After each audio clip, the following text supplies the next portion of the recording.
The mysterious island. Party. Shipwrecked in the air. The hurricane of 1865, Cries in the air, a balloon caught by a waterspout, only the sea in sight, 5 passengers, what took place in the basket, land ahead, the end. Are we going up again? No, on the contrary, we are going down. Worse than that, Mr. Smith, we are falling. For God's sake throw over all the ballast. The last sack is empty. And the balloon rises again. No, I hear the splashing waves. The sea is under us. It is not 500 feet off. Then a strong, clear voice shouted, "Overboard with all we have, and God help us." Such were the words which rang through the air above the vast wilderness of the Pacific, towards 4 o'clock in the afternoon of the 23rd of March, 1865. Doubtless, no one has forgotten that terrible northeast gale which vented its fury during the equinox of that year. It was a hurricane lasting without intermission from the 18th to the 26th of March. Covering a space of 1,800 miles, drawn obliquely to the equator, between the 35 degrees of north latitude and 40 degrees south, it occasioned immense destruction both in America and Europe and Asia. Cities in ruins, forests uprooted, shores devastated by the mountains of water hurled upon them, hundreds of shipwrecks, large tracts of territory desolated by the waterspouts which destroyed everything in their path, thousands of persons crushed to the earth or engulfed in the sea, such were the witnesses to its fury left behind by this terrible hurricane. It surpassed in disaster those storms which ravaged Havana and Guadeloupe in 1810 and 1825. While these catastrophes were taking place upon the land and the sea, a scene not less thrilling was enacting in the disordered heavens. A balloon, caught in the whirl of a column of air, borne like a ball on the summit of a waterspout, spinning around as in some aerial whirlpool, rushed through space with a velocity of 90 miles an hour. Below the balloon, dimly visible through the dense vapor, mingled with spray, which spread over the ocean, swung a basket containing 5 persons. From whence came this aerial traveler, the sport of the awful tempest? Evidently it could not have been launched during the storm, and the storm had been raging 5 days, its symptoms manifesting themselves on the 18th. It must, therefore, have come from a great distance, as it could not have traversed less than 2,000 miles in 24 hours. The passengers, indeed, had been unable to determine the course traversed, as they had nothing with which to calculate their position, and it was a necessary effect, that, though borne along in the midst of this tempest, they were unconscious of its violence. They were whirled and spun about and carried up and down without any sense of motion. Their vision could not penetrate the thick fog massed together under the balloon. Around them everything was obscure. The clouds were so dense that they could not tell the day from the night. No reflection of light, no sound from the habitations of men, no roaring of the ocean had penetrated that profound obscurity in which they were suspended during their passage through the upper air. Only on their rapid descent had they become conscious of the danger threatening them by the waves. Meanwhile the balloon, disencumbered of the heavy articles, such as munitions, arms, and provisions, had risen to a height of 4,500 feet. And the passengers, having discovered that the sea was beneath them, and realizing that the dangers above were less formidable than those below, did not hesitate to throw overboard everything, no matter how necessary, at the same time endeavoring to lose none of that fluid, the soul of the apparatus, which sustained them above the abyss. The night passed in the midst of dangers that would have proved fatal to souls less courageous, and with the coming of day the hurricane showed signs of abatement. At dawn, the emptied clouds rose high into the heavens, and, in a few hours more, the whirlwind had spent its force. The wind, from a hurricane, had subsided into what sailors would call a three-reef breeze. Toward 11 o'clock, the lower strata of the air had lightened visibly. The atmosphere exhaled that humidity which is noticeable after the passage of great meteors. It did not seem as if the storm had moved westward, but rather as if it was ended. Perhaps it had flowed off in electric sheets after the whirlwind had spent itself, as is the case with the typhoon in the Indian Ocean. Now, however, it became evident that the balloon was again sinking slowly but surely. It seemed also as if it was gradually collapsing, and that its envelope was lengthening and passing from a spherical into an oval form. It held 50,000 cubic feet of gas, and therefore, whether soaring to a great height or moving along horizontally, it was able to maintain itself for a long time in the air. In this emergency, the voyagers threw overboard the remaining articles which weighed down the balloon, the few provisions they had kept, and everything they had in their pockets, while one of the party hoisted himself into the ring to which was fastened the cords of the net, and endeavored to closely tie the lower end of the balloon. But it was evident that the gas was escaping, and that the voyagers could no longer keep the balloon afloat. They were lost. There was no land, not even an island, visible beneath them. The wide expanse of ocean offered no point of rest, nothing upon which they could cast anchor.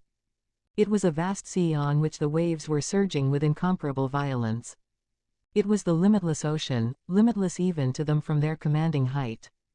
It was a liquid plain, lashed and beaten by the hurricane, until it seemed like a circuit of tossing billows, covered with a network of foam. Not even a ship was in sight. In order, therefore, to save themselves from being swallowed up by the waves, it was necessary to arrest this downward movement, let it cost what it might. And it was evidently to the accomplishment of this that the party were directing their efforts. But in spite of all they could do, the balloon continued to descend, though at the same time moving rapidly along with the wind toward the southwest. It was a terrible situation, this, of these unfortunate men. No longer masters of the balloon, their efforts availed them nothing. The envelope collapsed more and more, and the gas continued to escape. Faster and faster they fell, until at 1 o'clock they were not more than 600 feet above the sea.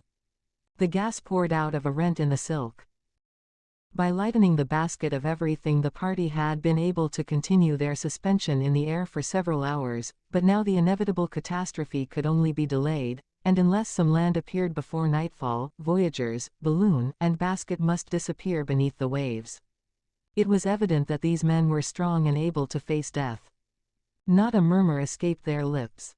They were determined to struggle to the last second to retard their fall, and they tried their last expedient.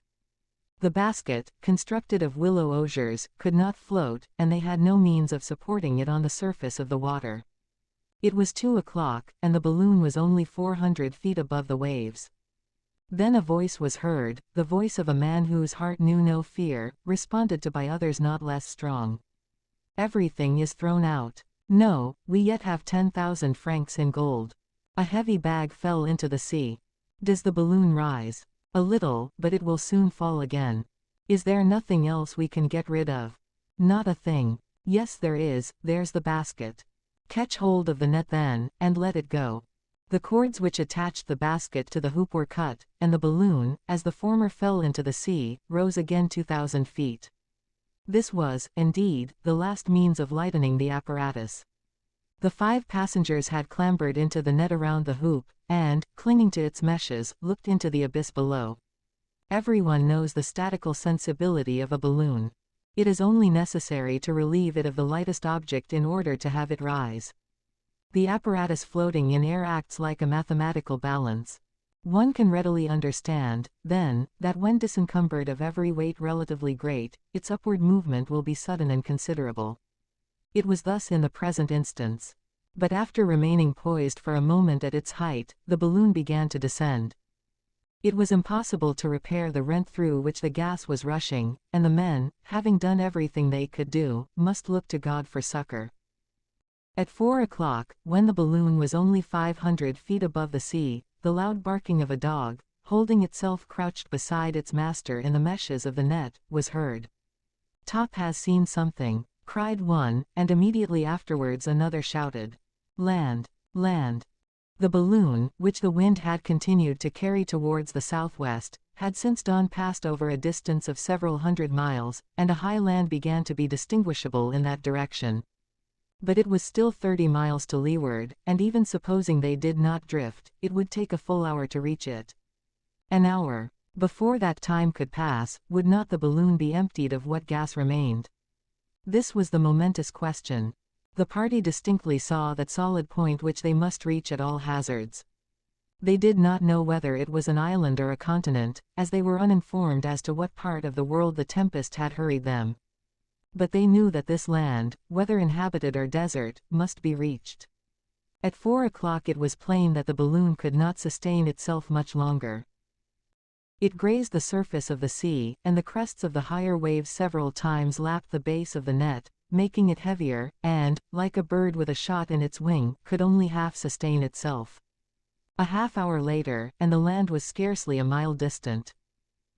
But the balloon, exhausted, flabby, hanging in wrinkles, with only a little gas remaining in its upper portion, unable to sustain the weight of those clinging to the net, was plunging them in the sea, which lashed them with its furious billows. Occasionally the envelope of the balloon would belly out, and the wind taking it would carry it along like a ship. Perhaps by this means it would reach the shore.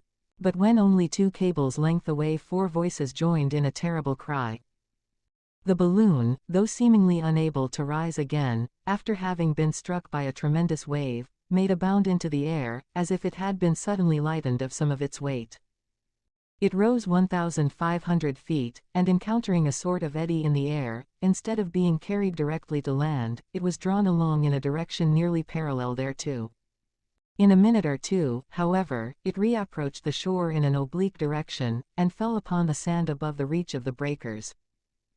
The passengers, assisting each other, hastened to disengage themselves from the meshes of the net, and the balloon, relieved of their weight, was caught up by the wind, and, like a wounded bird recovering for an instant, disappeared into space.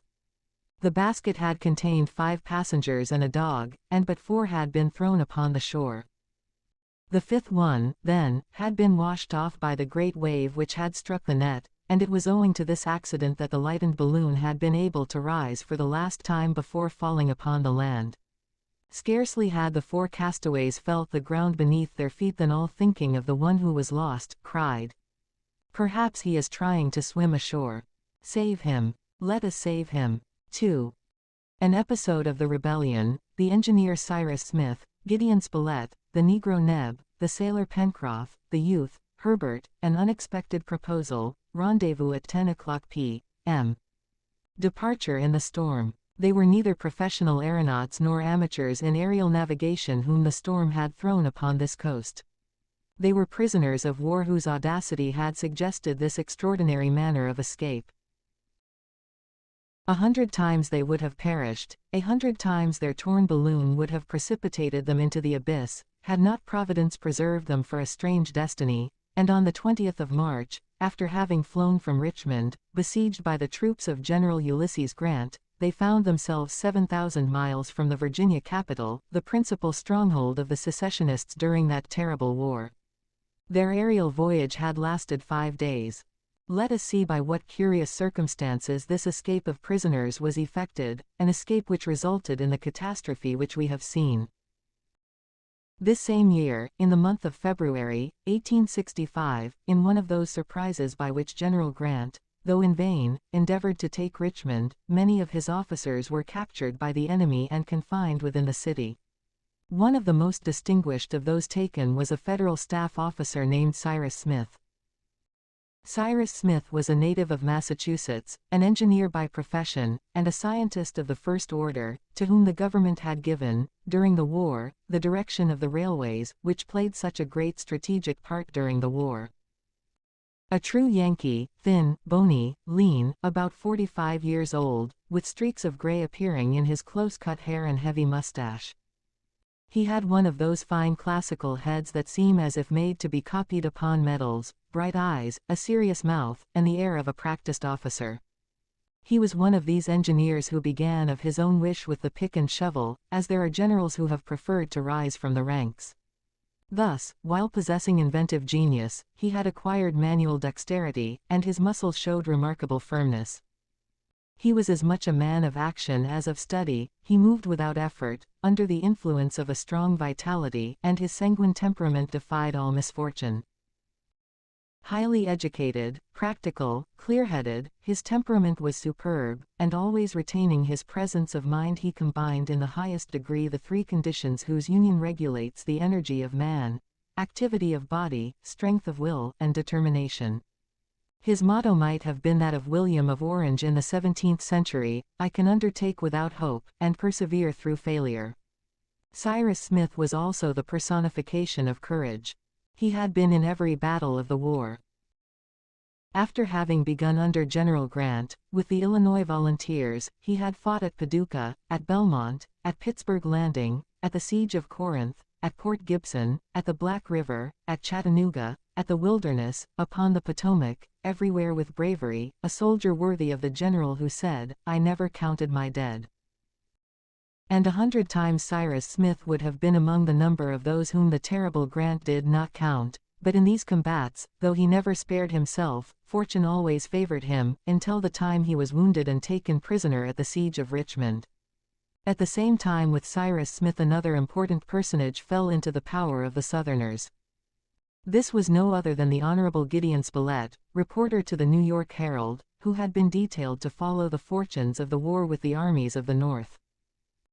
Gideon Spilett was of the race of astonishing chroniclers, English or American, such as Stanley and the like, who shrink from nothing in their endeavor to obtain exact information and to transmit it to their journal in the quickest manner. The journals of the United States, such as the New York Herald, are true powers, and their delegates are persons of importance. Gideon Spilett belonged in the first rank of these representatives. A man of great merit, energetic, prompt, and ready, full of ideas, having been all over the world, soldier and artist, vehement in counsel, resolute in action, thinking nothing of pain, fatigue, or danger when seeking information, first for himself and afterwards for his journal, a master of recondite information of the unpublished, the unknown, the impossible. He was one of those cool observers who write amid the cannon balls, reporting under the bullets, and to whom all perils are welcome. He also had been in all the battles, in the front rank, revolver in one hand and notebook in the other, his pencil never trembling in the midst of a cannonade.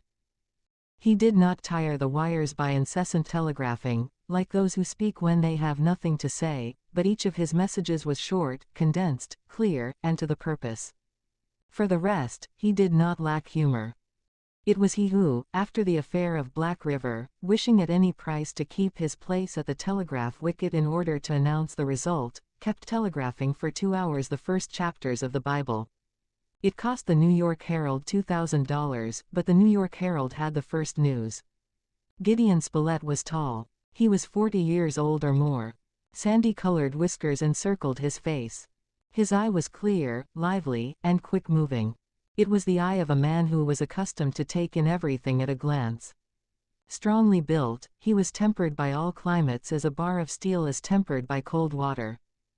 For 10 years Gideon Spilett had been connected with the New York Herald, which he had enriched with his notes and his drawings, as he wielded the pencil as well as the pen. When captured he was about making a description and a sketch of the battle. The last words written in his notebook were these: "A Southerner is aiming at me and Gideon Spilett was missed, so, following his invariable custom, he escaped unscratched." Cyrus Smith and Gideon Spilett, who knew each other only by reputation, were both taken to Richmond. The engineer recovered rapidly from his wound, and it was during his convalescence he met the reporter. The two soon learned to appreciate each other. Soon their one aim was to rejoin the army of Grant and fight again in the ranks for the preservation of the Union. The two Americans had decided to avail themselves of any chance, but although free to go and come within the city, Richmond was so closely guarded that an escape might be deemed impossible. During this time Cyrus Smith was rejoined by a devoted servant. This man was a Negro, born upon the engineer's estate, of slave parents, whom Smith, an abolitionist by conviction, had long since freed. The Negro, though free, had no desire to leave his master, for whom he would have given his life. He was a man of 30 years, vigorous, agile, adroit, intelligent, quick, and self-possessed, sometimes ingenuous, always smiling, ready and honest. He was named Nebuchadnezzar, but he answered to the nickname of Neb. When Neb learned that his master had been taken prisoner he left Massachusetts without waiting a moment, arrived before Richmond, and, by a ruse, after having risked his life 20 times, he was able to get within the besieged city. The pleasure of Cyrus Smith on seeing again his servant, and the joy of Neb in finding his master, cannot be expressed. But while he had been able to get into Richmond it was much more difficult to get out, as the watch kept upon the Federal prisoners was very strict. It would require an extraordinary opportunity in order to attempt an escape with any chance of success, and that occasion not only did not present itself, but it was difficult to make. Meanwhile, Grant continued his energetic operations. The victory of Petersburg had been vigorously contested. His forces, reunited to those of Butler, had not as yet obtained any result before Richmond, and nothing indicated an early release to the prisoners. The reporter, whose tiresome captivity gave him no item worthy of note, grew impatient. He had but one idea: to get out of Richmond at any risk. Many times, indeed, he tried the experiment, and was stopped by obstacles insurmountable. Meanwhile, the siege continued, and as the prisoners were anxious to escape in order to join the army of Grant, so there were certain of the besieged no less desirous to be free to join the army of the secessionists, and among these was a certain Jonathan Forster, who was a violent Southerner. In truth, the Confederates were no more able to get out of the city than the Federal prisoners, as the army of Grant invested it around.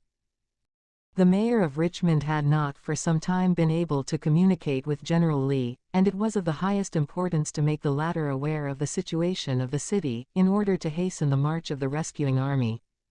This Jonathan Forster had conceived the idea of passing over the lines of the besiegers in a balloon, and arriving by this means in the Confederate camp.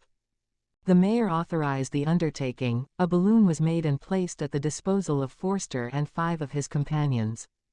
They were provided with arms as they might have to defend themselves in descending, and food in case their aerial voyage should be prolonged. The departure of the balloon had been fixed for the 18th of March.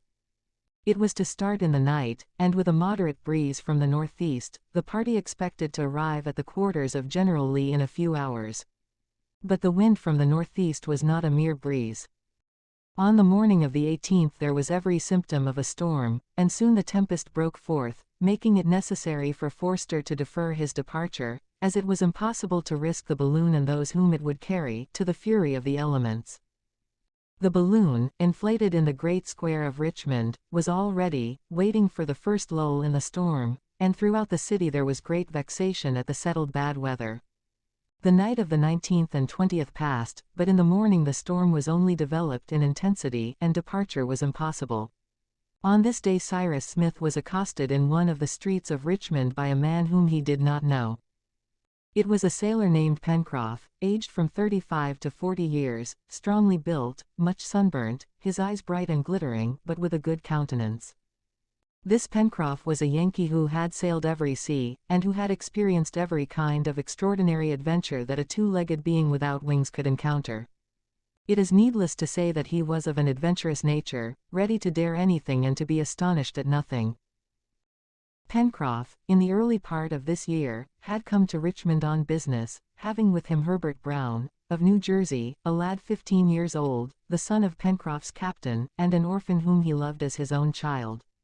Not having left the city at the beginning of the siege, he found himself, to his great displeasure, blocked. He also had but one idea: to get out. He knew the reputation of the engineer, and he knew with what impatience that determined man chafed at his restraint. He did not therefore hesitate to address him without ceremony. "Mr. Smith, have you had enough of Richmond?" The engineer looked fixedly at the man who spoke thus, and who added in a low voice, "Mr. Smith, do you want to escape?" "How?" answered the engineer, quickly, and it was evidently an inconsiderate reply, for he had not yet examined the man who spoke. "Mr. Smith, do you want to escape?" "Who are you?" he demanded, in a cold voice. Pencroff made himself known. "Sufficient," replied Smith. "And by what means do you propose to escape?" "By this idle balloon which is doing nothing, and seems to me all ready to take us." The sailor had no need to finish his sentence. The engineer had understood all in a word. He seized Pencroff by the arm and hurried him to his house. There the sailor explained his project, which, in truth, was simple enough. They risked only their lives in carrying it out. The storm was at its height, it is true, but a skillful and daring engineer like Smith would know well how to manage a balloon. He, himself, would not have hesitated to have started, had he known how, with Herbert, of course. He had seen many storms and he thought nothing of them. Cyrus Smith listened to the sailor without saying a word, but with glistening eyes. This was the opportunity, and he was not the man to let it escape him. The project was very dangerous, but it could be accomplished. During the night, in spite of the guards, they might reach the balloon, creep into the basket, and then cut the lines which held it. Certainly they risked being shot, but on the other hand they might succeed, and but without this tempest the balloon would have been gone and the long-sought opportunity would not have been present. "I am not alone," said Smith at length. "How many would you want to take?" demanded the sailor. "Two, my friend Spilett, and my man Neb." "That would be 3, replied Pencroff, "and, with Herbert and myself, 5. "Well, the balloon can carry 6. "Very well. We will go," said the engineer. This, we pledged the reporter, who was not a man to retreat, and who, when the project was told him, approved of it heartily. What astonished him was that so simple a plan had not already occurred to himself. As to Neb, he followed his master wherever his master wanted to go. "Tonight, then," said Pencroff. "Tonight, at 10 o'clock, replied Smith, "and pray heaven that this storm does not abate before we get off." Pencroff took leave of the engineer, and returned to his lodging, where he found young Herbert Brown. This brave boy knew the plans of the sailor, and he was not without a certain anxiety as to the result of the proposal to the engineer. We see, therefore, 5 persons determined to throw themselves into the vortex of the storm. The storm did not abate. And neither Jonathan Forster nor his companion dreamed of confronting it in that frail basket. The journey would be terrible. The engineer feared but one thing, that the balloon, held to the ground and beaten down under the wind, would be torn into 1,000 pieces. During many hours he wandered about the nearly deserted square, watching the apparatus. Pencroff, his hands in his pockets, yawning like a man who is unable to kill time, did the same, but in reality he also feared that the balloon would be torn to pieces, or break from its moorings and be carried off. Evening arrived and the night closed in dark and threatening. Thick masses of fog passed like clouds low down over the earth. Rain mingled with snow fell. The weather was cold. A sort of mist enveloped Richmond. It seemed as if in the face of this terrible tempest a truce had been agreed upon between the besiegers and besieged, and the cannon were silent before the heavy detonations of the storm. The streets of the city were deserted. It had not even seemed necessary, in such weather, to guard the square in which swung the balloon. Everything favored the departure of the prisoners, but this voyage, in the midst of the excited elements. "Bad weather," said Pencroff, holding his hat, which the wind was trying to take off, firmly to his head, "but pshaw, it can't last, all the same." At 9:30, Cyrus Smith and his companions glided by different routes to the square, which the gas lights, extinguished by the wind, left in profound darkness. They could not see even the huge balloon, as it lay pressed over against the ground. Beside the bags of ballast which held the cords of the net, the basket was held down by a strong cable passed through a ring fastened in the pavement, and the ends brought back on board. The 5 prisoners came together at the basket. They had not been discovered, and such was the darkness that they could not see each other. Without saying a word, 4 of them took their places in the basket, while Pencroff, under the direction of the engineer, unfastened successively the bundles of ballast. It took but a few moments, and then the sailor joined his companions.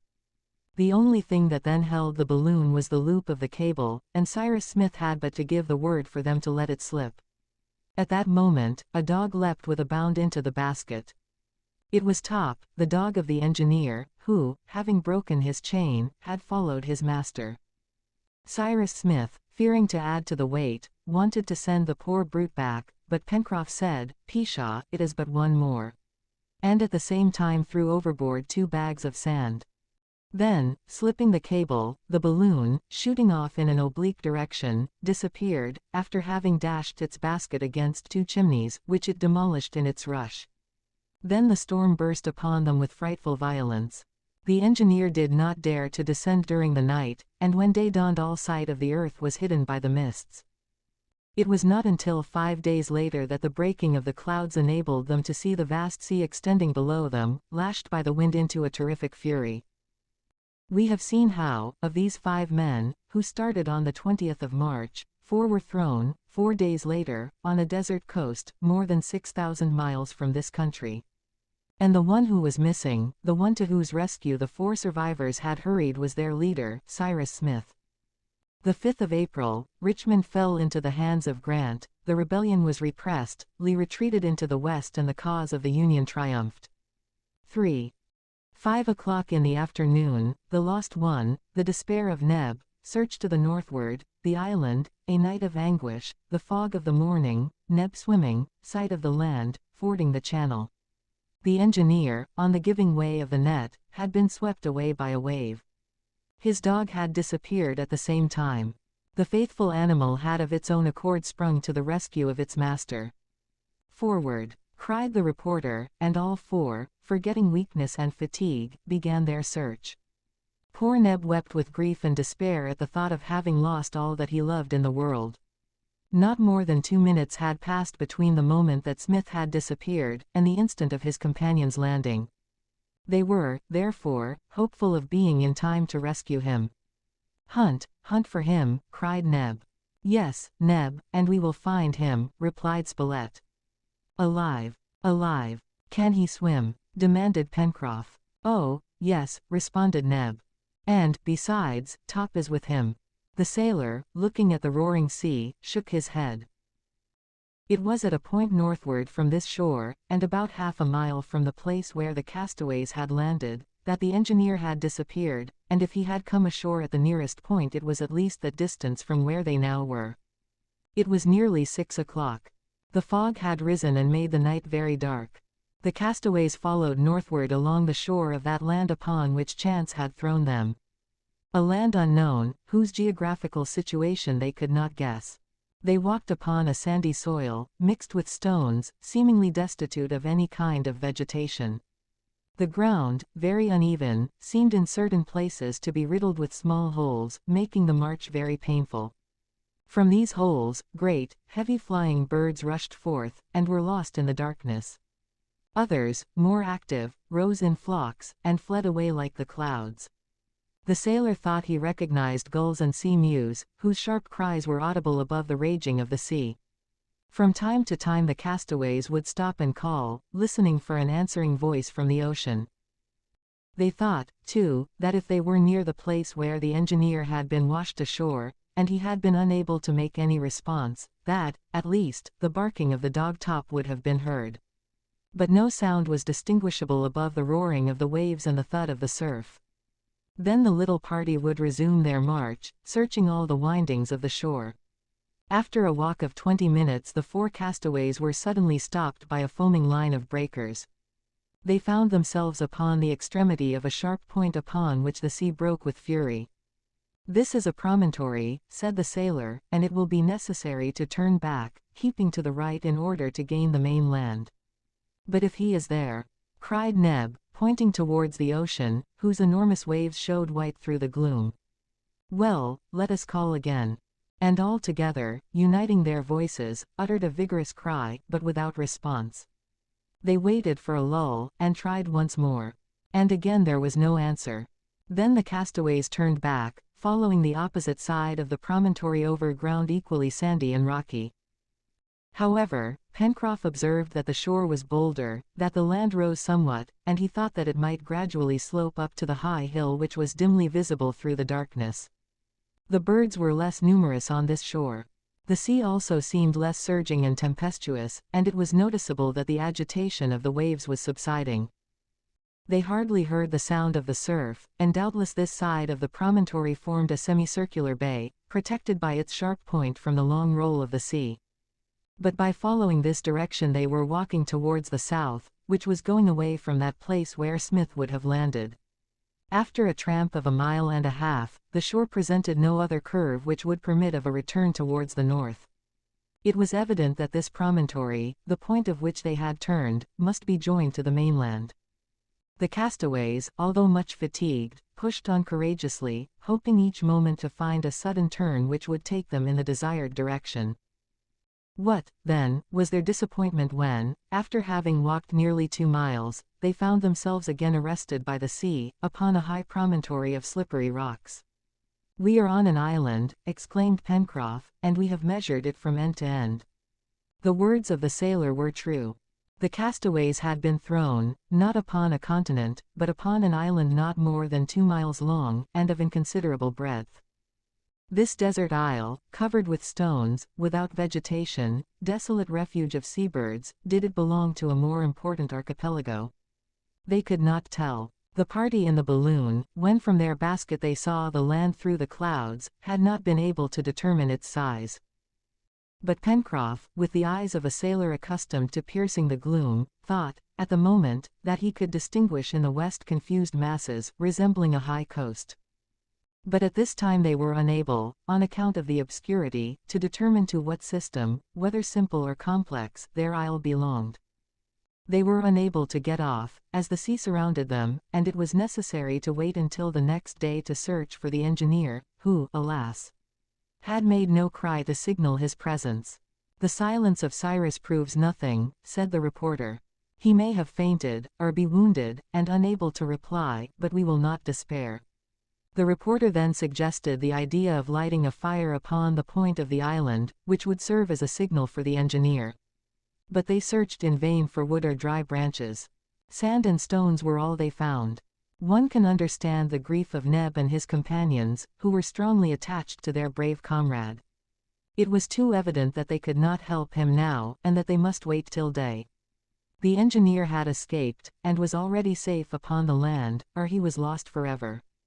The hours were long and dreadful, the cold was intense, and the castaways suffered keenly, but they did not realize it. They did not think of sleep. Thinking only of their chief, hoping, wishing to hope, they moved back and forth upon that arid island, constantly returning to the northern end, where they would be closest to the place of the catastrophe. They listened, they shouted, they tried to catch some call, and, as a lull would come, or the roar of the surf fall with the waves, their halloos must have sounded far into the distance. Once the cry of Neb was answered by an echo, and Herbert made Pencroff notice it, saying, "That proves that there is land not far to the west." The sailor nodded. He knew his eyes could not deceive him. He thought he had seen land, and it must be there.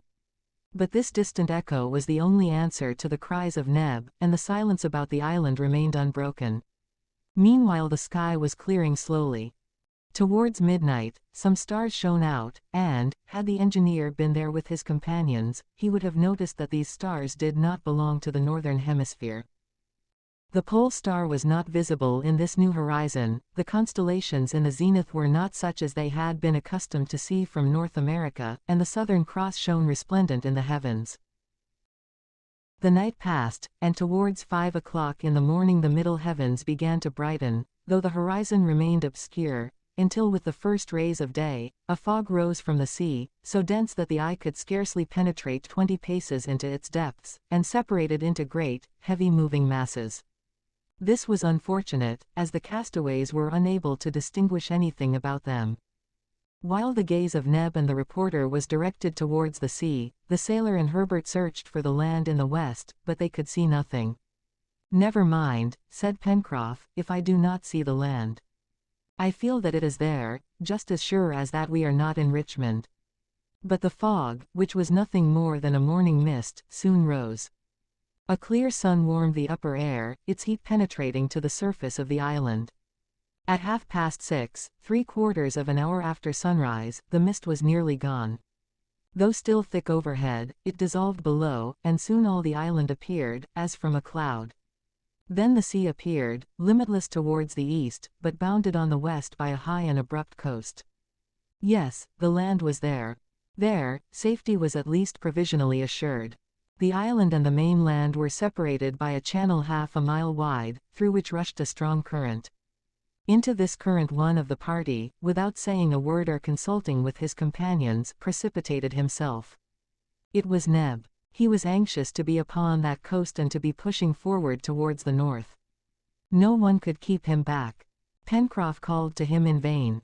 The reporter prepared to follow, but the sailor ran to him, exclaiming, "Are you determined to cross this channel?" "I am," replied Spilett. "Well, then, listen to me a moment. Neb can rescue his master alone. If we throw ourselves into the channel we are in danger of being carried out to sea by this strong current. Now, if I am not mistaken it is caused by the ebb. You see the tide is going out. Have patience until low water and then we may ford it. You were right, answered the reporter, we will keep together as much as possible. Meantime, Neb was swimming vigorously in a diagonal direction, against the current, his black shoulders were seen rising with each stroke. He was drawn backward with swiftness, but he was gaining towards the other shore. It took him more than half an hour to cross the half-mile which separated the isle from the mainland, and when he reached the other side it was at a place a long distance from the point opposite to that which he had left.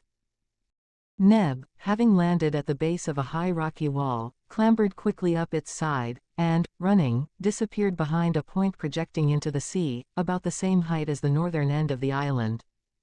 Neb's companions had watched with anxiety his daring attempt, and, when he was out of sight, they fixed their eyes upon that land from which they were going to demand refuge.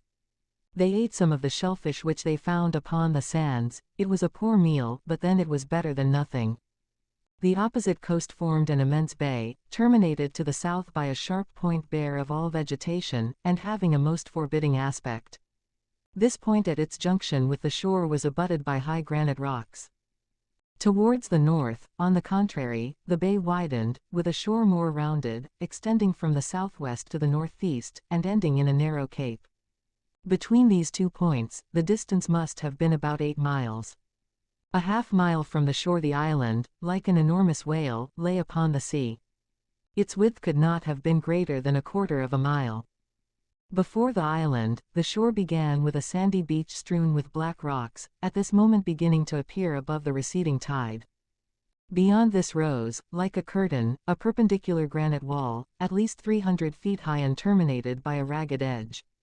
This extended for about 3 miles, ending abruptly on the right in a smooth face, as if cut by the hand of man. To the left, on the contrary, above the promontory, this kind of irregular cliff, composed of heaped-up rocks and glistening in the light, sank and gradually mingled with the rocks of the southern point. Upon the upper level of the coast not a tree was visible. It was a tableland, as barren though not as extensive as that around Cape Town, or at the Cape of Good Hope. At least so it appeared from the islet. To the right, however, and back of the smooth face of rock, some verdure appeared. The confused massing of large trees was easily distinguishable, extending far as the eye could reach. This verdure gladdened the sight tired by the rough face of granite. Finally, back of and above the plateau, distant towards the northwest about 7 miles, shone a white summit, reflecting the sun's rays. It was the snowy cap of some lofty mountain. It was not possible at present to say whether this land was an island or part of a continent, but the sight of the broken rocks heaped together on the left would have proved to a geologist their volcanic origin, as they were incontestably the result of igneous action. Gideon Spilett, Pencroff, and Herbert looked earnestly upon this land where they were to live, perhaps for long years, upon which, if out of the track of ships, they might have to die. "Well," demanded Herbert, "what do you think of it, Pencroff?" "Well," replied the sailor, "there's good and bad in it, as with everything else. But we shall soon see, for look, what I told you. In 3 hours we can cross, and once over there, we will see what we can do towards finding Mr. Smith." Pencroff was not wrong in his predictions. 3 hours later, at low tide, the greater part of the sandy bed of the channel was bare. A narrow strip of water, easily crossed, was all that separated the island from the shore. And at 10 o'clock, Spilett and his 2 companions, stripped of their clothing, which they carried in packages on their heads, waded through the water, which was nowhere more than 5 feet deep. Herbert, where the water was too deep, swam like a fish, acquitting himself well, and all arrived without difficulty at the other shore. There, having dried themselves in the sun, they put on their clothes, which had not touched the water, and took counsel together. IV. The lithodomes, the mouth of the river, the chimneys, continuation of the search, the forest of evergreens, getting firewood, waiting for the tide, on top of the cliff, the timber float, the return to the coast. Presently the reporter told the sailor to wait just where he was until he should come back, and without losing a moment, he walked back along the coast in the direction which Neb had taken some hours before, and disappeared quickly around a turn in the shore. Herbert wished to go with him. "Stay, my boy," said the sailor. We must pitch our camp for the night, and try to find something to eat more satisfying than shellfish. Our friends will need food when they come back. I am ready, Pencroff, said Herbert. Good, said the sailor. Let us set to work methodically. We are tired, cold, and hungry. We need shelter, fire, and food. There is plenty of wood in the forest, and we can get eggs from the nests, but we must find a house. Well, said Herbert, I will look for a cave in these rocks, and I shall certainly find some hole in which we can stow ourselves. Right, said Pencroff, let us start at once. They walked along the base of the rocky wall, on the strand left bare by the receding waves. But instead of going northwards, they turned to the south. Pencroff had noticed, some hundreds of feet below the place where they had been thrown ashore, a narrow inlet in the coast, which he thought might be the mouth of a river or of a brook. Now it was important to pitch the camp in the neighborhood of fresh water. In that part of the island, too, Smith might be found. The rock rose 300 feet, smooth and massive. It was a sturdy wall of the hardest granite, never corroded by the waves, and even at its base there was no cleft which might serve as a temporary abode. About the summit hovered a host of aquatic birds, mainly of the web-footed tribe, with long, narrow, pointed beaks. Swift and noisy, they cared little for the unaccustomed presence of man. A shot into the midst of the flock would have brought down a dozen, but neither Pencroff nor Herbert had a gun. Besides, gulls and sea mews are barely eatable, and their eggs have a very disagreeable flavor. Meanwhile Herbert, who was now to the left, soon noticed some rocks thickly strewn with seaweed, which would evidently be submerged again in a few hours. On them lay hosts of bivalves, not to be disdained by hungry men. Herbert called to Pencroff, who came running to him. Ah, they are mussels, said the sailor. Now we can spare the eggs. They are not mussels, said Herbert, examining the mollusks carefully, they are lithodomes.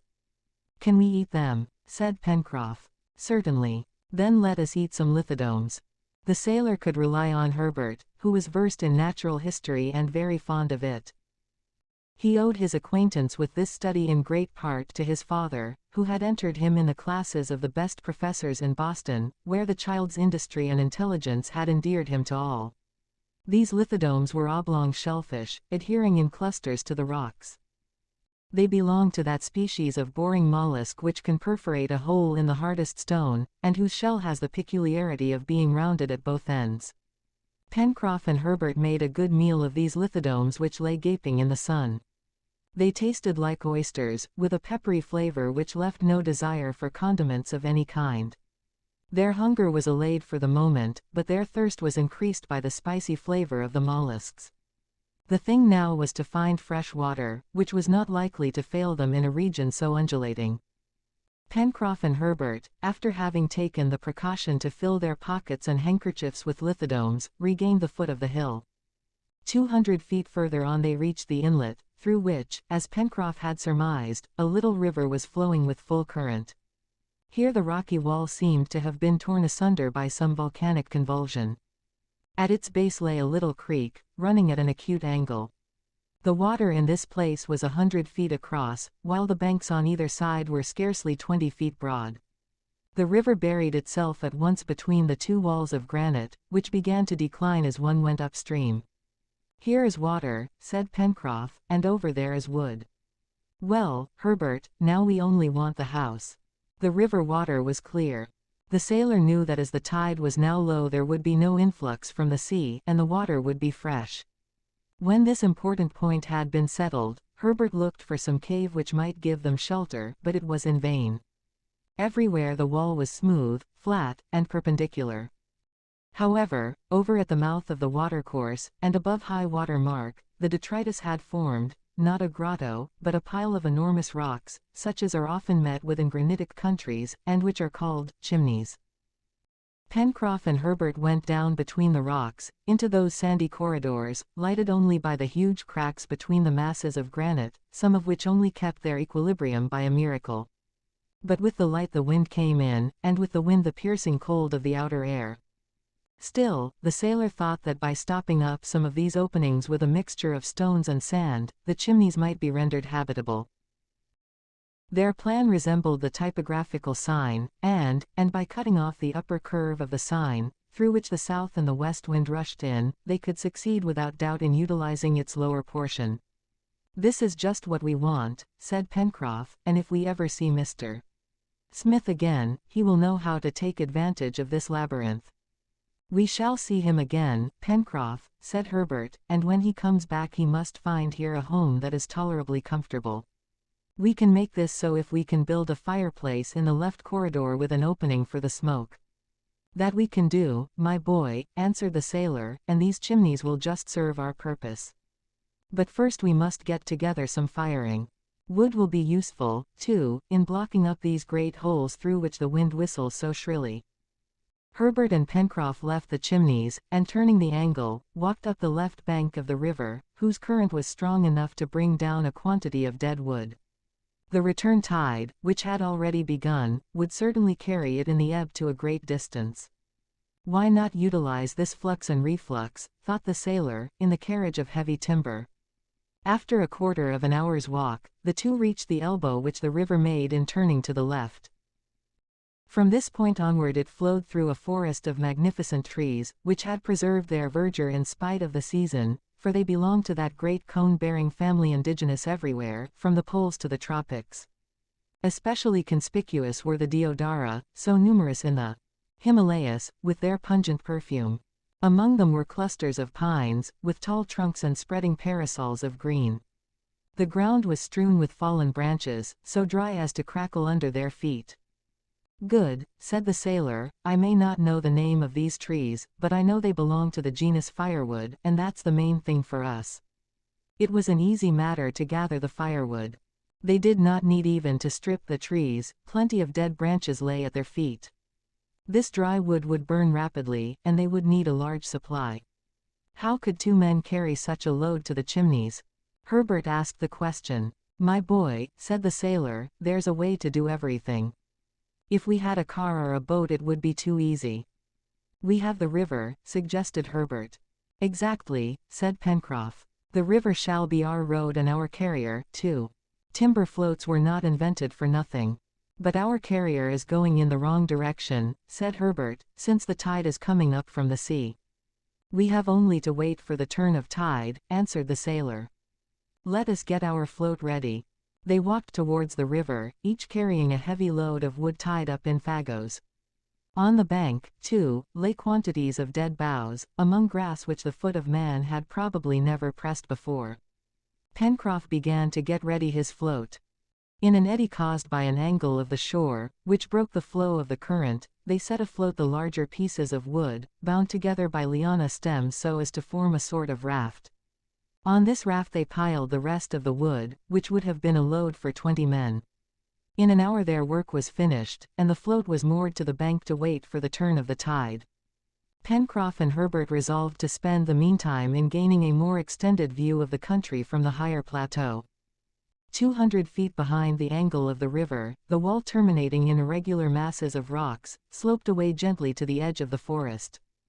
The two easily climbed this natural staircase, soon attained the summit, and posted themselves at the angle overlooking the mouth of the river. Their first look was at that ocean over which they had been so frightfully swept. They beheld with emotion the northern part of the coast, the scene of the catastrophe and of Smith's disappearance. They hoped to see on the surface some wreck of the balloon to which a man might cling. But the sea was a watery desert. The coast, too, was desolate. Neither Neb nor the reporter could be seen. "Something tells me," said Herbert, "that a person so energetic as Mr. Smith would not let himself be drowned like an ordinary man. He must have got to shore, don't you think so, Pencroff?" The sailor shook his head sadly. He never thought to see Smith again, but he left Herbert a hope. "No doubt," said he, "our engineer could save himself where anyone else would perish." Meanwhile he took a careful observation of the coast. Beneath his eyes stretched out the sandy beach, bounded, upon the right of the river mouth, by lines of breakers. The rocks which still were visible above the water were like groups of amphibious monsters lying in the surf. Beyond them the sea sparkled in the rays of the sun. A narrow point terminated the southern horizon, and it was impossible to tell whether the land stretched further in that direction, or whether it trended southeast and southwest, so as to make an elongated peninsula. At the northern end of the bay, the outline of the coast was continued to a great distance. There the shore was low and flat, without rocks, but covered by great sandbanks, left by the receding tide. When Pencroff and Herbert walked back towards the west, their looks fell on the snow-capped mountain, which rose 6 or 7 miles away. Masses of tree trunks, with patches of evergreens, extended from its first declivities to within 2 miles of the coast. Then from the edge of this forest to the coast stretched a plateau strewn at random with clumps of trees. On the left shore through the glades the waters of the little river, which seemed to have returned in its sinuous course to the mountains which gave it birth. "Are we upon an island?" muttered the sailor. "It is big enough, at all events," said the boy. "An island's an island, no matter how big," said Pencroff. But this important question could not yet be decided. The country itself, isle or continent, seemed fertile, picturesque, and diversified in its products. For that they must be grateful. They returned along the southern ridge of the granite plateau, outlined by a fringe of fantastic rocks, in whose cavities lived hundreds of birds. A whole flock of them soared aloft as Herbert jumped over the rocks. "Ah!" cried he, "these are neither gulls nor sea mews." "What are they?" said Pencroff. "They look for all the world like pigeons." "So they are," said Herbert, "but they are wild pigeons, or rock pigeons. I know them by the 2 black bands on the wing, the white rump, and the ash-blue feathers. The rock pigeon is good to eat, and its eggs ought to be delicious, and if they have left a few in their nests, we will let them hatch in an omelette," said Pencroff, gaily. "But what will you make your omelette in?" asked Herbert. "In your hat." "I am not quite conjurer enough for that," said the sailor. "We must fall back on eggs in the shell, and I will undertake to dispatch the hardest." Pencroff and the boy examined carefully the cavities of the granite, and succeeded in discovering eggs in some of them. Some dozens were collected in the sailor's handkerchief, and, high tide approaching, the two went down again to the watercourse. It was 1 o'clock when they arrived at the elbow of the river, and the tide was already on the turn. Pencroff had no intention of letting his timber float at random, nor did he wish to get on and steer it. But a sailor is never troubled in a matter of ropes or cordage, and Pencroff quickly twisted from the dry lianas a rope several fathoms long. This was fastened behind the raft, and the sailor held it in his hand, while Herbert kept the float in the current by pushing it off from the shore with a long pole. This expedient proved an entire success. The enormous load of wood kept well in the current. The banks were sheer, and there was no fear lest the float should ground. Before 2 o'clock they reached the mouth of the stream, a few feet from the Chimneys. Arranging the Chimneys, the important question of fire, the matchbox, search over the shore, return of the reporter and Neb, 1 match, the crackling fire, the fish supper, the first night on land. The first care of Pencroff, after the raft had been unloaded, was to make the Chimneys habitable, by stopping up those passages traversed by the draughts of air. Sand, stones, twisted branches, and mud, hermetically sealed the galleries of the inn open to the southerly winds, and shut out its upper curve. 1 narrow, winding passage, opening on the side, was arranged to carry out the smoke and to quicken the draught of the fire. The Chimneys were thus divided into 3 or 4 chambers, if these dark dens, which would hardly have contained a beast, might be so called. But they were dry, and one could stand up in them, or at least in the principal one, which was in the center. The floor was covered with sand, and, everything considered, they could establish themselves in this place while waiting for one better. While working, Herbert and Pencroff chatted together. "Perhaps," said the boy, "our companions will have found a better place than ours." "It is possible," answered the sailor, "but, until we know, don't let us stop. Better have 2 strings to one's bow than none at all." "Oh," repeated Herbert, "if they can only find Mr. Smith, and bring him back with them, how thankful we will be." "Yes," murmured Pencroff. "He was a good man." "Was," said Herbert. "Do you think we shall not see him again?" "Heaven forbid," replied the sailor. The work of division was rapidly accomplished, and Pencroff declared himself satisfied. "Now," said he, "our friends may return, and they will find a good enough shelter." Nothing remained but to fix the fireplace and to prepare the meal, which, in truth, was a task easy and simple enough. Large flat stones were placed at the mouth of the first gallery to the left, where the smoke passage had been made, and this chimney was made so narrow that but little heat would escape up the flue, and the cavern would be comfortably warmed. The stock of wood was piled up in one of the chambers, and the sailor placed some logs and broken branches upon the stones. He was occupied in arranging them when Herbert asked him if he had some matches. "Certainly," replied Pencroff, "and moreover, fortunately, for without matches or tinder we would indeed be in trouble." "Could not we always make fire as the savages do," replied Herbert, "by rubbing 2 bits of dry wood together? Just try it, my boy, sometime, and see if you do anything more than put your arms out of joint. Nevertheless, it is often done in the islands of the Pacific." "I don't say that it is not," replied Pencroff, "but the savages must have a way of their own, or use a certain kind of wood, as more than once I have wanted to get fire in that way and have never yet been able to.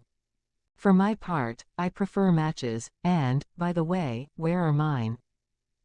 Pencroff, who was an habitual smoker, felt in his vest for the box, which he was never without, but, not finding it, he searched the pockets of his trousers, and to his profound amazement, it was not there. "This is an awkward business," said he, looking at Herbert. "My box must have fallen from my pocket, and I can't find it. But you, Herbert, have you nothing, no steel, not anything, with which we can make fire?" "Not a thing, Pencroff." The sailor, followed by the boy, walked out, rubbing his forehead. On the sand, among the rocks, by the bank of the river, both of them searched with the utmost care, but without result. The box was of copper, and had it been there, they must have seen it. "Pencroff," asked Herbert, "did not you throw it out of the basket?" "I took good care not to," said the sailor. "But when one has been knocked around as we have been, so small a thing could easily have been lost. Even my pipe is gone. The confounded box, where can it be?" "Well, the tide is out, let us run to the place where we landed," said Herbert. It was little likely that they would find this box, which the sea would have rolled among the pebbles at high water, nevertheless, it would do no harm to search. They, therefore, went quickly to the place where they had first landed, some 200 paces from the Chimneys. There, among the pebbles, in the hollows of the rocks, they made minute search, but in vain. If the box had fallen here it must have been carried out by the waves. As the tide went down, the sailor peered into every crevice, but without success. It was a serious loss, and, for the time, irreparable. Pencroff did not conceal his chagrin.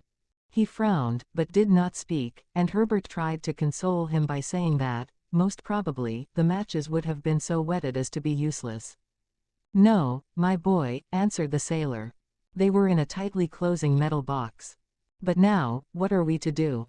"We will certainly find means of procuring fire," said Herbert.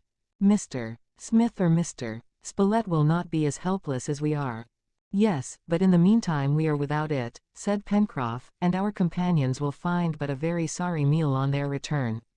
"But," said Herbert, hopefully, "it is not possible that they will have neither tinder nor matches." "I doubt it," answered the sailor, shaking his head. "In the first place, neither Neb nor Mr. Smith smoke, and then I'm afraid Mr. Spilett has more likely kept his notebook than his matchbox." Herbert did not answer. This loss was evidently serious. Nevertheless, the lad thought surely they could make a fire in some way or other, but Pencroff, more experienced, although a man not easily discouraged, knew differently. At any rate there was but one thing to do, to wait until the return of Neb and the reporter. It was necessary to give up the repast of cooked eggs which they had wished to prepare, and a diet of raw flesh did not seem to be, either for themselves or for the others, an agreeable prospect. Before returning to the Chimneys, the companions, in case they failed of a fire, gathered a fresh lot of lithodomes and then silently took the road to their dwelling. Pencroff, his eyes fixed upon the ground, still searched in every direction for the lost box. They followed again up the left bank of the river, from its mouth to the angle where the raft had been built. They returned to the upper plateau, and went in every direction, searching in the tall grass on the edge of the forest, but in vain. It was 5 o'clock when they returned again to the Chimneys, and it is needless to say that the passages were searched in their darkest recesses before all hope was given up. Towards 6 o'clock, just as the sun was disappearing behind the high land in the west, Herbert, who was walking back and forth upon the shore, announced the return of Neb and of Gideon Spilett. They came back alone, and the lad felt his heart sink. The sailor had not, then, been wrong in his presentiments. They had been unable to find the engineer. The reporter, when he came up, seated himself upon a rock, without speaking. Fainting from fatigue, half dead with hunger, he was unable to utter a word. As to Neb, his reddened eyes showed how he had been weeping, and the fresh tears which he was unable to restrain, indicated, but too clearly, that he had lost all hope. The reporter at length gave the history of their search. Neb and he had followed the coast for more than 8 miles, and, consequently, far beyond the point where the balloon had made the plunge which was followed by the disappearance of the engineer and Top. The shore was deserted. Not a recently turned stone, not a trace upon the sand, not a footprint, was upon all that part of the shore. It was evident that nobody inhabited that portion of the island. The sea was as deserted as the land, and it was there, at some hundreds of feet from shore, that the engineer had found his grave. At that moment Neb raised his head, and in a voice which showed how he still struggled against despair, exclaimed, "No, he is not dead. It is impossible. It might happen to you or me, but never to him. He is a man who can get out of anything." Then his strength failing him, he murmured, "But I am used up." Herbert ran to him and cried, "Neb, we will find him, God will give him back to us, but you must be famishing, do eat something." And while speaking the lad offered the poor negro a handful of shellfish, a meager and insufficient nourishment enough. But Neb, though he had eaten nothing for hours, refused them. Poor fellow! Deprived of his master, he wished no longer to live. As to Gideon Spilett, he devoured the mollusks, and then laid down upon the sand at the foot of a rock. He was exhausted, but calm. Herbert, approaching him, took his hand. "Mr. Spilett," said he, "we have discovered a shelter where you will be more comfortable. The night is coming on, so come and rest there. Tomorrow we will see." The reporter rose, and, guided by the lad, proceeded towards the chimneys. As he did so, Pencroff came up to him, and in an offhand way asked him if, by chance, he had a match with him. The reporter stopped, felt in his pockets, and finding none, said, "I had some, but I must have thrown them all away." Then the sailor called Neb and asked him the same question, receiving a like answer. "Curse it!" cried the sailor, unable to restrain the word. The reporter heard it, and going to him said, "Have you no matches?" "Not one, and, of course, no fire." "Ah," cried Neb, "if he was here, my master, he could soon make one." The 4 castaways stood still and looked anxiously at each other. Herbert was the first to break the silence, by saying, "Mr. Spilett, you are a smoker, you always have matches about you, perhaps you have not searched thoroughly. Look again, a single match will be enough." The reporter rummaged the pockets of his trousers, his vest, and coat, and to the great joy of Pencroff, as well as to his own surprise, felt a little sliver of wood caught in the lining of his vest. He could feel it from the outside, but his fingers were unable to disengage it. If this should prove a match, and only one, it was extremely necessary not to rub off the phosphorus. "Let me try," said the lad. And very adroitly, without breaking it, he drew out this little bit of wood, this precious trifle, which to these poor men was of such great importance. It was uninjured. "One match!" cried Pencroff. "Why, it is as good as if we had a whole shipload." He took it, and, followed by his companions, regained the chimneys. This tiny bit of wood, which in civilized lands is wasted with indifference, as valueless, it was necessary here to use with the utmost care. The sailor, having assured himself that it was dry, said, "We must have some paper." "Here is some," answered Spilett, who, after a little hesitation, had torn a leaf from his notebook. Pencroff took the bit of paper and knelt down before the fireplace, where some handfuls of grass, leaves, and dry moss had been placed under the faggots in such a way that the air could freely circulate and make the dry wood readily ignite. Then Pencroff, shaping the paper into a cone, as pipe smokers do in the wind, placed it among the moss. Taking, then, a slightly rough stone and wiping it carefully, with beating heart and suspended breath, he gave the match a little rub. The first stroke produced no effect, as Pencroff, fearing to break off the phosphorus, had not rubbed hard enough. "Ho, I won't be able to do it," said he, "my hand shakes, the match will miss, I can't do it, I don't want to try." And, rising, he besought Herbert to undertake it. Certainly, the boy had never in his life been so affected. His heart beat furiously. Prometheus, about to steal the fire from heaven, could not have been more excited. Nevertheless he did not hesitate, but rubbed the stone with a quick stroke. A little sputtering was heard, and a light blue flame sprung out and produced a pungent smoke. Herbert gently turned the match, so as to feed the flame, and then slid it under the paper cone. In a few seconds the paper took fire, and then the moss kindled. An instant later, the dry wood crackled, and a joyous blaze, fanned by the breath of the sailor, shone out from the darkness. "At length," cried Pencroff, rising, "I never was so excited in my life." It was evident that the fire did well in the fireplace of flat stones.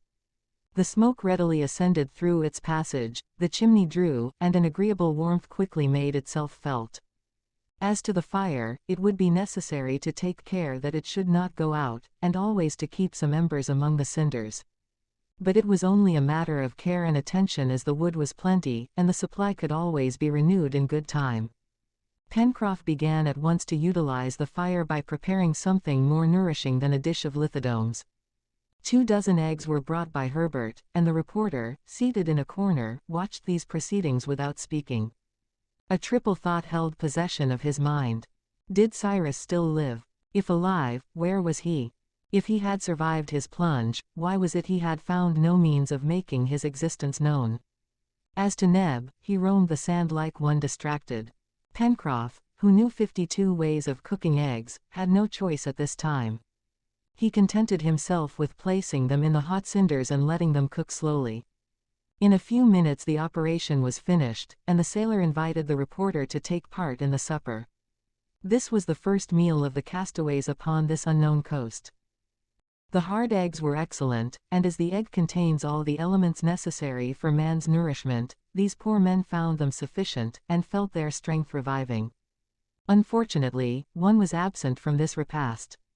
If the 5 prisoners who had escaped from Richmond had all been there, under those piled-up rocks, before that bright and crackling fire upon that dry sand, their happiness would have been complete. But the most ingenious, as well as the most learned, he who was undoubtedly their chief, Cyrus Smith, alas, was missing, and his body had not even obtained burial. Thus passed the 25th of March. The night was come. Outside they heard the whistling of the wind, the monotonous thud of the surf, and the grinding of the pebbles on the beach. The reporter had retired to a dark corner, after having briefly noted the events of the day, the first sight of this new land, the loss of the engineer, the exploration of the shore, the incidents of the matches, etc., and, overcome by fatigue, he was enabled to find some rest in sleep. Herbert fell asleep at once. The sailor, dozing, with one eye open, passed the night by the fire, on which he kept heaping fuel. One only of the castaways did not rest in the chimneys. It was the inconsolable, the despairing Neb, who, during the whole night, and in spite of his companion's efforts to make him take some rest, wandered upon the sands calling his master. The castaways, inventory, no effects, the charred linen, an expedition into the forest, the flora of the woods, the flight of the jacamar, tracks of wild beasts, the corucus, the heathcock, line fishing extraordinary. The inventory of the castaways can be promptly taken. Thrown upon a desert coast, they had nothing but the clothes they wore in the balloon. We must add Spilett's watch and notebook, which he had kept by some inadvertence, but there were no firearms and no tools, not even a pocket knife. Everything had been thrown overboard to lighten the balloon. Every necessary of life was wanting. Yet if Cyrus Smith had been with them, his practical science and inventive genius would have saved them from despair. But, alas, they could hope to see him no more. The castaways could rely on Providence only, and on their own right hands. And, first, should they settle down on this strip of coast without an effort to discover whether it was island or continent, inhabited or desert. It was an urgent question, for all their measures would depend upon its solution. However, it seemed to Pencroff better to wait a few days before undertaking an exploration.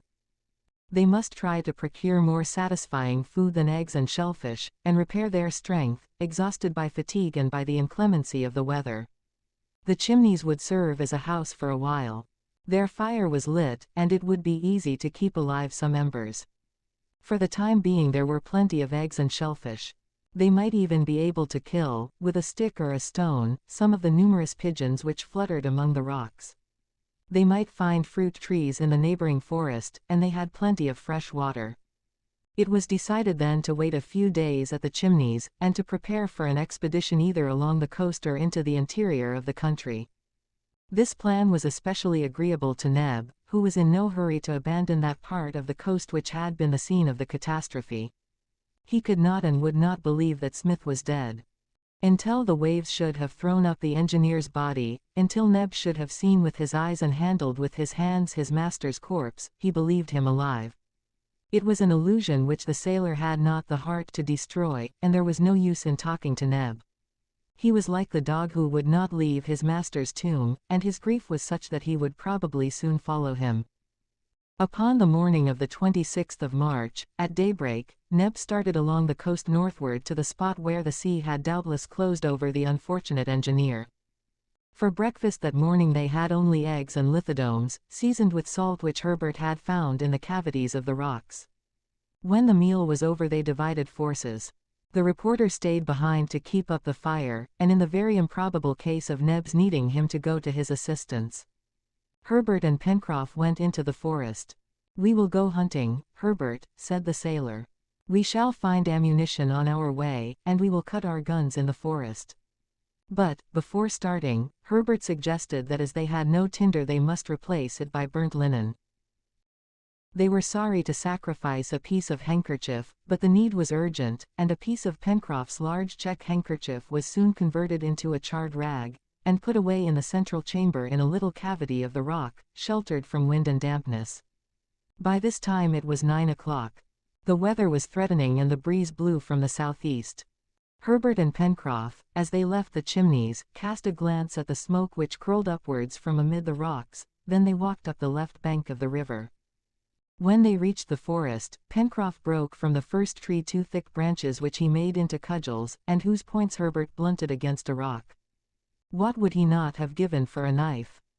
Then the hunters walked on in the high grass along the bank of the river, which, after its turn to the southwest, gradually narrowed, running between high banks and overarched by interlacing trees. Pencroff, not to lose his way, determined to follow the course of the stream, which would bring him back to his point of departure. But the bank offered many obstacles. Here, trees whose flexible branches bent over to the brink of the current, there, thorns and lianas which they had to break with their sticks. Herbert often glided between the broken stumps with the agility of a young cat and disappeared in the copse, but Pencroff called him back at once, begging him not to wander away. Meanwhile, the sailor carefully observed the character and peculiarities of the region. On this left bank the surface was flat, rising insensibly towards the interior. Sometimes it was moist and swampy, indicating the existence of a subterranean network of little streams emptying themselves into the river. Sometimes, too, a brook ran across the copse, which they crossed without trouble. The opposite bank was more undulating, and the valley, through whose bottom flowed the river, was more clearly defined. The hill, covered with trees rising in terraces, intercepted the vision. Along this right bank they could hardly have walked, for the descent was steep, and the trees which bent over the water were only sustained by their roots. It is needless to say that both forest and shore seemed a virgin wilderness. They saw fresh traces of animals whose species was unknown to them. Some seemed to them the tracks of dangerous wild beasts, but nowhere was there the mark of an axe on a tree trunk, or the ashes of a fire, or the imprint of a foot. They should no doubt have been glad that it was so, for on this land in the mid-Pacific, the presence of man was a thing more to be dreaded than desired. They hardly spoke, so great were the difficulties of the route. After an hour's walk they had but just compassed a mile. Hitherto their hunting had been fruitless. Birds were singing and flying to and fro under the trees, but they showed an instinctive fear of their enemy man. Herbert descried among them, in a swampy part of the forest, a bird with narrow and elongated beak, in shape something like a kingfisher, from which it was distinguished by its harsh and lustrous plumage. "That must be a jacamar," said Herbert, trying to get within range of the bird. "It would be a good chance to taste jacamar," answered the sailor, "if that fellow would only let himself be roasted." In a moment a stone, adroitly aimed by the boy, struck the bird on the wing, but the jacamar took to his legs and disappeared in a minute. "What a muff I am," said Herbert. "Not at all," said the sailor. "It was a good shot, a great many would have missed the bird. Don't be discouraged, we'll catch him again someday." The wood opened as the hunters went on, and the trees grew to a vast height, but none had edible fruits. Pencroff sought in vain for some of those precious palm trees, which lend themselves so wonderfully to the needs of mankind, and which grow from 40° north latitude to 35° south. But this forest was composed only of conifers, such as the deodars, already recognized by Herbert, the Douglas pines, which grow on the northeast coast of America, and magnificent fir trees, 150 feet high. Among their branches was fluttering a flock of birds, with small bodies and long, glittering tails. Herbert picked up some of the feathers, which lay scattered on the ground, and looked at them carefully. "These are corucus," said he. "I would rather have a guinea hen, or a heath cock," said Pencroff, "but still, if they are good to eat." "They are good to eat," said Herbert, "their meat is delicious. Besides, I think we can easily get at them with our sticks." Slipping through the grass, they reached the foot of a tree whose lower branches were covered with the little birds, who were snapping at the flying insects. Their feathered claws clutched tight the twigs on which they were sitting. Then the hunters rose to their feet, and using their sticks like a scythe, they mowed down whole rows of the corucus, of whom 105 were knocked over before the stupid birds thought of escape. "Good," said Pencroff, "this is just the sort of game for hunters like us. We could catch them in our hands." They skewered the corucus on a switch like field larks, and continued to explore. The object of the expedition was, of course, to bring back as much game as possible to the Chimneys. So far it had not been altogether attained. They looked about everywhere, and were enraged to see animals escaping through the high grass. If they had only had Top. But Top, most likely, had perished with his master. About 3 o'clock they entered a wood full of juniper trees, at whose aromatic berries flocks of birds were pecking. Suddenly they heard a sound like the blast of a trumpet. It was the note of those gallinaceae, called tetras, in the United States. Soon they saw several pairs of them, with brownish-yellow plumage and brown tails. Pencroff determined to capture one of these birds, for they were as big as hens, and their meat as delicious as a pullet. But they would not let him come near them. At last, after several unsuccessful attempts, he said, "Well, since we can't kill them on the wing, we must take them with a line." "Like a carp," cried the wondering Herbert. "Like a carp," answered the sailor, gravely. Pencroff had found in the grass half a dozen tetras nests, with 2 or 3 eggs in each. He was very careful not to touch these nests, whose owners would certainly return to them. Around these he purposed to draw his lines, not as a snare, but with hook and bait. He took Herbert to some distance from the nests, and there made ready his singular apparatus with the care of a true disciple of Isaac Walton. Herbert watched the work with a natural interest, but without much faith in its success. The lines were made of small lianas tied together, from 15 to 20 feet long, and stout thorns with bent points, broken from a thicket of dwarf acacias, and fastened to the ends of the lianas, served as hooks, and the great red worms which crawled at their feet made excellent bait. This done, Pencroff, walking stealthily through the grass, placed one end of his hook and line close to the nests of the tetras. Then he stole back, took the other end in his hand, and hid himself with Herbert behind a large tree. Herbert, it must be said, was not sanguine of success.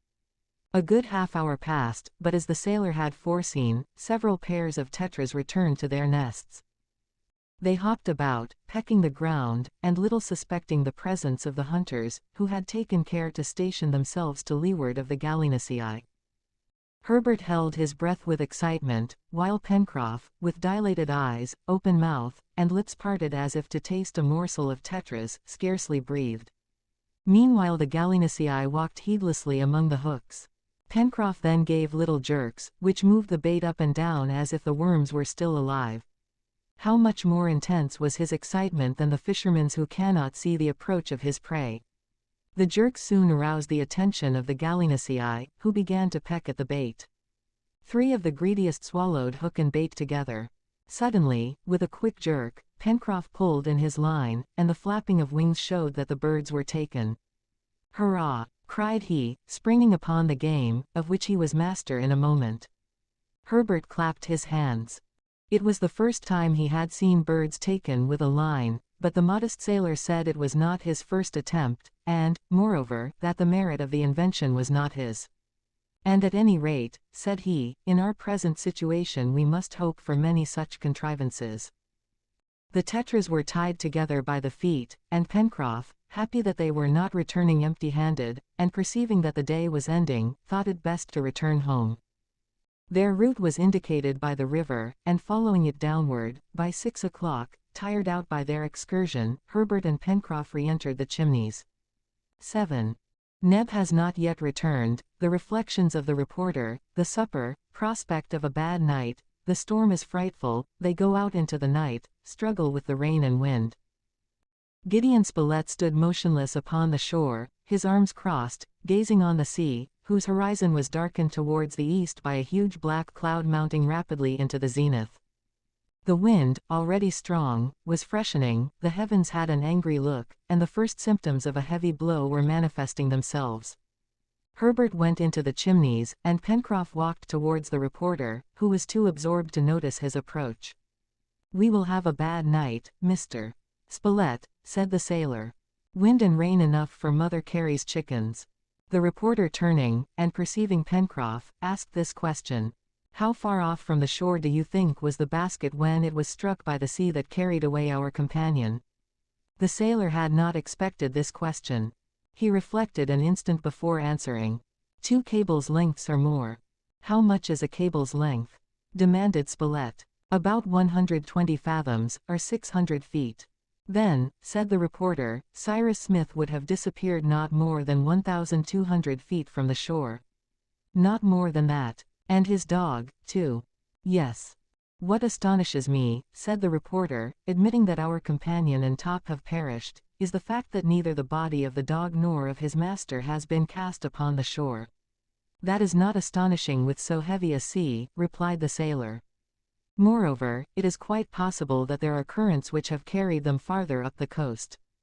"Then it is really your opinion that our companion has been drowned?" asked, once more, the reporter. "That is my opinion." "And my opinion, Pencroff," said Spilett, "with all respect for your experience, is, that in this absolute disappearance of both Cyrus and Top, living or dead, there is something inexplicable and incredible."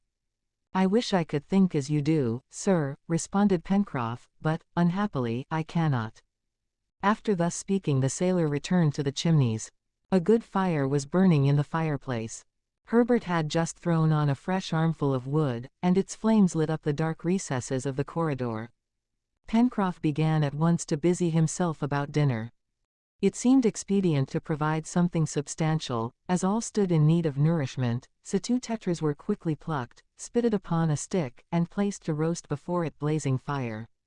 The couroucous were reserved for the next day. At 7 o'clock Neb was still absent, and Pencroff began to be alarmed about him. He feared that he might have met with some accident in this unknown land, or that the poor fellow had been drawn by despair to some rash act. Herbert, on the contrary, argued that Neb's absence was owing to some fresh discovery which had induced him to prolong his researches. And anything new must be to Cyrus Smith's advantage. Why had not Neb come back, if some hope was not detaining him? Perhaps he had found some sign or footprint which had put him upon the track. Perhaps, at this moment he was following the trail. Perhaps, already, he was beside his master. Thus the lad spoke and reasoned, unchecked by his companions. The reporter nodded approval, but Pencroff thought it more probable that Neb, in his search, had pushed on so far that he had not been able to return. Meantime, Herbert, excited by vague presentiments, manifested a desire to go to meet Neb. But Pencroff showed him that it would be useless in the darkness and storm to attempt to find traces of the negro, and that the better course was to wait. If, by morning, Neb had not returned, Pencroff would not hesitate joining the lad in a search for him. Gideon Spilett concurred with the sailor in his opinion that they had better remain together, and Herbert, though tearfully, gave up the project.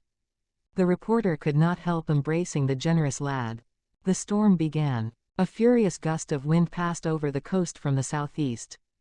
They heard the sea, which was out, roaring upon the reef. The whirlwind drove the rain in clouds along the shore. The sand, stirred up by the wind, mingled with the rain, and the air was filled with mineral as well as aqueous dust. Between the mouth of the river and the cliff's face, the wind whirled about as in a maelstrom, and, finding no other outlet than the narrow valley through which ran the stream, it rushed through this with irresistible violence. Often, too, the smoke from the chimney, driven back down its narrow vent, filled the corridors and rendered them uninhabitable. Therefore, when the tetras were cooked, Pencroff let the fire smolder, only preserving some clear embers among the ashes. At 8 o'clock Neb had not returned, but they could not help admitting that now the tempest alone was sufficient to account for his non-appearance, and that, probably, he had sought refuge in some cavern, waiting the end of the storm, or, at least, daybreak. As to going to meet him under present circumstances, that was simply impossible. The birds were all they had for supper, but the party found them excellent eating.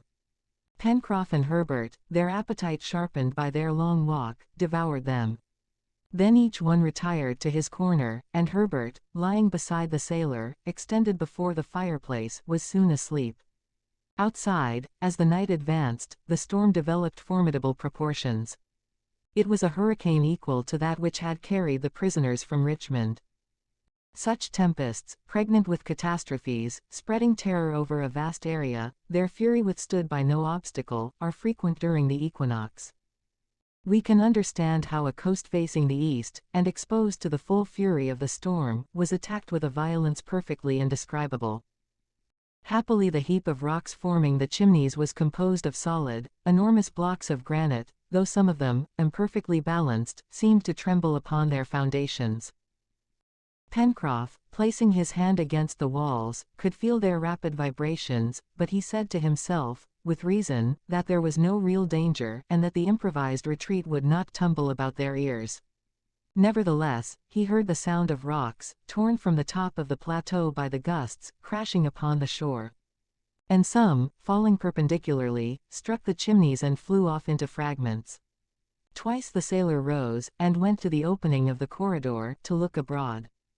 But there was no danger from these inconsiderable showers of stones, and he returned to his place before the fire, where the embers glowed among the ashes.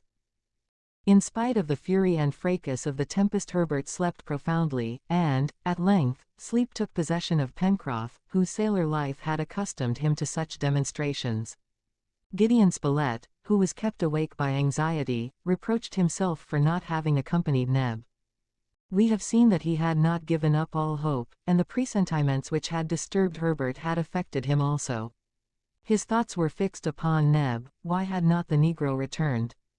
He tossed about on his sandy couch, unheeding the warfare of the elements. Then, overcome by fatigue, he would close his eyes for an instant, only to be awakened by some sudden thought. Meantime the night advanced, and it was about 2 o'clock when Pencroff was suddenly aroused from a deep sleep by finding himself vigorously shaken. "What's the matter?" he cried, rousing and collecting himself with the quickness peculiar to sailors. The reporter was bending over him and saying, "Listen, Pencroff, listen." The sailor listened, but could hear no sounds other than those caused by the gusts. "It is the wind," he said. "No," answered Spilett, listening again, "I think I heard." "What?" "The barking of a dog." "A dog!" cried Pencroff, springing to his feet. "Yes, the barking." "Impossible," answered the sailor. "How?" "In the roarings of the tempest." "Wait, listen," said the reporter. Pencroff listened most attentively, and at length, during a lull, he thought he caught the sound of distant barking.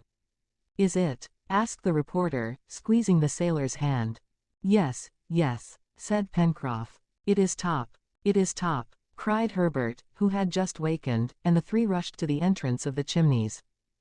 They had great difficulty in getting out, as the wind drove against them with fury, but at last they succeeded, and then they were obliged to steady themselves against the rocks.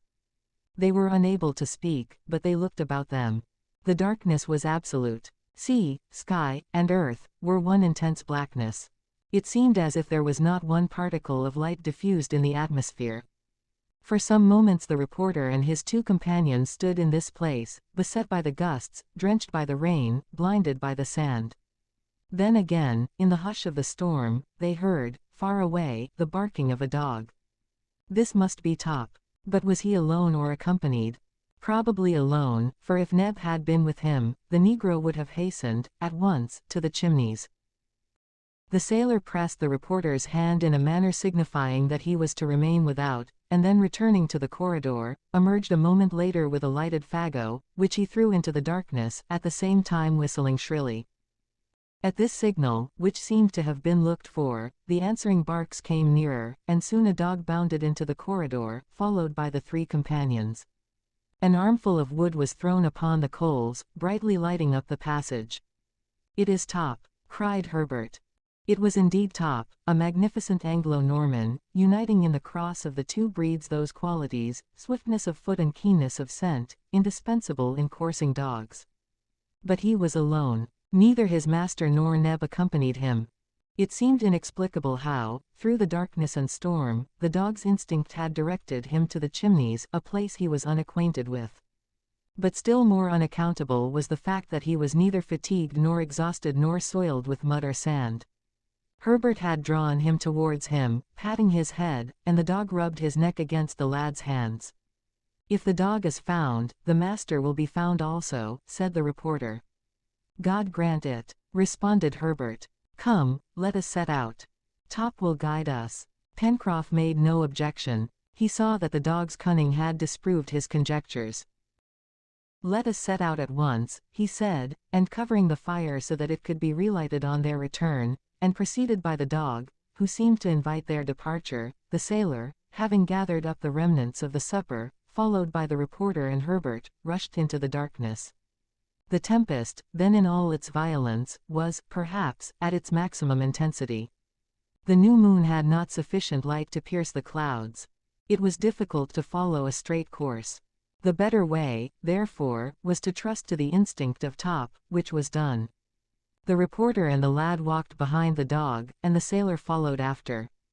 To speak was impossible. The rain, dispersed by the wind, was not heavy, but the strength of the storm was terrible. Fortunately, as it came from the southeast, the wind was at the back of the party, and the sand, hurled from behind, did not prevent their march. Indeed, they were often blown along so rapidly as nearly to be overthrown. But they were sustained by a great hope. This time, at least, they were not wandering at random. They felt, no doubt, that Neb had found his master and had sent the faithful dog to them. But was the engineer living, or had Neb summoned his companions only to render the last services to the dead? After having passed the smooth face of rock, which they carefully avoided, the party stopped to take breath. The angle of the cliff sheltered them from the wind, and they could breathe freely after this tramp, or rather race, of a quarter of an hour. They were now able to hear themselves speak, and the lad having pronounced the name of Smith, the dog seemed to say by his glad barking that his master was safe. "Saved. He is saved. Isn't he, Top?" repeated the boy, and the dog barked his answer.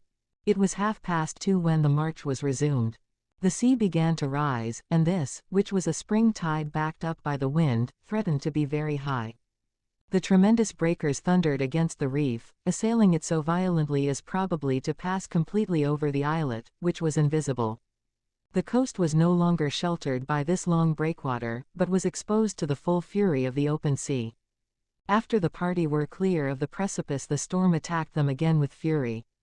Crouching, with backs still to the wind, they followed Top, who never hesitated in his course. Mounting towards the north, they had upon their right the endless line of breakers deafening them with its thunders, and upon their left a region buried in darkness. One thing was certain, that they were upon an open plain, as the wind rushed over them without rebounding as it had done from the granite cliffs. By 4 o'clock they estimated the distance traveled as 8 miles. The clouds had risen a little, and the wind was drier and colder. Insufficiently clad, the 3 companions suffered cruelly, but no murmur passed their lips. They were determined to follow Top wherever he wished to lead them. Towards 5 o'clock the day began to break. At first, overhead, where some gray shadowings bordered the clouds, and presently, under a dark band a bright streak of light sharply defined the sea horizon. The crests of the billows shone with a yellow light and the foam revealed its whiteness. At the same time, on the left, the hilly parts of the shore were confusedly defined in gray outlines upon the blackness of the night. At 6 o'clock it was daylight. The clouds sped rapidly overhead. The sailor and his companions were some 6 miles from the Chimneys, following a very flat shore, bordered in the offing by a reef of rocks whose surface only was visible above the high tide. On the left the country sloped up into downs bristling with thistles, giving a forbidding aspect to the vast sandy region. The shore was low, and offered no other resistance to the ocean than an irregular chain of hillocks. Here and there was a tree, leaning its trunks and branches towards the west.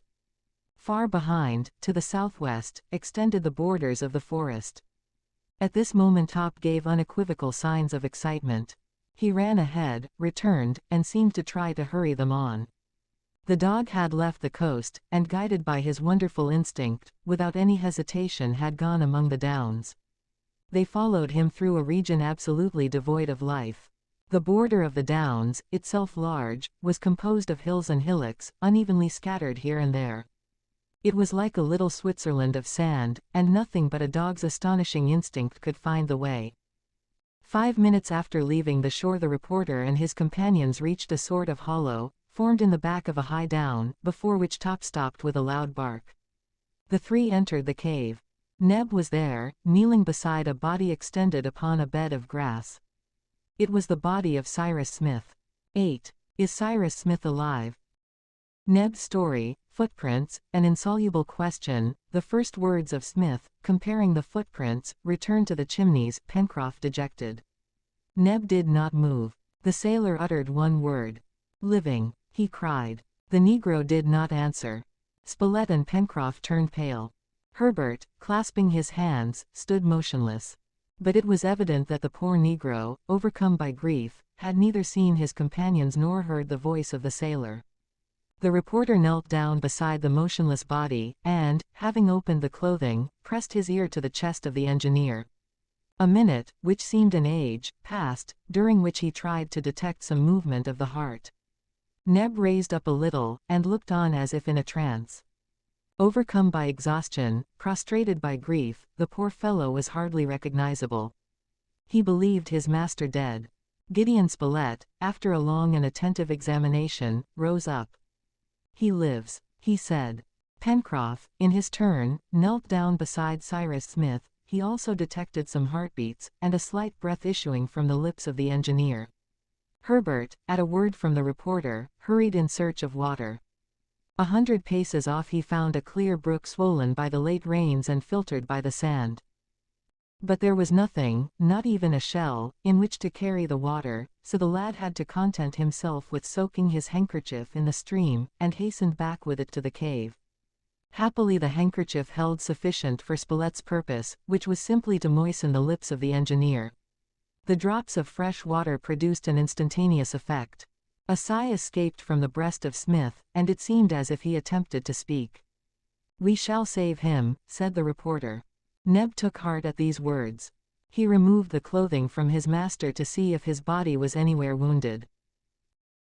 But neither on his head nor body nor limbs was there a bruise or even a scratch, an astonishing circumstance, since he must have been tossed about among the rocks. Even his hands were uninjured, and it was difficult to explain how the engineer should exhibit no mark of the efforts which he must have made in getting over the reef. But the explanation of this circumstance would come later, when Cyrus Smith could speak. At present, it was necessary to restore his consciousness, and it was probable that this result could be accomplished by friction. For this purpose they made use of the sailor's pea jacket. The engineer, warmed by this rude rubbing, moved his arms slightly, and his breathing began to be more regular. He was dying from exhaustion, and, doubtless, had not the reporter and his companions arrived, it would have been all over with Cyrus Smith. "You thought he was dead?" asked the sailor. "Yes, I thought so," answered Neb. "And if Top had not found you and brought you back, I would have buried my master and died beside him." The engineer had had a narrow escape. Then Neb told them what had happened. The day before, after having left the Chimneys at daybreak, he had followed along the coast in a direction due north, until he reached that part of the beach which he had already visited. There, though, as he said, without hope of success, he searched the shore, the rocks, the sand for any marks that could guide him, examining most carefully that part which was above high water mark, as below that point the ebb and flow of the tide would have effaced all traces. He did not hope to find his master living. It was the discovery of the body which he sought, that he might bury it with his own hands. He searched a long time, without success. It seemed as if nothing human had ever been upon that desolate shore. Of the millions of shellfish lying out of reach of the tide, not a shell was broken. There was no sign of a landing having ever been made there. The Negro then decided to continue some miles further up the coast. It was possible that the currents had carried the body to some distant point. For Neb knew that a corpse, floating a little distance from a low shore, was almost certain, sooner or later, to be thrown upon the strand, and he was desirous to look upon his master one last time. I followed the shore 2 miles further, looking at it at low and high water, hardly hoping to find anything, when yesterday evening, about 5 o'clock, I discovered footprints upon the sand. "Footprints?" cried Pencroff. "Yes, sir," replied Neb. "And did they begin at the water?" demanded the reporter. "No," answered the Negro, "above high water mark, below that the tide had washed out the others." "Go on, Neb," said Spilett. The sight of these footprints made me wild with joy. They were very plain, and went towards the downs. I followed them for a quarter of an hour, running so as not to tread on them. 5 minutes later, as it was growing dark, I heard a dog bark. It was Top. And he brought me here, to my master. Neb finished his recital by telling of his grief at the discovery of the inanimate body. He had tried to discover some signs of life still remaining in it. But all his efforts were in vain. There was nothing, therefore, to do but to perform the last offices to him whom he had loved so well. Then he thought of his companions. They, too, would wish to look once more upon their comrade. Top was there. Could he not rely upon the sagacity of that faithful animal? So having pronounced several times the name of the reporter, who, of all the engineer's companions, was best known by Top, and having at the same time motioned towards the south, the dog bounded off in the direction indicated. We have seen how, guided by an almost supernatural instinct, the dog had arrived at the Chimneys. Neb's companions listened to his story with the greatest attention. How the engineer had been able to reach this cave in the midst of the downs, more than a mile from the beach, was as inexplicable as was his escape from the waves and rocks without a scratch.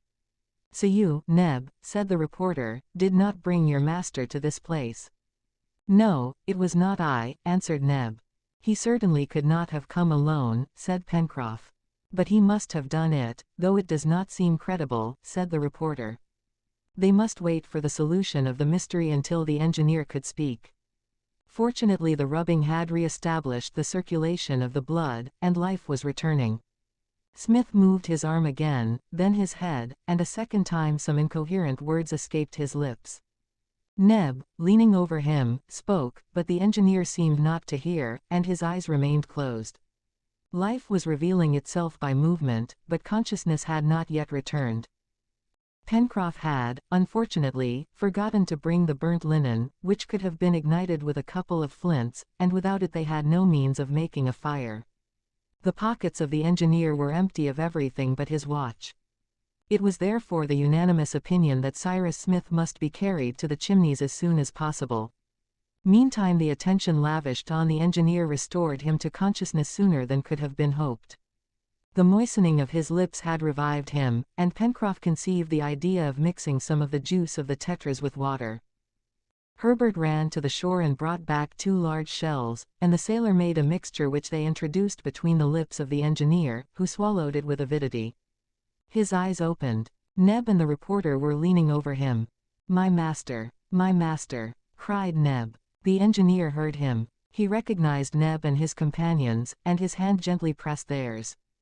Again he spoke some words, doubtless the same which he had before uttered, and which indicated that some thoughts were troubling him. This time the words were understood. Island or continent, he murmured. What the devil do we care, cried Pencroff, unable to restrain the exclamation, now that you are alive, sir. Island or continent? We will find that out later. The engineer made a motion in the affirmative, and then seemed to sleep. Taking care not to disturb him, the reporter set to work to provide the most comfortable means of moving him.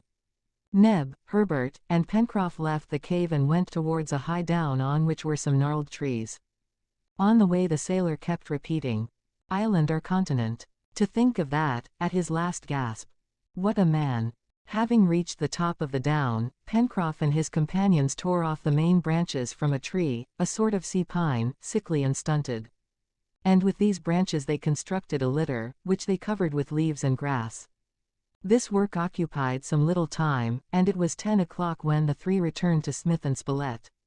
The engineer had just wakened from the sleep, or rather stupor, in which they had found him. The color had come back to his lips, which had been as pale as death. He raised himself slightly, and looked about, as if questioning where he was. Can you listen to me without being tired, Cyrus? Asked the reporter. Yes, responded the engineer. I think, said the sailor, that Mr. Smith can listen better after having taken some more of this tetra jelly. It is really tetra, sir, he continued, as he gave him some of the mixture, to which he had this time added some of the meat of the bird. Cyrus Smith swallowed these bits of tetra, and the remainder was eaten by his companions, who were suffering from hunger, and who found the repast light enough. Well, said the sailor, there are victuals waiting for us at the Chimneys, for you must know, Mr. Smith, that to the south of here we have a house with rooms and beds and fireplace, and in the pantry dozens of birds which our Herbert calls corucas. Your litter is ready, and whenever you feel strong enough we will carry you to our house. Thanks, my friend, replied the engineer, in an hour or two we will go. And now, Spilett, continue. The reporter related everything that had happened, recounting the events unknown to Smith, the last plunge of the balloon, the landing upon this unknown shore, its deserted appearance, the discovery of the Chimneys, the search for the engineer, the devotion of Neb, and what they owed to Top's intelligence, etc. But, asked Smith, in a feeble voice, you did not pick me up on the beach. No, replied the reporter. And it was not you who brought me to this hollow. No. How far is this place from the reef? At least half a mile, replied Pencroff, and if you are astonished, we are equally surprised to find you here. It is indeed singular, said the engineer, who was gradually reviving and taking interest in these details. But, asked the sailor, cannot you remember anything that happened after you were washed away by that heavy sea? Cyrus Smith tried to think, but he remembered little. The wave had swept him from the net of the balloon, and at first he had sunk several fathoms. Coming up to the surface, he was conscious, in the half-light, of something struggling beside him. It was Top, who had sprung to his rescue. Looking up, he could see nothing of the balloon, which, lightened by his and the dog's weight, had sped away like an arrow. He found himself in the midst of the tumultuous sea, more than half a mile from shore. He swum vigorously against the waves, and Top sustained him by his garments, but a strong current seized him, carrying him to the north, and, after struggling for half an hour, he sank, dragging the dog with him into the abyss. From that moment to the instant of his finding himself in the arms of his friends, he remembered nothing. Nevertheless, said Pencroff, you must have been cast upon the shore, and had strength enough to walk to this place, since Neb found your tracks. Yes, that must be so, answered the engineer, reflectively. And you have not seen any traces of inhabitants upon the shore?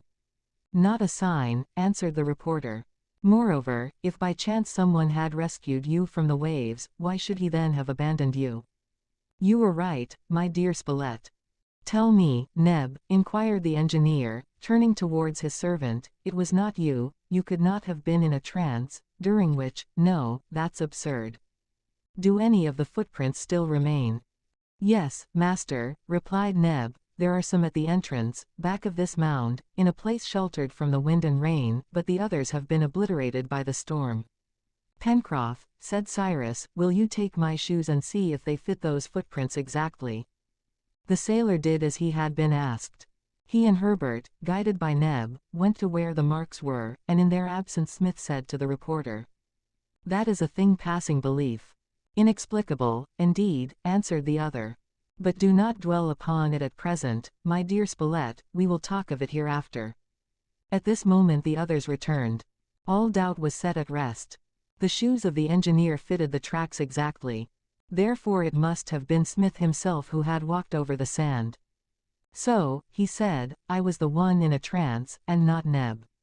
I must have walked like a somnambulist, without consciousness, and Top's instinct brought me here after he rescued me from the waves. Here, Top. Come here, dog." The splendid animal sprang, barking, to his master, and caresses were lavished upon him. It was agreed that there was no other way to account for the rescue than by giving Top the credit of it. Towards noon, Pencroff having asked Smith if he felt strong enough to be carried, the latter, for answer, by an effort which showed his strength of will, rose to his feet. But if he had not leaned upon the sailor he would have fallen. "Capital," said Pencroff. "Summon the engineer's carriage." The litter was brought. The cross branches had been covered with moss and grass, and when Smith was laid upon it they walked towards the coast, Neb and the sailor carrying him. 8 miles had to be traveled, and as they could move but slowly, and would probably have to make frequent rests, it would take 6 hours or more to reach the Chimneys. The wind was still strong, but, fortunately, it had ceased raining. From his couch, the engineer, leaning upon his arm, observed the coast, especially the part opposite the sea. He examined it without comment, but undoubtedly the aspect of the country, its contour, its forests and diverse products were noted in his mind. But after 2 hours, fatigue overcame him, and he slept upon the litter. At 5:30 the little party reached the precipice, and soon after, were before the Chimneys. Stopping here, the litter was placed upon the sand without disturbing the slumber of the engineer. Pencroff saw, to his surprise, that the terrible storm of the day before had altered the aspect of the place. Rocks had been displaced. Great fragments were strewn over the sand, and a thick carpet of several kinds of seaweed covered all the shore. It was plain that the sea sweeping over the isle had reached to the base of the enormous granite curtain. Before the entrance to the Chimneys the ground had been violently torn up by the action of the waves. Pencroff, seized with a sudden fear, rushed into the corridor. Returning, a moment after, he stood motionless looking at his comrades. The fire had been extinguished, the drowned cinders were nothing but mud. The charred linen, which was to serve them for tinder, had gone. The sea had penetrated every recess of the corridor, and everything was overthrown, everything was destroyed within the Chimneys. Ix. Cyrus is here. Pencroff's attempts, rubbing wood, island or continent, the plans of the engineer, whereabouts in the Pacific, in the depths of the forest, the pistachio pine, a pig chase, a smoke of good omen. In a few words the others were informed of what had happened. This accident, which portended serious results, at least Pencroff foresaw such, affected each one differently. Neb, overjoyed in having recovered his master, did not listen or did not wish to think of what Pencroff said. Herbert shared in a measure the apprehensions of the sailor. As to the reporter, he simply answered, "Upon my word, Pencroff, I don't think it matters much. But I tell you again, we have no fire. Pshaw, nor any means of lighting one. Absurd." "But, Mr. Spilett, is not Cyrus here?" asked the reporter. "Isn't he alive? He will know well enough how to make fire." "And with what?" "With nothing." What could Pencroff answer? He had nothing to say, as, in his heart, he shared his companion's confidence in Cyrus Smith's ability. To them the engineer was a microcosm, a compound of all science and all knowledge. They were better off on a desert island with Cyrus than without him in the busiest city of the Union. With him they could want for nothing, with him they would have no fear. If they had been told that a volcanic eruption would overwhelm the land, sinking it into the depths of the Pacific, the imperturbable answer of these brave men would have been, "Have we not Cyrus?" Meantime, the engineer had sunk into a lethargy, the result of the journey, and his help could not be asked for just then. The supper, therefore, would be very meager. All the tetras had been eaten, there was no way to cook other birds, and, finally, the corucus which had been reserved had disappeared. Something, therefore, must be done. First of all, Cyrus Smith was carried into the main corridor. There they were able to make for him a couch of seaweeds, and, doubtless, the deep sleep in which he was plunged, would strengthen him more than an abundant nourishment. With night the temperature, which the northwest wind had raised, again became very cold, and, as the sea had washed away the partitions which Pencroff had constructed, draughts of air made the place scarcely habitable. The engineer would therefore have been in a bad plight if his companions had not covered him with clothing which they took from themselves. The supper this evening consisted of the inevitable lithodomes, an ample supply of which Herbert and Neb had gathered from the beach. To these the lad had added a quantity of edible seaweed which clung to the high rocks and were only washed by the highest tides. These seaweeds, belonging to the family of Fucaceae, were a species of sargassum, which, when dry, furnish a gelatinous substance full of nutritive matter, much used by the natives of the Asiatic coast. After having eaten a quantity of lithodomes, the reporter and his companions sucked some of the seaweed, which they agreed was excellent. "Nevertheless," said the sailor, "it is time for Mr. Smith to help us." Meantime the cold became intense, and, unfortunately, they had no means of protecting themselves. The sailor, much worried, tried every possible means of procuring a fire. He had found some dry moss, and by striking 2 stones together he obtained sparks, but the moss was not sufficiently inflammable to catch fire, nor had the sparks the strength of those struck by a steel. The operation amounted to nothing. Then Pencroff, although he had no confidence in the result, tried rubbing 2 pieces of dry wood together, after the manner of the savages. It is true that the motion of the man, if it could have been turned into heat, according to the new theory, would have heated the boiler of a steamer. But it resulted in nothing except putting him in a glow and making the wood hot. After half an hour's work Pencroff was in a perspiration, and he threw away the wood in disgust. "When you can make me believe that savages make fire after that fashion," said he, "it will be hot in winter. I might as well try to light my arms by rubbing them together." But the sailor was wrong to deny the feasibility of this method. The savages frequently do light wood in this way. But it requires particular kinds of wood, and, moreover, the knack, and Pencroff had not this knack. Pencroff's ill humor did not last long. The bits of wood which he had thrown away had been picked up by Herbert, who exerted himself to rub them well. The strong sailor could not help laughing at the boy's weak efforts to accomplish what he had failed in. "Rub away, my boy, rub hard," he cried. "I am rubbing them," answered Herbert, laughing, "but only to take my turn at getting warm, instead of sitting here shivering, and pretty soon I will be as hot as you are, Pencroff."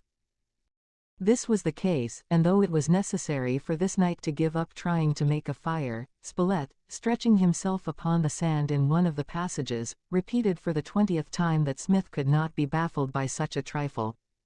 The others followed his example, and Top slept at the feet of his master. The next day, the 28th of March, when the engineer awoke, about 8 o'clock, he saw his companions beside him watching, and, as on the day before, his first words were, "Island or continent?" It was his one thought. "Well, Mr. Smith," answered Pencroff, "we don't know. You haven't found out yet." "But we will," affirmed Pencroff, "when you are able to guide us in this country." "I believe that I am able to do that now," answered the engineer, who, without much effort, rose up and stood erect. "That is good," exclaimed the sailor. "I am dying of hunger," responded Smith. "Give me some food, my friend, and I will feel better. You've fire, haven't you?" This question met with no immediate answer. But after some moments the sailor said, "No, sir, we have no fire, at least, not now." And he related what had happened the day before. He amused the engineer by recounting the history of their solitary match, and their fruitless efforts to procure fire like the savages. "We will think about it," answered the engineer, "and if we cannot find something like tinder—" "Well?" asked the sailor. "Well, we will make matches." Friction matches. Friction matches. It's no more difficult than that, cried the reporter, slapping the sailor on the shoulder. The latter did not see that it would be easy, but he said nothing, and all went out of doors. The day was beautiful. A bright sun was rising above the sea horizon, its rays sparkling and glistening on the granite wall. After having cast a quick look about him, the engineer seated himself upon a rock. Herbert offered him some handfuls of mussels and seaweed, saying, "It is all that we have, Mr. Smith." "Thank you, my boy," answered he, "it is enough, for this morning, at least." And he ate with appetite this scanty meal, washing it down with water brought from the river in a large shell. His companions looked on without speaking.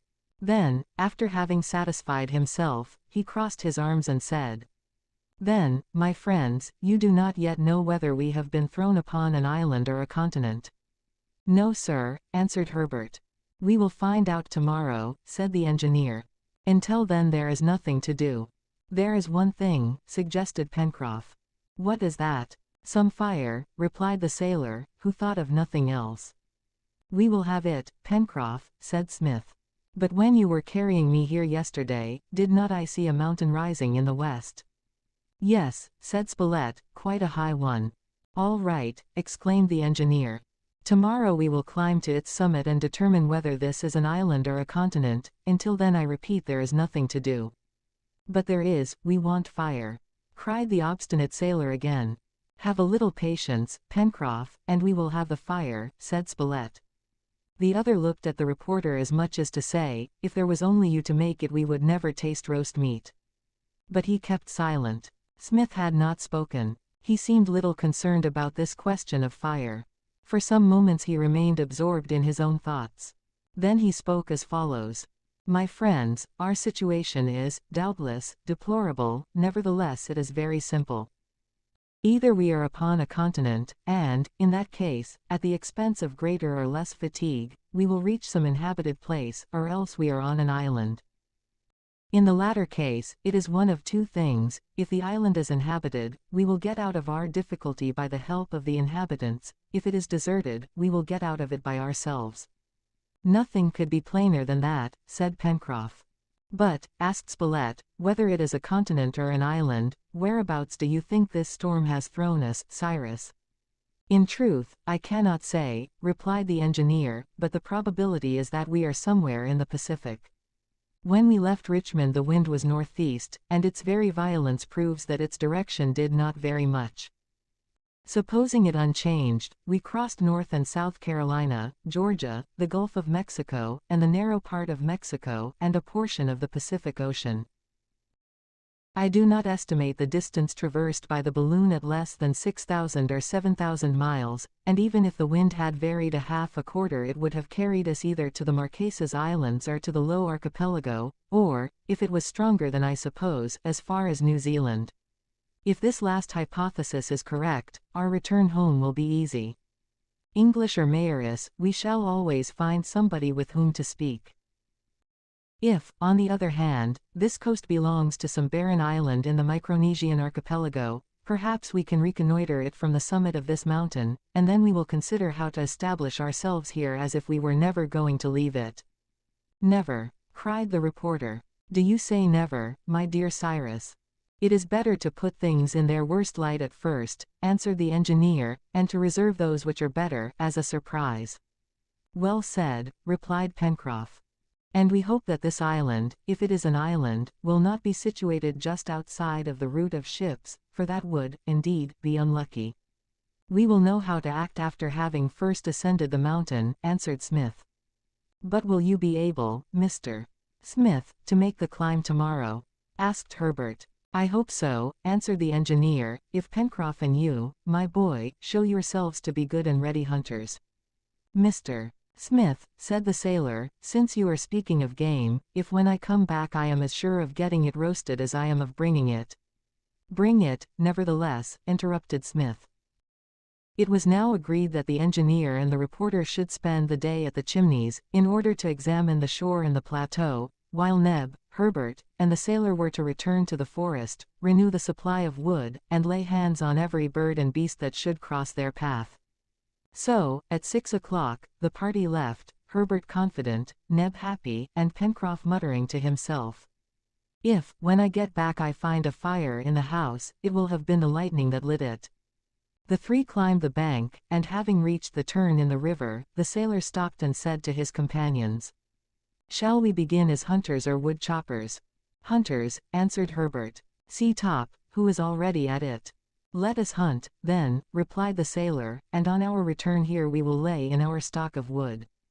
This said, the party made 3 clubs for themselves, and followed Top, who was jumping about in the high grass. This time, the hunters, instead of following the course of the stream, struck at once into the depths of the forests. The trees were for the most part of the pine family, and in certain places, where they stood in small groups, they were of such a size as to indicate that this country was in a higher latitude than the engineer supposed. Some openings, bristling with stumps decayed by the weather, were covered with dead timber which formed an inexhaustible reserve of firewood. Then, the opening passed, the underwood became so thick as to be nearly impenetrable. To guide oneself among these great trees without any beaten path was very difficult. So the sailor from time to time blazed the route by breaking branches in a manner easily recognizable. But perhaps they would have done better to have followed the water course, as in the first instance, as, after an hour's march, no game had been taken. Top, running under the low boughs, only flashed birds that were unapproachable. Even the couroucous were invisible, and it seemed likely that the sailor would be obliged to return to that swampy place where he had fished for tetras with such good luck. "Well, Pencroff," said Neb sarcastically, "if this is all the game you promised to carry back to my master, it won't take much fire to roast it." "Wait a bit, Neb," answered the sailor, "it won't be game that will be wanting on our return." "Don't you believe in Mr. Smith?" "Yes. But you don't believe he will make a fire." "I will believe that when the wood is blazing in the fireplace." "It will blaze, then, for my master has said so." "Well, we'll see." Meanwhile the sun had not yet risen to its highest point above the horizon. The exploration went on and was signalized by Herbert's discovery of a tree bearing edible fruit. It was the pistachio pine, which bears an excellent nut, much liked in the temperate regions of America and Europe. These nuts were perfectly ripe, and Herbert showed them to his companions, who feasted on them. "Well," said Pencroff, "seaweed for bread, raw mussels for meat, and nuts for dessert, that's the sort of dinner for men who haven't a match in their pocket." "It's not worth while complaining," replied Herbert. "I don't complain, my boy. I simply repeat that the meat is a little too scant in this sort of meal." "Top has seen something," cried Neb, running toward a thicket into which the dog had disappeared barking. With the dog's barks were mingled singular gruntings. The sailor and Herbert had followed the negro. If it was game, this was not the time to discuss how to cook it, but rather how to secure it. The hunters, on entering the brush, saw Top struggling with an animal which he held by the ear. This quadruped was a species of pig, about 2.5 feet long, of a brownish-black color, somewhat lighter under the belly, having harsh and somewhat scanty hair, and its toes at this time strongly grasping the soil seemed joined together by membranes.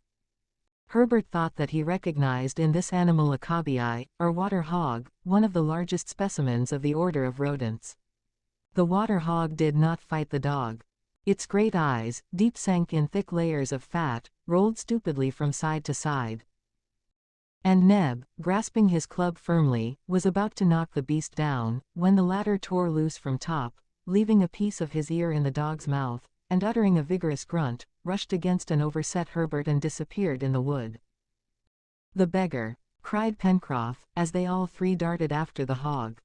But just as they had come up to it again, the water hog disappeared under the surface of a large pond, overshadowed by tall, ancient pines. The 3 companions stopped, motionless. Top had plunged into the water, but the cobbii, hidden at the bottom of the pond, did not appear. "Wait," said the boy, "he will have to come to the surface to breathe." "Won't he drown?" asked Neb. "No," answered Herbert, "since he is fin-toed and almost amphibious. But watch for him." Top remained in the water, and Pencroff and his companions took stations upon the bank, to cut off the animal's retreat, while the dog swam to and fro looking for him. Herbert was not mistaken. In a few minutes the animal came again to the surface. Top was upon him at once, keeping him from diving again, and a moment later, the cobby, dragged to the shore, was struck down by a blow from Neb's club. "Hurrah!" cried Pencroff with all his heart. "Nothing but a clear fire, and this gnawer shall be gnawed to the bone." Pencroff lifted the carcass to his shoulder, and judging by the sun that it must be near 2 o'clock, he gave the signal to return. Top's instinct was useful to the hunters, as, thanks to that intelligent animal, they were enabled to return upon their steps. In half an hour they had reached the bend of the river. There, as before, Pencroff quickly constructed a raft, although, lacking fire, this seemed to him a useless job, and, with the raft keeping the current, they returned towards the Chimneys. But the sailor had not gone 50 paces when he stopped and gave utterance anew to a tremendous hurrah, and extending his hand towards the angle of the cliff. "Herbert! Neb! See!" he cried. Smoke was escaping and curling above the rocks. The engineer's invention, island or continent.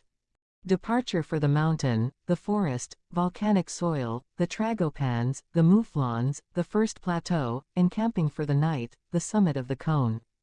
A few minutes afterwards, the 3 hunters were seated before a sparkling fire. Beside them sat Cyrus Smith and the reporter. Pencroff looked from one to the other without saying a word, his cobby in his hand.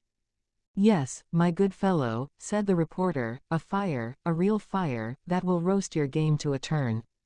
"But who lighted it?" said the sailor. "The sun." The sailor could not believe his eyes, and was too stupefied to question the engineer. "Had you a burning glass, sir?" asked Herbert of Cyrus Smith. "No, my boy," said he, "but I made one." And he showed his extemporized lens. It was simply the 2 glasses, from his own watch and the reporter's, which he had taken out, filled with water, and stuck together at the edges with a little clay. Thus he had made a veritable burning glass, and by concentrating the solar rays on some dry moss had set it on fire. The sailor examined the lens, then he looked at the engineer without saying a word, but his face spoke for him. If Smith was not a magician to him, he was certainly more than a man. At last his speech returned, and he said, "Put that down, Mr. Spilett, put that down in your book." "I have it down," said the reporter. Then, with the help of Neb, the sailor arranged the spit, and dressed the cobby for roasting, like a sucking pig, before the sparkling fire, by whose warmth, and by the restoration of the partitions, the Chimneys had been rendered habitable. The engineer and his companion had made good use of their day. Smith had almost entirely recovered his strength, which he had tested by climbing the plateau above. From thence his eye, accustomed to measure heights and distances, had attentively examined the cone whose summit he proposed to reach on the morrow. The mountain, situated about 6 miles to the northwest, seemed to him to reach about 3,500 feet above the level of the sea, so that an observer posted at its summit could command a horizon of 50 miles at least. He hoped, therefore, for an easy solution of the urgent question, island or continent. They had a pleasant supper, and the meat of the cobby was proclaimed excellent. The sargassum and pistachio nuts completed the repast. But the engineer said little, he was planning for the next day. Once or twice Pencroff talked of some project for the future, but Smith shook his head. "Tomorrow," he said, "we will know how we are situated, and we can act accordingly." After supper, more armfuls of wood were thrown on the fire, and the party lay down to sleep. The morning found them fresh and eager for the expedition which was to settle their fate. Everything was ready. Enough was left of the cobby for 24 hours' provisions, and they hoped to replenish their stock on the way. They charred a little linen for tinder, as the watch glasses had been replaced, and flint abounded in this volcanic region. At 7:30 they left the Chimneys, each with a stout cudgel. By Pencroff's advice, they took the route of the previous day, which was the shortest way to the mountain. They turned the southern angle, and followed the left bank of the river, leaving it where it bent to the southwest. They took the beaten path under the evergreens, and soon reached the northern border of the forest. The soil, flat and swampy, then dry and sandy, rose by a gradual slope towards the interior. Among the trees appeared a few shy animals, which rapidly took flight before Top. The engineer called his dog back, Later, perhaps, they might hunt, but now nothing could distract him from his great object. He observed neither the character of the ground nor its products, he was going straight for the top of the mountain. At 10 o'clock they were clear of the forest, and they halted for a while to observe the country. The mountain was composed of 2 cones. The first was truncated about 2,500 feet up, and supported by fantastic spurs, branching out like the talons of an immense claw, laid upon the ground. Between these spurs were narrow valleys, thick-set with trees, whose topmost foliage was level with the flat summit of the first cone. On the northeast side of the mountain, vegetation was more scanty, and the ground was seamed here and there, apparently with currents of lava. On the first cone lay a second, slightly rounded towards the summit. It lay somewhat across the other, like a huge hat cocked over the ear. The surface seemed utterly bare, with reddish rocks often protruding. The object of the expedition was to reach the top of this cone, and their best way was along the edge of the spurs. "We are in a volcanic country," said Cyrus Smith, as they began to climb, little by little, up the side of the spurs, whose winding summit would most readily bring them out upon the lower plateau. The ground was strewn with traces of igneous convulsion. Here and there lay blocks, debris of basalt, pumice stone, and obsidian. In isolated clumps rose some few of those conifers, which, some hundreds of feet lower, in the narrow gorges, formed a gigantic thicket, impenetrable to the sun. As they climbed these lower slopes, Herbert called attention to the recent marks of huge paws and hoofs on the ground. "These brutes will make a fight for their territory," said Pencroff. "Oh well," said the reporter, who had hunted tigers in India and lions in Africa, "we shall contrive to get rid of them. In the meanwhile, we must be on our guard." While talking they were gradually ascending.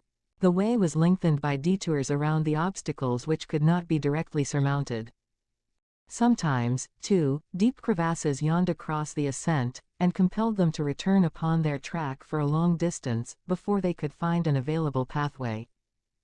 At noon, when the little company halted to dine at the foot of a great clump of firs, at whose foot babbled a tiny brook, they were still halfway from the first plateau, and could hardly reach it before nightfall. From this point the sea stretched broad beneath their feet, but on the right their vision was arrested by the sharp promontory of the southeast, which left them in doubt whether there was land beyond.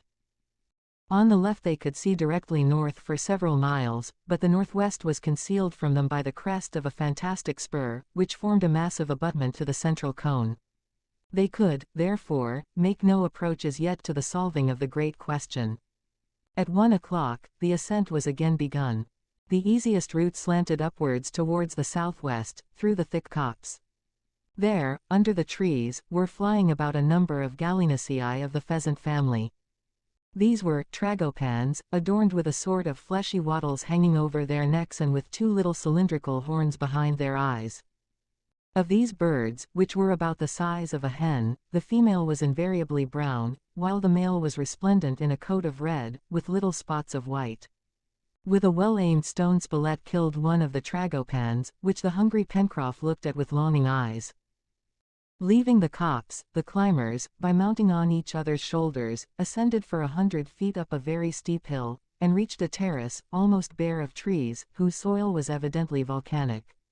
From hence, their course was a zigzag towards the east, for the declivity was so steep that they had to take every point of vantage. Neb and Herbert led the way, then came Smith and the reporter. Pencroff was last. The animals who lived among these heights, and whose traces were not wanting, must have the sure foot and the supple spine of a chamois or an izzard. They saw some to whom Pencroff gave a name of his own. "Sheep," he cried. They all had stopped 50 feet from half a dozen large animals, with thick horns curved backwards and flattened at the end, and with woolly fleece hidden under long silky fawn-colored hair. They were not the common sheep, but a species widely distributed through the mountainous regions of the temperate zone. Their name, according to Herbert, was mouflon. "Have they legs and chops?" asked the sailor. "Yes," replied Herbert. "Then they're sheep," said Pencroff. The animals stood motionless and astonished at their first sight of man. Then, seized with sudden fear, they fled, leaping away among the rocks. "Goodbye till next time," cried Pencroff to them, in a tone so comical that the others could not forbear laughing. As the ascension continued, the traces of lava were more frequent, and little sulfur springs intercepted their route. At some points sulfur had been deposited in crystals, in the midst of the sand and whitish cinders of feldspar which generally precede the eruption of lava. As they neared the first plateau, formed by the truncation of the lower cone, the ascent became very difficult. By 4 o'clock the last belt of trees had been passed. Here and there stood a few dwarfed and distorted pines, which had survived the attacks of the furious winds. Fortunately for the engineer and his party, it was a pleasant, mild day, for a high wind, at that altitude of 3,000 feet, would have interfered with them sadly. The sky overhead was extremely bright and clear. A perfect calm reigned around them. The sun was hidden by the upper mountain, which cast its shadow, like a vast screen, westward to the edge of the sea. A thin haze began to appear in the east, colored with all the rays of the solar spectrum. There were only 500 feet between the explorers and the plateau where they meant to encamp for the night, but these 500 were increased to 2,000 and more by the tortuous route. The ground, so to speak, gave way under their feet. The angle of ascent was often so obtuse that they slipped upon the smooth-worn lava. Little by little the evening set in, and it was almost night when the party, tired out by a 7 hours climb, arrived at the top of the first cone. Now they must pitch their camp, and think of supper and sleep. The upper terrace of the mountain rose upon a base of rocks, amid which they could soon find a shelter. Firewood was not plenty, yet the moss and dry thistles, so abundant on the plateau, would serve their turn. The sailor built up a fireplace with huge stones, while Neb and Herbert went after the combustibles. They soon came back with a load of thistles, and with flint and steel, the charred linen for tinder, and Neb to blow the fire. A bright blaze was soon sparkling behind the rocks. It was for warmth only, for they kept the pheasant for the next day, and supped off the rest of the cabiai and a few dozen pistachio nuts. It was only 6:30 when the meal was ended. Cyrus Smith resolved to explore, in the semi-obscurity, the great circular pediment which upheld the topmost cone of the mountain. Before taking rest, he was anxious to know whether the base of the cone could be passed, in case its flanks should prove too steep for ascent. So, regardless of fatigue, he left Pencroff and Neb to make the sleeping arrangements, and Spilett to note down the incidents of the day, and taking Herbert with him, began to walk around the base of the plateau towards the north. The night was beautiful and still, and not yet very dark. They walked together in silence. Sometimes the plateau was wide and easy, sometimes so encumbered with rubbish that the two could not walk abreast. Finally, after 20 minutes' tramp, they were brought to a halt. From this point the slant of the two cones was equal. To walk around the mountain upon an acclivity whose angle was nearly 75 degrees was impossible. But though they had to give up their flank movement, the chance of a direct ascent was suddenly offered to them. Before them opened an immense chasm in the solid rock. It was the mouth of the upper crater, the gullet, so to speak, through which, when the volcano was active, the eruption took place. Inside, hardened lava and scoriae formed a sort of natural staircase with enormous steps, by which they might possibly reach the summit. Smith saw the opportunity at a glance, and followed by the boy, he walked unhesitatingly into the huge crevasse, in the midst of the gathering darkness. There were yet 1,000 feet to climb. Could they scale the interior wall of the crater?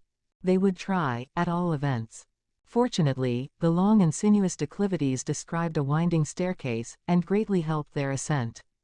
The crater was evidently exhausted. Not a puff of smoke, not a glimmer of fire, escaped, not a sound or motion in the dark abyss, reaching down, perhaps, to the center of the globe. The air within retained no taint of sulfur. The volcano was not only quiet, but extinct. Evidently the attempt was to succeed.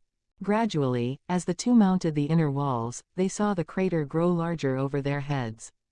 The light from the outer sky visibly increased. At each step, so to speak, which they made, new stars entered the field of their vision. The magnificent constellations of the southern sky shone resplendent. In the zenith glittered the splendid Antares of the Scorpion, and not far off that Beta of the Centaur, which is believed to be the nearest star to our terrestrial globe.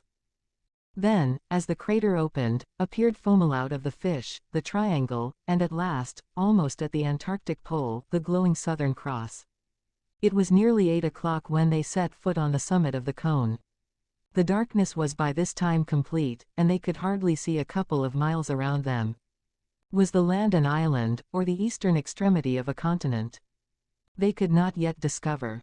Towards the west a band of cloud, clearly defined against the horizon, deepened the obscurity and confounded sea with sky. But at one point of the horizon suddenly appeared a vague light, which slowly sank as the clouds mounted to the zenith. It was the slender crescent of the moon, just about to disappear. But the line of the horizon was now cloudless, and as the moon touched it, the engineer could see her face mirrored for an instant on a liquid surface. He seized the boy's hand. "An island," said he, as the lunar crescent disappeared behind the waves. 11. At the summit of the cone, the interior of the crater, sea everywhere, no land in sight, a bird's-eye view of the coast, hydrography and orography, is the island inhabited. A geographical baptism, Lincoln Island. A half-hour later they walked back to the camp. The engineer contented himself with saying to his comrades that the country was an island, and that tomorrow they would consider what to do. Then each disposed himself to sleep, and in this basalt cave, 2,500 feet above sea level, they passed a quiet night in profound repose. The next day, March 30th, after a hurried breakfast on roast trajopan, they started out for the summit of the volcano. All desired to see the isle on which perhaps they were to spend their lives, and to ascertain how far it lay from other land, and how near the course of vessels bound for the archipelagos of the Pacific. It was about 7 o'clock in the morning when they left the camp. No one seemed dismayed by the situation. They had faith in themselves, no doubt, but the source of that faith was not the same with Smith as with his companions. They trusted in him, he in his ability to extort from the wilderness around them all the necessaries of life. As for Pencroff, he would not have despaired, since the rekindling of the fire by the engineer's lens, if he had found himself upon a barren rock, if only Smith was with him. "Bah!" said he, "we got out of Richmond without the permission of the authorities, and it will be strange if we can't get away sometime from a place where no one wants to keep us." They followed the route of the day before, flanking the cone till they reached the enormous crevasse. It was a superb day, and the southern side of the mountain was bathed in sunlight. The crater, as the engineer had supposed, was a huge shaft gradually opening to a height of 1,000 feet above the plateau. From the bottom of the crevasse large currents of lava meandered down the flanks of the mountain, indicating the path of the eruptive matter down to the lower valleys which furrowed the north of the island. The interior of the crater, which had an inclination of 35 or 40 degrees, was easily scaled. They saw on the way traces of ancient lava, which had probably gushed from the summit of the cone before the lateral opening had given it a new way of escape. As to the volcano chimney which communicated with the subterranean abyss, its depth could not be estimated by the eye, for it was lost in obscurity, but there seemed no doubt that the volcano was completely extinct. Before 8 o'clock, the party were standing at the summit of the crater, on a conical elevation of the northern side. The sea everywhere, was the universal exclamation. There it lay, an immense sheet of water around them on every side. Perhaps Smith had hoped that daylight would reveal some neighboring coast or island. But nothing appeared to the horizon line, a radius of more than 50 miles. Not a sail was in sight. Around the island stretched a desert infinity of ocean. Silent and motionless, they surveyed every point of the horizon. They strained their eyes to the uttermost limit of the ocean. But even Pencroff, to whom nature had given a pair of telescopes instead of eyes, and who could have detected land even in the faintest haze upon the sea line, could see nothing. Then they looked down upon their island, and the silence was broken by Spilett. "How large do you think this island is?" It seemed small enough in the midst of the infinite ocean. Smith thought a while, noticed the circumference of the island, and allowed for the elevation. "My friends," he said, "if I am not mistaken, the coast of the island is more than 100 miles around. Then its surface will be. That is hard to estimate, the outline is so irregular." If Smith was right, the island would be about the size of Malta or Zante in the Mediterranean, but it was more irregular than they, and at the same time had fewer capes, promontories, points, bays, and creeks. Its form was very striking. When Spilett drew it, they declared it was like some fantastic sea beast, some monstrous pteropod, asleep on the surface of the Pacific. The exact configuration of the island may thus be described. The eastern coast, upon which the castaways had landed, was a decided curve, embracing a large bay, terminating at the southeast in a sharp promontory, which the shape of the land had hidden from Pencroff on his first exploration. On the northeast, two other capes shut in the bay, and between them lay a narrow gulf like the half-open jaws of some formidable dogfish. From northeast to northwest the coast was round and flat, like the skull of a wild beast. Then came a sort of indeterminate hump, whose center was occupied by the volcanic mountain. From this point the coast ran directly north and south. For 2/3 of its length it was bordered by a narrow creek, then it finished in a long queue, like the tail of a gigantic alligator. This queue formed a veritable peninsula, which extended more than 30 miles into the sea, reckoning from the southeastern cape before mentioned. These 30 miles, the southern coast of the island, described an open bay. The narrowest part of the island, between the Chimneys and the creek, on the west, was 10 miles wide, but its greatest length, from the jaw in the northeast to the extremity of the southwestern peninsula, was not less than 30 miles. The general aspect of the interior was as follows. The southern part, from the shore to the mountain, was covered with woods, the northern part was arid and sandy. Between the volcano and the eastern coast the party were surprised to see a lake, surrounded by evergreens, whose existence they had not suspected. Viewed from such a height it seemed to be on the same level with the sea, but, on reflection, the engineer explained to his companions that it must be at least 300 feet higher, for the plateau on which it lay was as high as that of the coast. "So, then, it is a fresh-water lake?" asked Pencroff. "Yes," said the engineer, "for it must be fed by the mountain streams." "I can see a little river flowing into it," said Herbert, pointing to a narrow brook whose source was evidently in the spurs of the western cliff. "True," said Smith, "and since this brook flows into the lake, there is probably some outlet towards the sea for the overflow. We will see about that when we go back."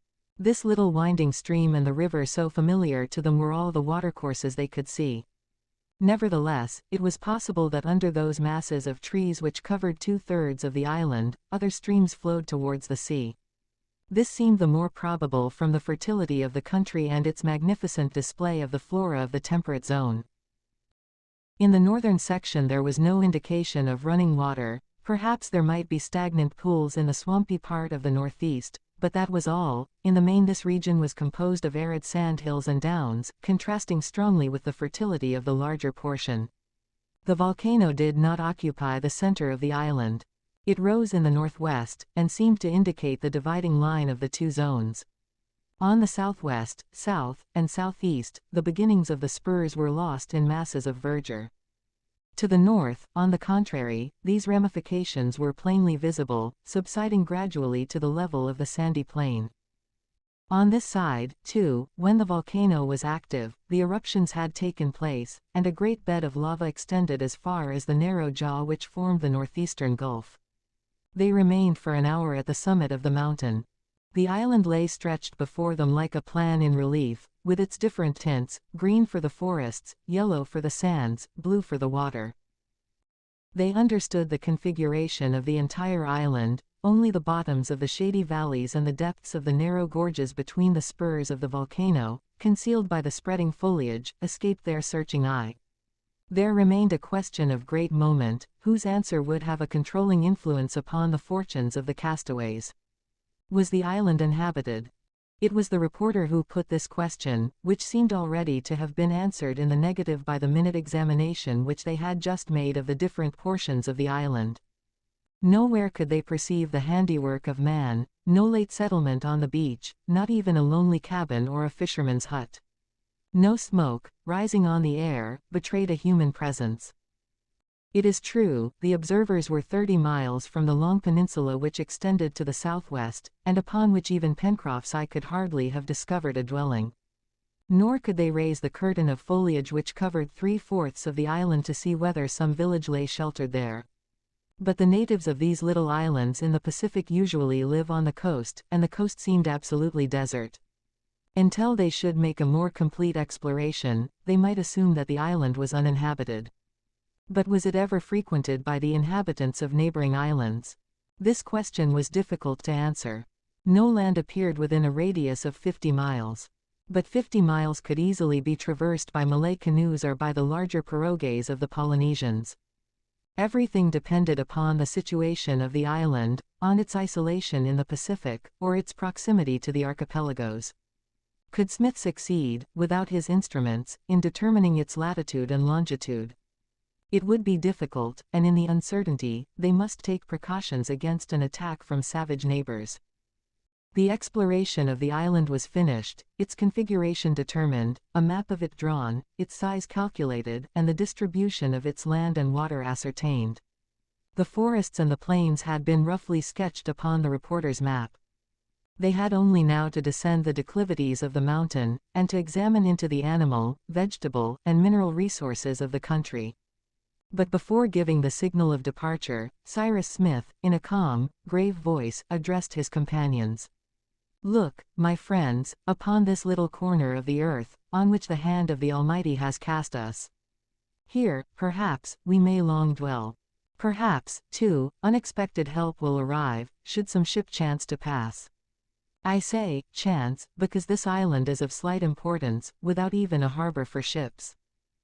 I fear it is situated out of the usual course of vessels, too far south for those which frequent the archipelagos of the Pacific, too far north for those bound to Australia round Cape Horn. I will not disguise from you our situation." "And you were right, my dear Cyrus," said the reporter, eagerly. "You are dealing with men. They trust you, and you can count on them. Can he not, my friends? I will obey you in everything, Mr. Smith," said Herbert, taking the engineer's hand. "May I lose my name," said the sailor, "if I shirk my part. If you choose, Mr. Smith, we will make a little America here.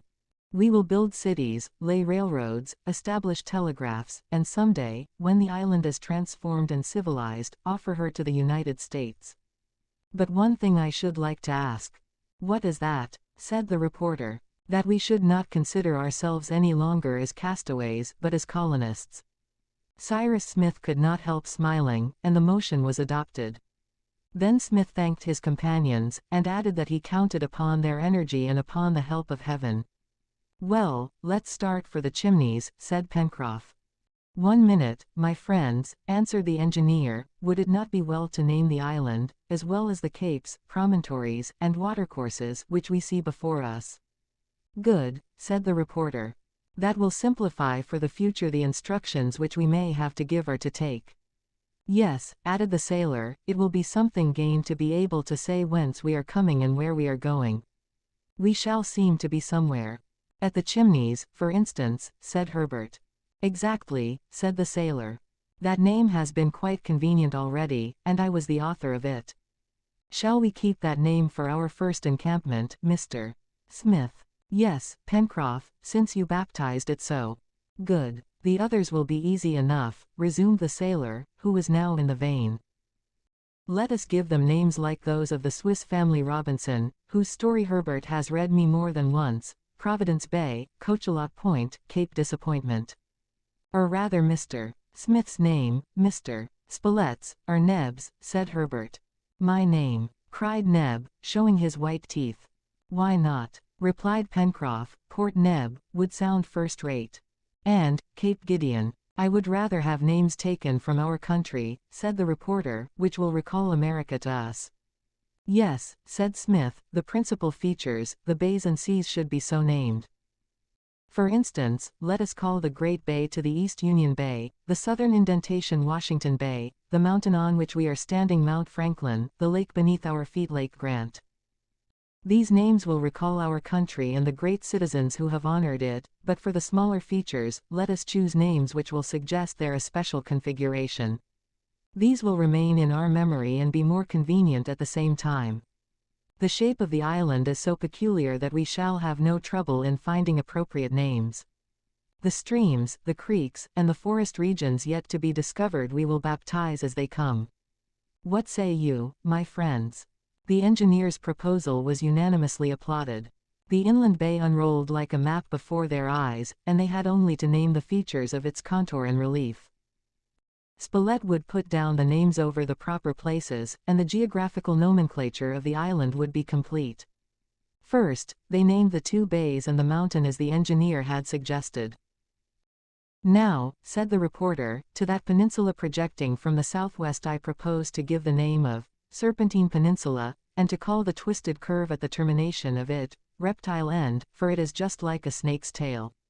"Motion carried," said the engineer. "And the other extremity of the island," said Herbert, "the gulf so like an open pair of jaws, let us call it Shark Gulf." "Good enough," said Pencroff, "and we may complete the figure by calling the two sides of the gulf Mandible Cape." "But there are two capes," observed the reporter. "Well, we will have them North Mandible and South Mandible." "I've put them down," said Spilett. "Now we must name the southwestern extremity of the island," said Pencroff. "You mean the end of Union Bay?" asked Herbert. "Claw Cape," suggested Neb, who wished to have his turn as godfather. And he had chosen an excellent name, for this cape was very like the powerful claw of the fantastic animal to which they had compared the island. Pencroff was enchanted with the turn things were taking, and their active imagination soon supplied other names. The river which furnished them with fresh water, and near which the balloon had cast them on shore, they called the Mercy, in gratitude to Providence. The islet on which they first set foot was Safety Island, the plateau at the top of the high granite wall above the Chimneys, from which the whole sweep of the bay was visible, Prospect Plateau, and, finally, that mass of impenetrable woods which covered Serpentine Peninsula, the forests of the far west. The engineer had approximately determined, by the height and position of the sun, the situation of the island with reference to the cardinal points, and had put Union Bay and Prospect Plateau to the east, but on the morrow, by taking the exact time of the sun's rising and setting, and noting its situation at the time exactly intermediate, he expected to ascertain precisely the northern point of the island, for, on account of its situation on the southern hemisphere, the sun at the moment of its culmination would pass to the north, and not to the south, as it does in the northern hemisphere.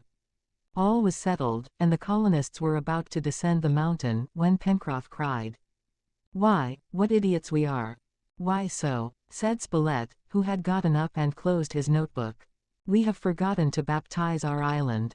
Herbert was about to propose to give it the name of the engineer, and his companions would have applauded the choice, when Cyrus Smith said quietly, "Let us give it the name of a great citizen, my friends, of the defender of American unity. Let us call it Lincoln Island." They greeted the proposal with 3 hurrahs. 12. Regulation of watches. Pencroff is satisfied. A suspicious smoke. The course of Red Creek. The flora of the island. Its fauna. Mountain pheasants. A kangaroo chase. The agouti. Lake Grant. Return to the Chimneys. The colonists of Lincoln Island cast a last look about them and walked once around the verge of the crater. Half an hour afterwards they were again upon the lower plateau, at their encampment of the previous night. Pencroff thought it was breakfast time, and so came up the question of regulating the watches of Smith and Spilett. The reporter's chronometer was uninjured by the sea water, as he had been cast high up on the sand beyond the reach of the waves. It was an admirable timepiece, a veritable pocket chronometer, and Spilett had wound it up regularly every day. The engineer's watch, of course, had stopped while he lay upon the downs. He now wound it up, and set it at 9 o'clock, estimating the time approximately by the height of the sun. Spilett was about to do the same, when the engineer stopped him. "Wait, my dear Spilett," said he. "You have the Richmond time, have you not?" "Yes." "Your watch, then, is regulated by the meridian of that city, which is very nearly that of Washington." "Certainly." "Well, keep it so. Wind it up carefully, but do not touch the hands. This may be of use to us." "What's the use of that?" thought the sailor. They made such a hearty meal, that little was left of the meat and pistachio nuts, but Pencroff did not trouble himself about that. Top, who had not been forgotten in the feast, would certainly find some new game in the thicket.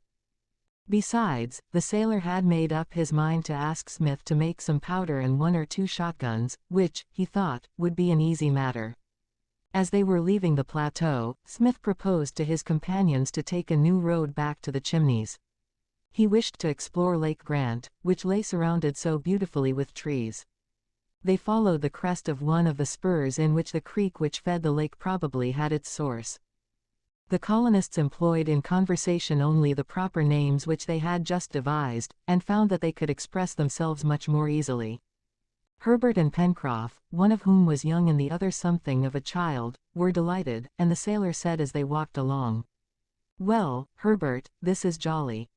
We can't lose ourselves now, my boy, since, whether we follow Lake Grant or get to the Mercy through the woods of the far west, we must come to Prospect Plateau and so to Union Bay." It had been agreed that, without marching in a squad, the colonists should not keep too far apart.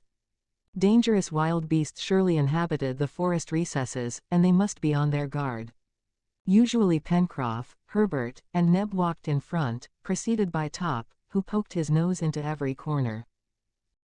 The reporter and engineer walked together, the former ready to note down every incident, the latter seldom speaking, and turning aside only to pick up sometimes one thing, sometimes another, vegetable or mineral, which he put in his pocket without saying a word. "What, the mischief, is he picking up?" muttered Pencroff. "There's no use in looking, I see nothing worth the trouble of stooping for." About 10 o'clock the little company descended the last declivities of Mount Franklin. A few bushes and trees were scattered over the ground. They were walking on a yellowish, calcined soil, forming a plain about a mile long, which extended to the border of the wood.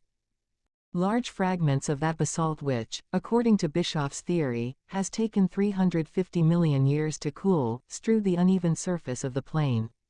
Yet there was no trace of lava, which had especially found an exit down the northern declivities.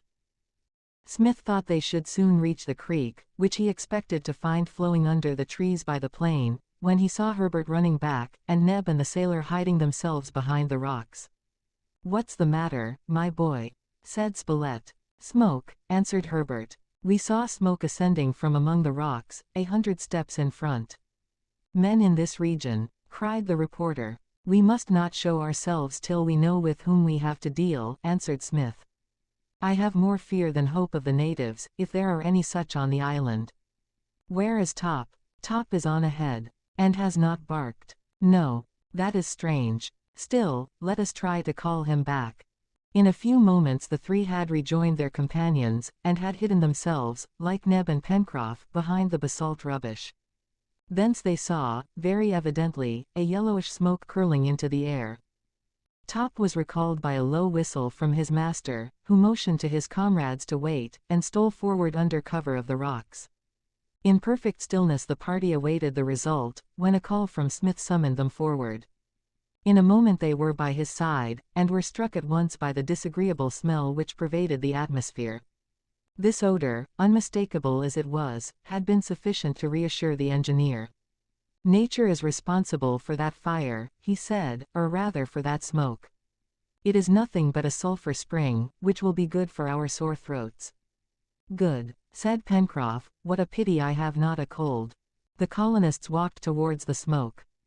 There they beheld a spring of sulphate of soda, which flowed in currents among the rocks, and whose waters, absorbing the oxygen of the air, gave off a lively odor of sulpho-hydric acid. Smith dipped his hand into the spring and found it oily.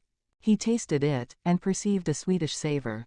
Its temperature he estimated at 95 degrees Fahrenheit, and when Herbert asked him on what he based his estimate, "Simply, my boy," said he, "because when I put my hand into this water, I have no sensation either of heat or of cold. Therefore, it is at the same temperature as the human body, that is, about 95 degrees. Then as the spring of sulphur could be put to no present use, the colonists walked towards the thick border of the forest, a few hundred paces distant. There, as they had thought, the brook rolled its bright limpid waters between high, reddish banks, whose color betrayed the presence of oxide of iron. On account of this color, they instantly named the water course Red Creek. It was nothing but a large mountain brook, deep and clear, here, flowing quietly over the lands, there, gurgling amid rocks, or falling in a cascade, but always flowing towards the lake. It was 1.5 miles long, its breadth varied from 30 to 40 feet. Its water was fresh, which argued that those of the lake would be found the same. a fortunate occurrence, in case they should find upon its banks a more comfortable dwelling than the chimneys. The trees which, a few hundred paces downstream overshadowed the banks of the creek, belonged principally to the species which abound in the temperate zone of Australia or of Tasmania, and belonged to those conifers which clothe the portion of the island already explored, some miles around Prospect Plateau. It was now the beginning of April, a month which corresponds in that hemisphere to our October, yet their leaves had not begun to fall. They were, especially, casuarinae and eucalypti, some of which, in the ensuing spring, would furnish a Swedish manna like that of the East. Clumps of Australian cedars rose in the glades, covered high with that sort of moss which the New Hollanders call tussocks, but the cocoa palm, so abundant in the archipelagos of the Pacific, was conspicuous by its absence. Probably the latitude of the island was too low. "What a pity," said Herbert, "such a useful tree and such splendid nuts."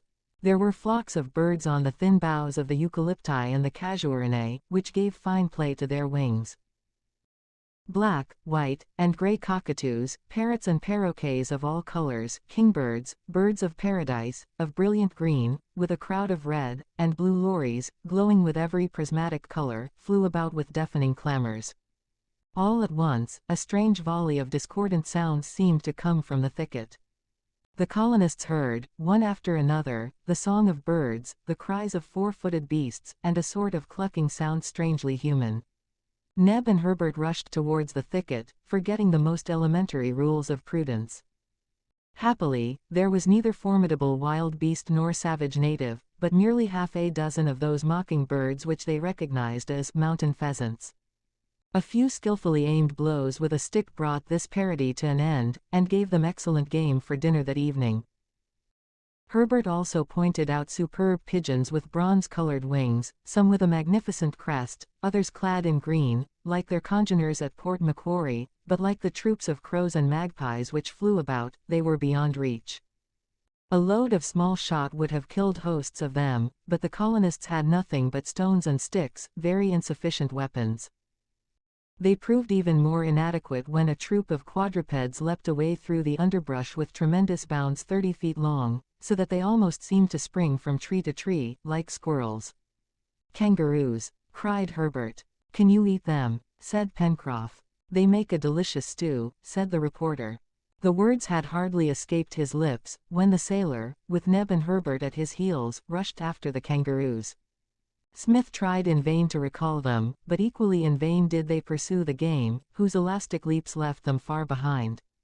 After 5 minutes' chase, they gave it up, out of breath. "You see, Mr. Smith," said Pencroff, "that guns are a necessity. Will it be possible to make them?" "Perhaps," replied the engineer, "but we will begin by making bows and arrows, and you will soon use them as skillfully as the Australian hunters." "Bows and arrows," said Pencroff, with a contemptuous look. "They are for children." "Don't be so proud, my friend," said the reporter. Bows and arrows were sufficient for many centuries for the warfare of mankind. Powder is an invention of yesterday, while war, unhappily, is as old as the race. "That's true, Mr. Spilett," said the sailor. "I always speak before I think. Forgive me." Meanwhile Herbert, with his natural history always uppermost in his thoughts, returned to the subject of kangaroos. "Those which escaped us," he said, "belong to the species most difficult to capture, very large, with long gray hair, but I am sure there are black and red kangaroos, rock kangaroos, kangaroo rats." "Herbert," said the sailor, "for me there is only one kind, the kangaroo on the spit, and that is just what we haven't got." They could not help laughing at Professor Pencroff's new classification. He was much cast down at the prospect of dining on mountain pheasants, but chance was once more kind to him. Top, who felt his dinner at stake, rushed hither and thither, his instinct quickened by sharp appetite. In fact, he would have left very little of what he might catch or anyone else, had not Neb watched him shrewdly. About 3 o'clock he disappeared into the rushes, from which came grunts and growls which indicated a deadly tussle. Neb rushed in, and found Top greedily devouring an animal, which in 10 seconds more would have totally disappeared. But the dog had luckily fallen on a litter, and 2 more rodents, for to this species did the beasts belong, lay strangled on the ground. Neb reappeared in triumph with a rodent in each hand. They had yellow hair, with patches of green, and the rudiments of a tail. They were a sort of agouti, a little larger than their tropical congeners, true American hares, with long ears and 5 molar teeth on either side. "Hurrah!" cried Pencroff, "the roast is here, now we can go back to the house." The journey was resumed. Red Creek still rolled its limp waters under the arching boughs of casuarents, banksias and gigantic gum trees. Superb liliaceae rose, to a height of 20 feet, and other arborescent trees of species unknown to the young naturalist, bent over the brook, which murmured gently beneath its leafy cradle. It widened sensibly, nevertheless, and the mouth was evidently near. As the party emerged from a massive thicket of fine trees, the lake suddenly appeared before them. They were now on its left bank, and a picturesque region opened to their view. The smooth sheet of water, about 7 miles in circumference and 250 acres in extent, lay sleeping among the trees. Towards the east, across the intermittent screen of verdure, appeared a shining horizon of sea. To the north the curve of the lake was concave, contrasting with the sharp outline of its lower extremity. Numerous aquatic birds frequented the banks of this little Ontario, in which the "Thousand Isles" of its American original were represented by a rock emerging from its surface some hundreds of feet from the southern bank. There lived in harmony several couples of kingfishers, perched upon rocks, grave and motionless, watching for fish. Then they would plunge into the water and dive with a shrill cry, reappearing with the prey in their beaks. Upon the banks of the lake and the island were constantly strutting wild ducks, pelicans, water hens and red beaks.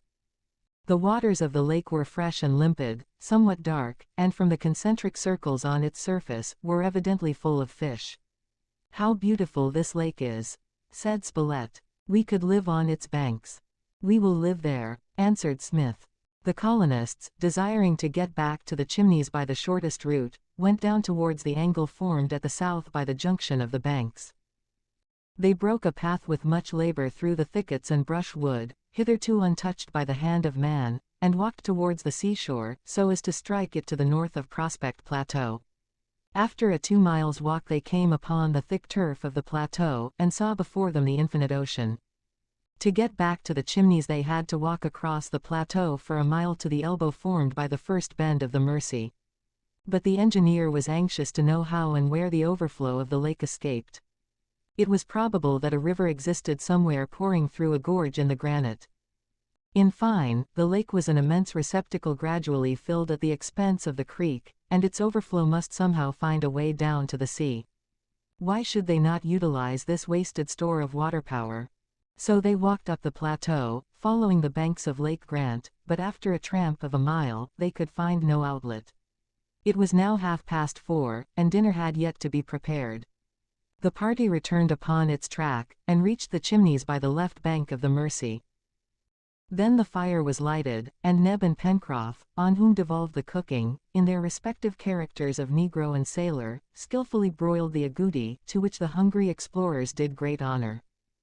When the meal was over, and just as they were settling themselves to sleep, Smith drew from his pocket little specimens of various kinds of minerals, and said quietly, "My friends, this is iron ore, this pyrites, this clay, this limestone, this charcoal. Nature gives us these as her part in the common task. Tomorrow we must do our share." 13. Top's contribution, making bows and arrows, a brick kiln, a pottery, different cooking utensils, the first boiled meat, mugwort, the Southern Cross, an important astronomical observation. "Now then, Mr. Smith, where shall we begin?" asked Pencroff the next morning. "At the beginning," answered the engineer. And this, indeed, was necessary, as the colonists did not even possess implements with which to make implements. Neither were they in that condition of nature which, having time, economizes effort. The necessities of life must be provided for at once, and, if profiting by experience they had nothing to invent, at least they had everything to make. Their iron and steel was in the ore, their pottery was in the clay, their linen and clothes were still to be provided.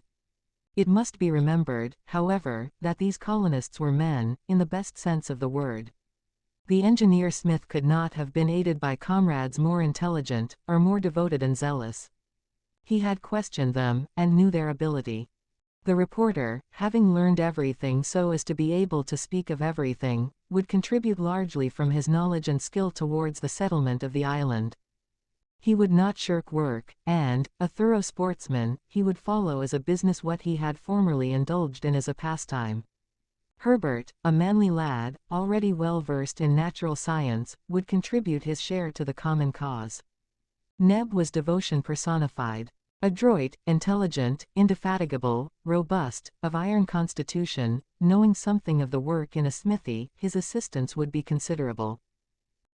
As to Pencroff, he had sailed every sea, had been a carpenter in the Brooklyn yards, an assistant tailor on board ship, and, during his leaves of absence, a gardener, farmer, etc. In short, like every sailor, he was a jack of all trades. Indeed, it would have been hard to bring together 5 men, more able to struggle against fate, and more certain to triumph in the end. At the beginning, Smith had said. And this beginning was the construction of an apparatus which would serve to transform the natural substances.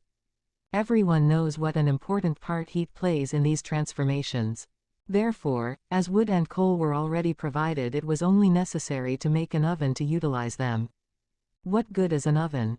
asked Pencroff. "To make the pottery that we want," replied Smith. "And how will we make an oven?" "With bricks." "And how will we make the bricks?" "With the clay. Come, friends. We will set up our factory at the place of production, so as to avoid carriage. Neb will bring the provisions, and we shall not lack fire to cook food." "No," replied the reporter, "but suppose we lack food, since we have no hunting implements?" "If we only had a knife!" cried the sailor. "What, then?" asked Smith. "Why, I would make a bow and arrows. And game would be plenty in the larder." "A knife. Something that will cut," said the engineer, as if talking to himself. Suddenly his face brightened. "Come here, Top," he called. The dog bounded to his master, and Smith, having taken off the collar which the animal had around his neck, broke it into halves, saying, "Here are 2 knives, Pencroff." For all response, the sailor gave a couple of cheers. Top's collar was made from a thin piece of tempered steel. All that was therefore necessary was to rub it to an edge upon a sandstone, and then to sharpen it upon one of finer grain. These kind of stones were readily procurable upon the beach, and in a couple of hours the implements of the colony consisted of 2 strong blades, which it was easy to fasten into solid handles. The overcoming of this first difficulty was greeted as a triumph, and it was indeed a fortunate event. On setting out, it was the intention of the engineer to return to the western bank of the lake, where he had noticed the clay, of which he had secured a specimen. Following the bank of the Mersey they crossed Prospect Plateau, and after a walk of about 5 miles, they arrived at a glade some 200 paces distant from Lake Grant. On the way, Herbert had discovered a tree from which the South American Indians make bows. It was the Crijimba, of the palm family. From it they cut long straight branches, which they peeled and shaped into bows. For cords they took the fibers of the Hibiscus heterophyllus, Indian hemp, a malvaceous plant, the fibers of which are as strong as the tendons of an animal. Pencroff, having thus provided bows, only needed arrows. Those were easily made from straight, stiff branches, free from knots, but it was not so easy to arm them with a substitute for iron. But Pencroff said that he had accomplished this much, and that chance would do the rest. The party had reached the place discovered the day before. The ground was composed of that clay which is used in making bricks and tiles, and was therefore just the thing for their purpose. The labor was not difficult. It was only necessary to scour the clay with sand, mold the bricks, and then bake them before a wood fire. Usually, bricks are pressed in molds, but the engineer contented himself with making these by hand. All this day and the next was employed in this work. The clay, soaked in water, was kneaded by the hands and feet of the manipulators, and then divided into blocks of equal size. A skilled workman can make, without machinery, as many as 10,000 bricks in 12 hours, but in the 2 days the brickmakers of Lincoln Island had made but 3,000, which were piled one upon the other to await the time when they would be dry enough to bake, which would be in 3 or 4 days. On the 2nd of April, Smith occupied himself in determining the position of the island. The day before he had noted the precise minute at which the sun had set, allowing for the refraction. On this morning, he ascertained with equal precision the time of its rising. The intervening time was 12 hours and 24 minutes. Therefore 6 hours and 12 minutes after rising the sun would pass the meridian, and the point in the sky which it would occupy at that instant would be north. At the proper hour Smith marked this point, and by getting 2 trees in line obtained a meridian for his future operations. During the 2 days preceding the baking they occupied themselves by laying in a supply of firewood. Branches were cut from the edge of the clearing, and all the dead wood under the trees was picked up. And now and then they hunted in the neighborhood, the more successfully, as Pencroff had some dozens of arrows with very sharp points.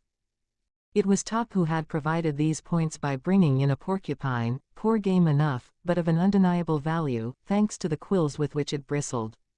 These quills were firmly fastened to the ends of the arrows, and their flight was guided by feathering them with the cockatoo's feathers.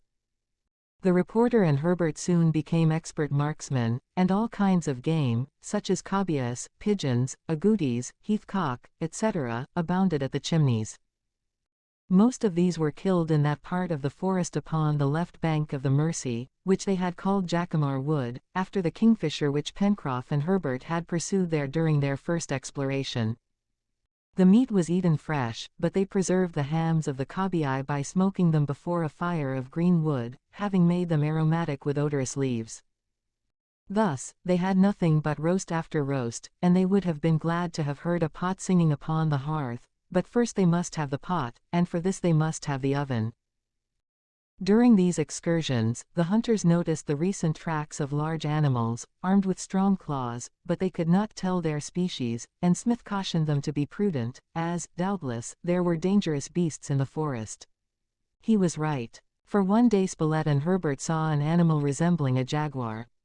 But, fortunately, the beast did not attack them, as they could hardly have killed it without being themselves wounded. But, Spilett promised, if he should ever obtain a proper weapon, such as one of the guns Pencroff begged for, that he would wage relentless war on all ferocious beasts and rid the island of their presence. They did not do anything to the Chimneys, as the engineer hoped to discover, or to build, if need be, a more convenient habitation, but contented themselves by spreading fresh quantities of moss and dry leaves upon the sand in the corridors, and upon these primitive beds the tired workmen slept soundly. They also reckoned the days already passed on Lincoln Island, and began keeping a calendar. On the 5th of April, which was a Wednesday, they had been 12 days upon the island. On the morning of the 6th, the engineer with his companions met at the place where the bricks were to be baked. Of course the operation was to be conducted in the open air, and not in an oven, or, rather, the pile of bricks would in itself form a bake oven.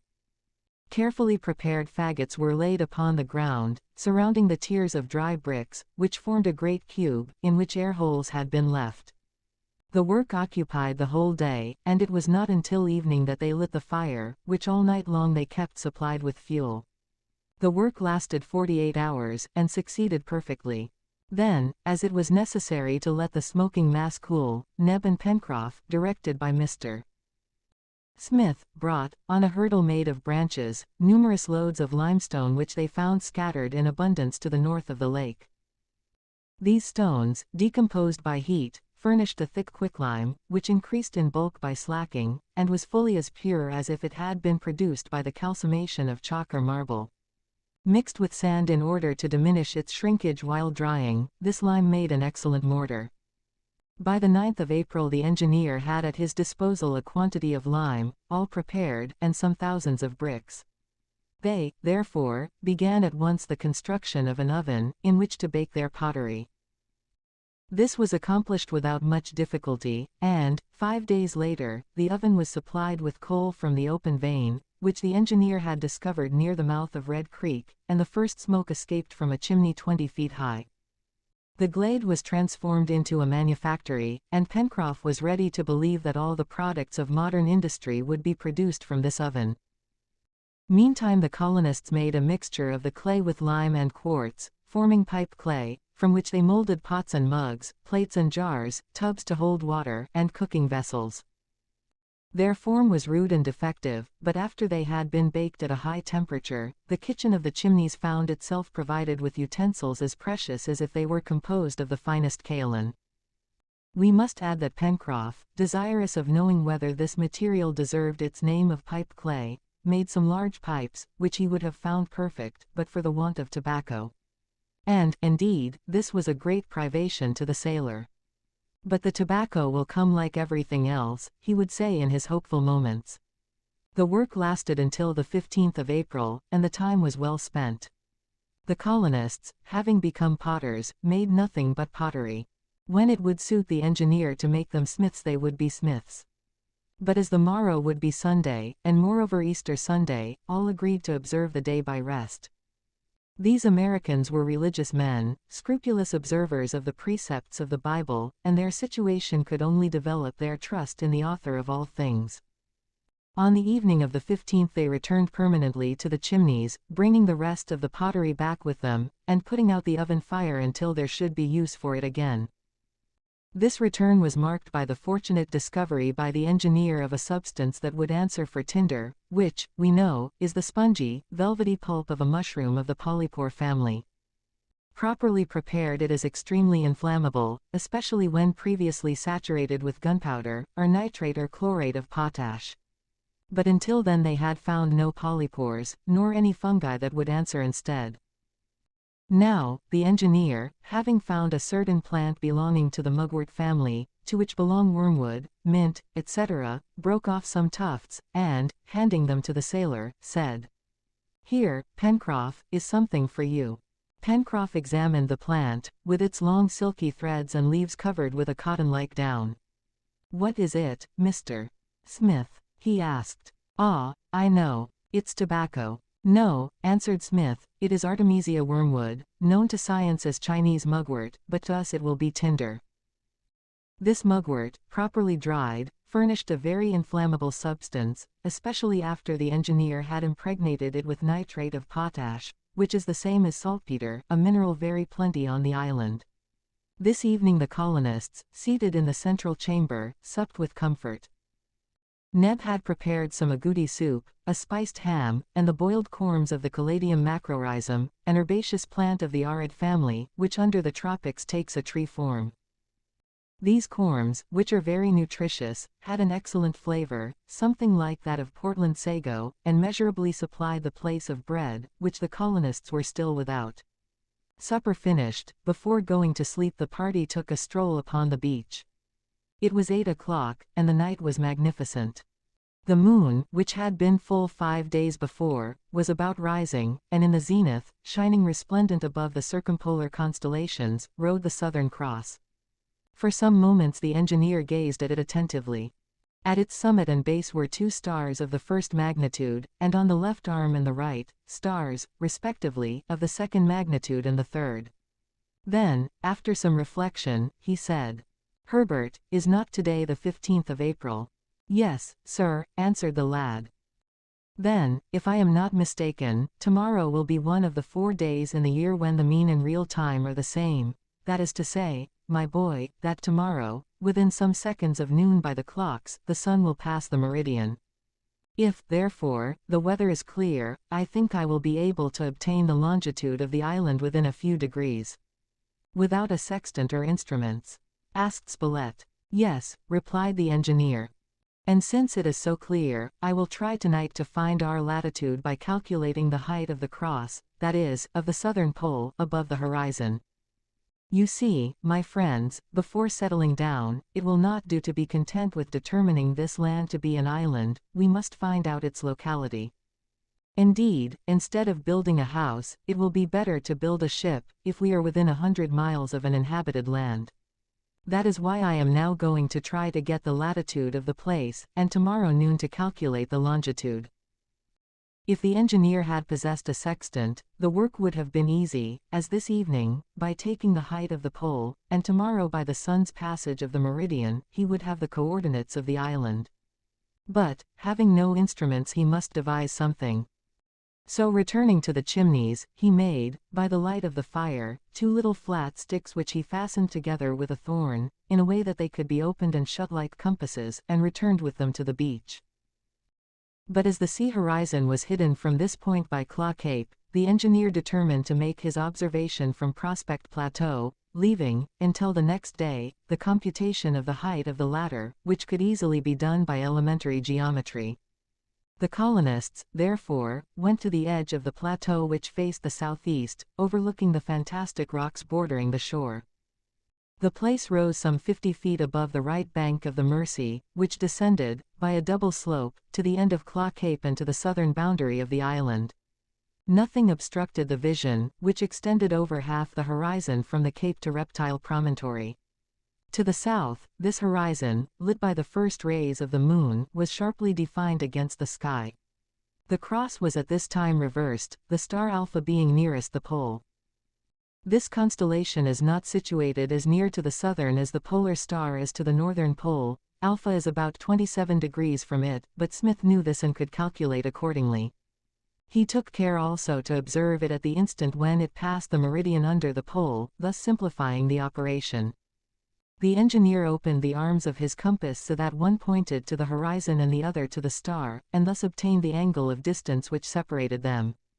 And in order to fix this distance immovably, he fastened these arms, respectively, by means of thorns, to a cross piece of wood. This done, it was only necessary to calculate the angle obtained, bringing the observation to the level of the sea so as to allow for the depression of the horizon caused by the height of the plateau. The measurement of this angle would thus give the height of Alpha, or the pole, above the horizon, or, since the latitude of a point on the globe is always equal to the height of the pole above the horizon at that point, the latitude of the island. This calculation was postponed until the next day, and by 10 o'clock everybody slept profoundly. 14. The measure of the granite wall, an application of the theorem of similar triangles, the latitude of the island, an excursion to the north, an oyster bed, plans for the future, the sun's passage of the meridian, the coordinates of Lincoln Island. At daybreak the next day, Easter Sunday, the colonists left the chimneys and went to wash their linen and clean their clothing. The engineer intended to make some soap as soon as he could obtain some soda or potash and grease or oil. The important question of renewing their wardrobes would be considered in due time. At present they were strong, and able to stand hard wear for at least 6 months longer. But everything depended on the situation of the island as regarded inhabited countries, and that would be determined this day, providing the weather permitted. The sun rising above the horizon, ushered in one of those glorious days which seem like the farewell of summer.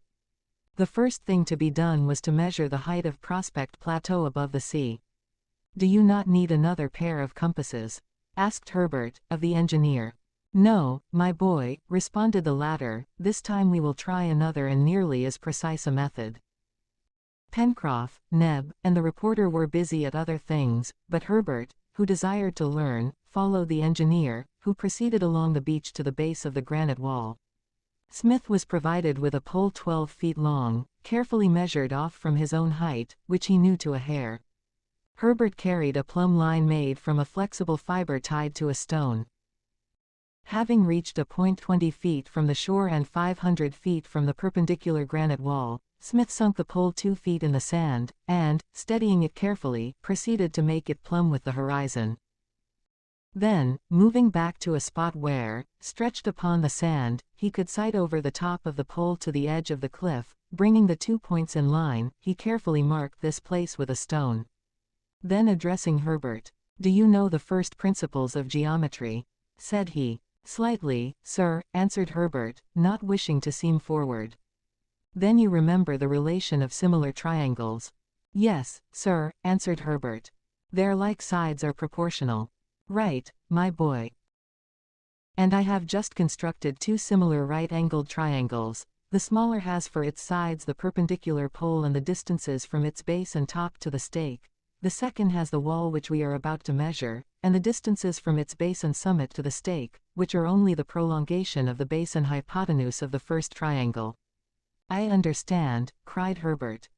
As the distance from the stake to the pole is proportional to the distance from the stake to the base of the wall, so the height of the wall is proportional to the height of the rod.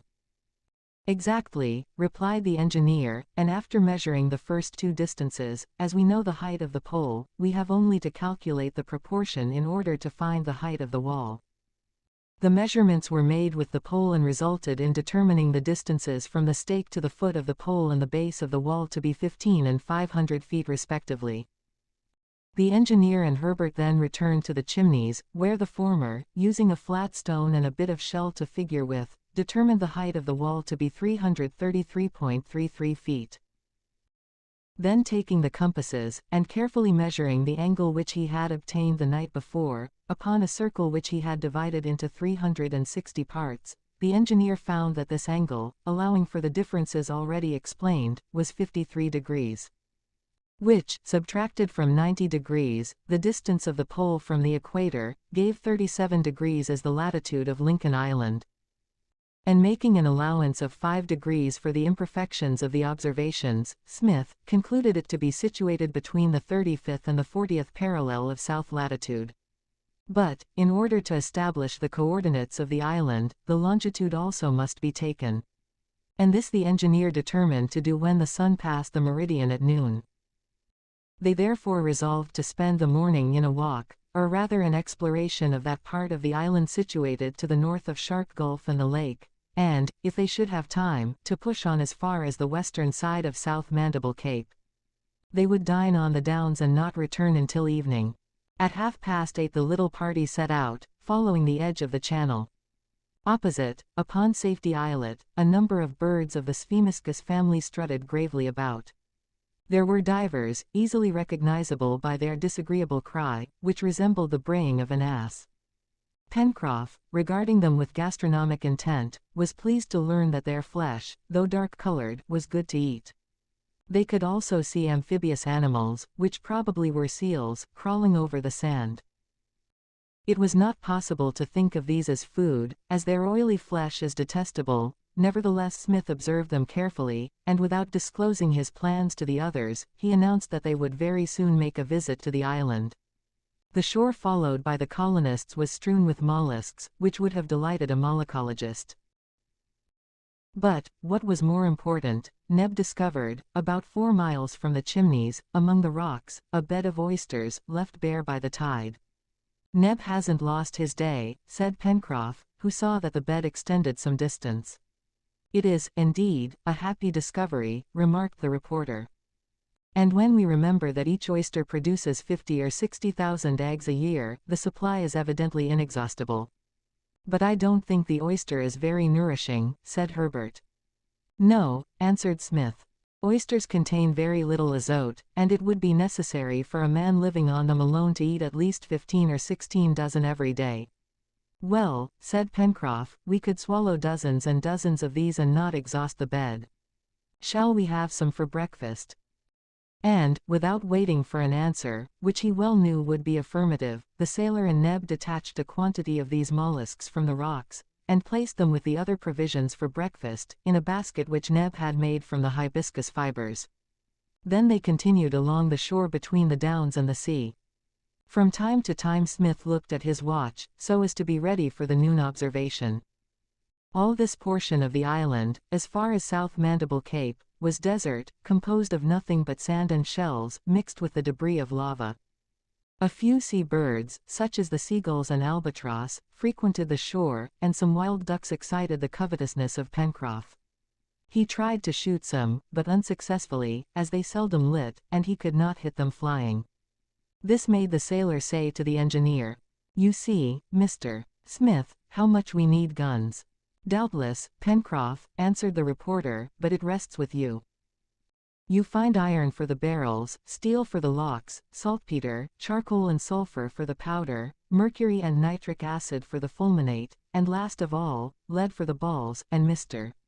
Smith will make us guns of the best quality." "Oh, we could probably find all these substances on the island," said the engineer. "But it requires fine tools to make such a delicate instrument as a firearm. However, we will see after a while." Why did we throw the arms and everything else, even our penknives, out of the balloon?" cried Pencroff. "If we hadn't, the balloon would have thrown us into the sea," answered Herbert. "So it would, my boy," answered the sailor, and then another idea occurring to him. "I wonder what Mr. Forster and his friend thought," he said, the next day, when they found the balloon had escaped. "I don't care what they thought," said the reporter. "It was my plan," cried Pencroff, with a satisfied air. "And a good plan it was, Pencroff," interrupted the reporter, laughing, "to drop us here." "I had rather be here than in the hands of the Southerners," exclaimed the sailor, "especially since Mr. Smith has been kind enough to rejoin us." "And I, too," cried the reporter. "After all, what do we lack here?" "Nothing." "That means everything," answered the sailor, laughing and shrugging his shoulders. "But someday we will get away from this place." "Sooner, perhaps, than you think, my friends," said the engineer, "if Lincoln Island is not very far from an inhabited archipelago or a continent. And we will find that out within an hour. I have no map of the Pacific, but I have a distinct recollection of its southern portion. Yesterday's observation places the island in the latitude of New Zealand and Chile. But the distance between these two countries is at least 6,000 miles. We must therefore determine what point in this space the island occupies, and that I hope to get pretty soon from the longitude." "Is not the low archipelago nearest us in latitude?" asked Herbert. "Yes," replied the engineer, "but it is more than 1,200 miles distant." "And that way?" inquired Neb, who followed the conversation with great interest, pointing towards the south. "Nothing," answered Pencroff. "Nothing, indeed," added the engineer. "Well, Cyrus," demanded the reporter, "if we find Lincoln Island to be only 200 or 300 miles from New Zealand or Chile, we will build a ship instead of a house, and Pencroff shall command it." "All right, Mr. Smith," cried the sailor, "I am all ready to be captain, provided you build something seaworthy." "We will, if it is necessary," answered Smith. While these men, whom nothing could discourage, were talking, the hour for taking the observation approached. Herbert could not imagine how Mr. Smith would be able to ascertain the time of the sun's passage of the meridian of the island without a single instrument. It was 11 o'clock, and the party, halting about 6 miles from the Chimneys, not far from the place where they had found the engineer after his inexplicable escape, set about preparing breakfast. Herbert found fresh water in a neighboring brook, and brought some back in a vessel which Neb had with him. Meantime, the engineer made ready for his astronomical observation. He chose a smooth dry place upon the sand, which the sea had left perfectly level. It was no more necessary, however, for it to be horizontal, than for the rod which he stuck in the sand to be perpendicular. Indeed, the engineer inclined the rod towards the south or away from the sun, as it must not be forgotten that the colonists of Lincoln Island, being in the southern hemisphere, saw the orb of day describe his diurnal arc above the northern horizon. Then Herbert understood how by means of the shadow of the rod on the sand, the engineer would be able to ascertain the culmination of the sun, that is to say, its passage of the meridian of the island, or, in other words, the time of the place. For the moment that the shadow obtained its minimum length it would be noon, and all they had to do was to watch carefully the end of the shadow. By inclining the rod from the sun, Smith had made the shadow longer, and therefore its changes could be the more readily noted. When he thought it was time, the engineer knelt down upon the sand and began marking the decrease in the length of the shadow by means of little wooden pegs. His companions, bending over him, watched the operation with the utmost interest. The reporter, chronometer in hand, stood ready to mark the minute when the shadow would be shortest. Now, as this 16th of April was a day when the true and mean time are the same, Spilett's watch would give the true time of Washington, and greatly simplify the calculation. Meantime the shadow diminished little by little, and as soon as Smith perceived it begin to lengthen he exclaimed, "Now, 1 minute past 5, answered the reporter. Nothing then remained but the easy work of summing up the result. There was, as we have seen, 5 hours difference between the meridian of Washington and that of the island. Now, the sun passes around the earth at the rate of 15 degrees an hour. 15 multiplied by 5 gives 75. And as Washington is in 77 degrees 3 minutes 11 seconds from the meridian of Greenwich, it follows that the island was in the neighborhood of longitude 152 degrees west. Smith announced this result to his companions, and, making the same allowance as before, he was able to affirm that the bearing of the island was between the 35 degrees and 37 degrees of south latitude, and between the 150 degrees and 155 degrees of west longitude. The difference in this calculation, attributable to errors in observation, was placed, as we have seen, at 5 degrees or 300 miles in each direction. But this error did not influence the conclusion that Lincoln Island was so far from any continent or archipelago that they could not attempt to accomplish the distance in a small boat. In fact, according to the engineer, they were at least 1,200 miles from Tahiti and from the Low Archipelago, fully 1,800 miles from New Zealand, and more than 4,500 miles from the coast of America. And when Cyrus Smith searched his memory, he could not remember any island in the Pacific occupying the position of Lincoln Island. 15.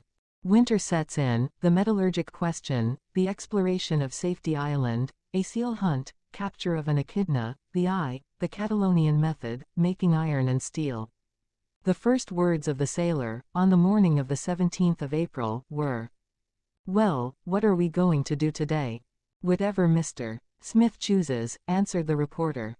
The companions of the engineer, having been brickmakers and potters, were about to become metalworkers. The previous day, after lunch, the party had explored as far as the extremity of Mandible Cape, some 7 miles from the Chimneys. The extensive downs here came to an end and the soil appeared volcanic. There were no longer high walls, as at Prospect Plateau, but the narrow gulf between the two capes was enframed by a fantastic border of the mineral matter discharged from the volcano. Having reached this point, the colonists retraced their steps to the Chimneys, but they could not sleep until the question whether they should look forwards to leaving Lincoln Island had been definitely settled. The 1,200 miles to the Low Archipelago was a long distance. And now, at the beginning of the stormy season, a small boat would certainly not be able to accomplish it. The building of a boat, even when the proper tools are provided, is a difficult task, and as the colonists had none of these, the first thing to do was to make hammers, hatchets, adzes, saws, augers, planes, etc., which would take some time. It was therefore decided to winter on Lincoln Island, and to search for a more comfortable dwelling than the Chimneys in which to live during the inclement weather. The first thing was to utilize the iron ore which the engineer had discovered, by transforming it into iron and steel. Iron ore is usually found in combination with oxygen or sulfur. And it was so in this instance, as of the two specimens brought back by Cyrus Smith, one was magnetic iron, and the other pyrites or sulfurate of iron. Of these, it was the first kind, the magnetic ore, or oxide of iron, which must be reduced by coal, that is to say, freed from the oxygen, in order to obtain the pure metal. This reduction is performed by submitting the ore to a great heat, either by the Catalonian method, which has the advantage of producing the metal at one operation, or by means of blast furnaces which first smelt the ore, and then the iron, carrying off the 3 or 4% of coal combined with it. The engineer wanted to obtain iron in the shortest way possible. The ore he had found was in itself very pure and rich. Such ore is found in rich gray masses, yielding a black dust crystallized in regular octahedrons, highly magnetic, and in Europe the best quality of iron is made from it. Not far from this vein was the coal field previously explored by the colonists, so that every facility existed for the treatment of the ore. "Then, sir, are we going to work the iron?" questioned Pencroff. "Yes, my friend," answered the engineer. "But first we will do something I think you will enjoy, have a seal hunt on the island." "A seal hunt?" cried the sailor, addressing Spilett. "Do we need seals to make iron?" "It seems so, since Cyrus has said it," replied the reporter. But as the engineer had already left the Chimneys, Pencroff prepared for the chase without gaining an explanation. Soon the whole party were gathered upon the beach at a point where the channel could be forded at low water without wading deeper than the knees. This was Smith's first visit to the islet upon which his companions had been thrown by the balloon. On their landing, hundreds of penguins looked fearlessly at them, and the colonists armed with clubs could have killed numbers of these birds, but it would have been useless slaughter, and it would not do to frighten the seals which were lying on the sand some cable lengths away. They respected also certain innocent-looking sphemiscus, with flattened side appendages, mere apologies for wings, and covered with scale-like vestiges of feathers. The colonists marched stealthily forward over ground riddled with holes which formed the nests of aquatic birds. Towards the end of the island, black objects, like moving rocks, appeared above the surface of the water. They were the seals the hunters wished to capture. It was necessary to allow them to land, as, owing to their shape, these animals, although capital swimmers and difficult to seize in the sea, can move but slowly on the shore. Pencroff, who knew their habits, counseled waiting until the seals were sunning themselves asleep on the sand. Then the party could manage so as to cut off their retreat and dispatch them with a blow on the muzzle. The hunters therefore hid themselves behind the rocks and waited quietly. In about an hour half a dozen seals crawled on to the sand, and Pencroff and Herbert went off round the point of the island so as to cut off their retreat, while the three others, hidden by the rocks, crept forward to the place of encounter. Suddenly the tall form of the sailor was seen. He gave a shout, and the engineer and his companions hurriedly threw themselves between the seals and the sea. They succeeded in beating two of the animals to death, but the others escaped. "Here are your seals, Mr. Smith," cried the sailor, coming forward. "And now we will make bellows," replied the engineer. "Bellows!" exclaimed the sailor. "These seals are in luck." It was, in effect, a huge pair of bellows, necessary in the reduction of the ore, which the engineer expected to make from the skins of the seals. They were medium-sized, about 6 feet long, and had heads resembling those of dogs. As it was useless to burden themselves with the whole carcass, Neb and Pencroff resolved to skin them on the spot, while Smith and the reporter made the exploration of the island. The sailor and the negro acquitted themselves well, and 3 hours later Smith had at his disposal 2 seal skins, which he intended to use just as they were, without tanning. The colonists, waiting until low water, recrossed the channel and returned to the Chimneys. It was no easy matter to stretch the skins upon the wooden frames and to sew them so as to make them sufficiently airtight. Smith had nothing but the 2 knives to work with, yet he was so ingenious and his companions aided him so intelligently, that, 3 days later, the number of implements of the little colony was increased by a bellows intended to inject air into the midst of the ore during its treatment by heat, a requisite to the success of the operation. It was on the morning of the 20th of April that what the reporter called in his notes the Iron Age began.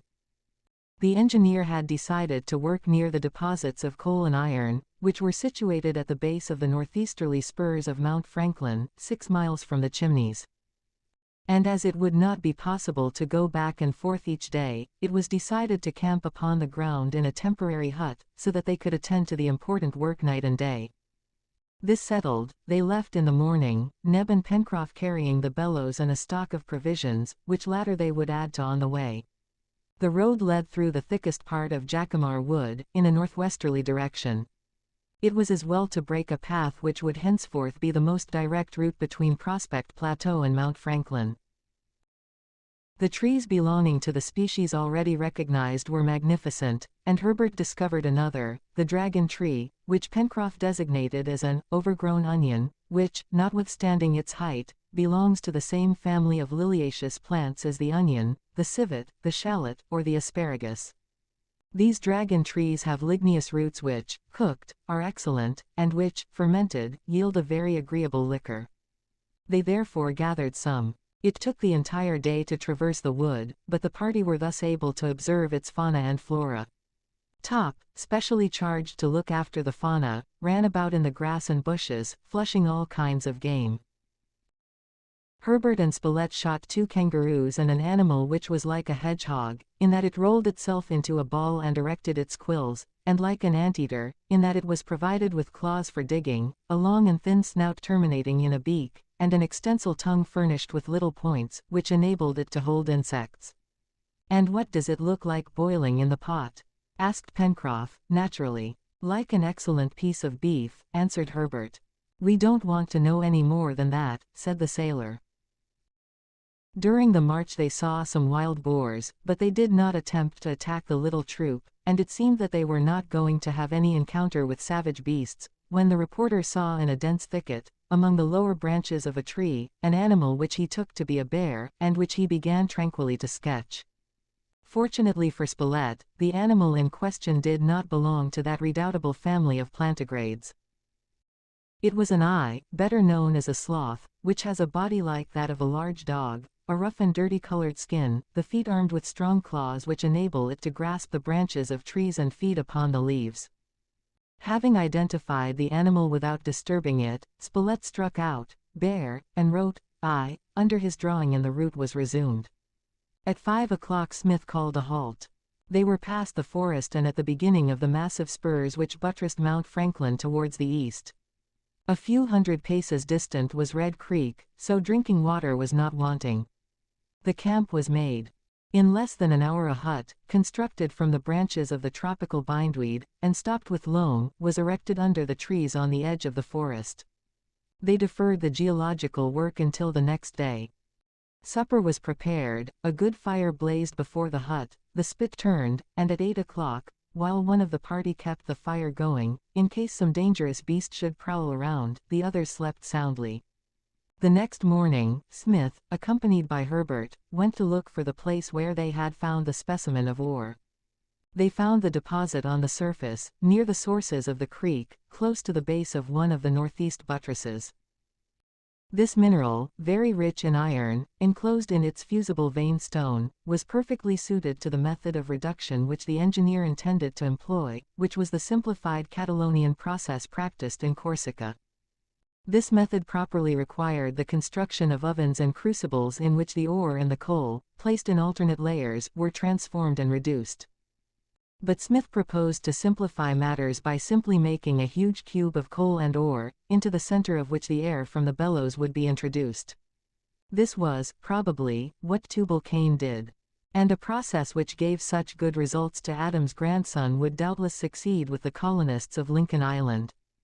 The coal was collected with the same facility as the ore, and the latter was broken into little pieces and the impurities picked from it. Then the coal and ore were heaped together in successive layers, just as a charcoal burner arranges his wood. Thus arranged, under the influence of the air from the bellows, the coal would change into carbonic acid, then into oxide of carbon, which would release the oxygen from the oxide of iron. The engineer proceeded in this manner. The sealskin bellows, furnished with a pipe of refractory earth, an earth difficult of fusion, which had previously been prepared at the pottery, was set up close to the heap of ore. And, moved by a mechanism consisting of a frame, fiber cords, and balance weight, it injected into the mass a supply of air, which, by raising the temperature, assisted the chemical transformation which would give the pure metal. The operation was difficult. It took all the patience and ingenuity of the colonists to conduct it properly, but finally it succeeded, and the result was a pig of iron in a spongy state, which must be cut and forged in order to expel the liquefied gangue. It was evident that these self-constituted smiths wanted a hammer, but they were no worse off than the first metallurgist, and they did as he must have done.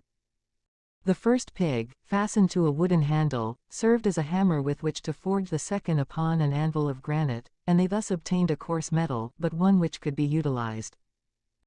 At length, after much trouble and labor, on the 25th of April, many bars of iron had been forged and turned into crowbars, pincers, pickaxes, mattocks, etc., which Pencroff and Neb declared to be real jewels. But in order to be in its most serviceable state, iron must be turned into steel.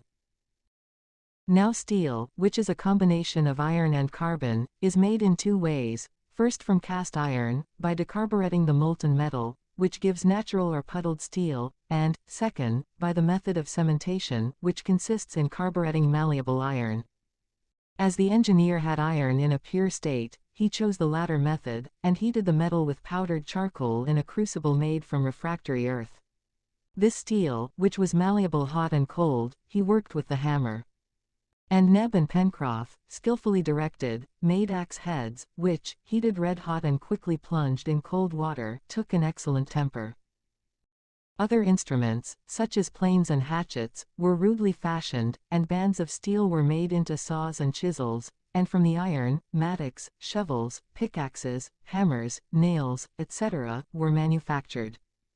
By the 5th of May the first metallurgic period was ended, the smiths returned to the chimneys, and new work would soon authorize their assumption of a new title. 16. The question of a dwelling discussed again, Pencroff's ideas, an exploration to the north of the lake, the western boundary of the plateau, the serpents, the outlet of the lake, Top's alarm, Top swimming, a fight under water, the dugong. It was the 6th of May, corresponding to the 6th of November in the northern hemisphere. For some days the sky had been cloudy, and it was important to make provision against winter.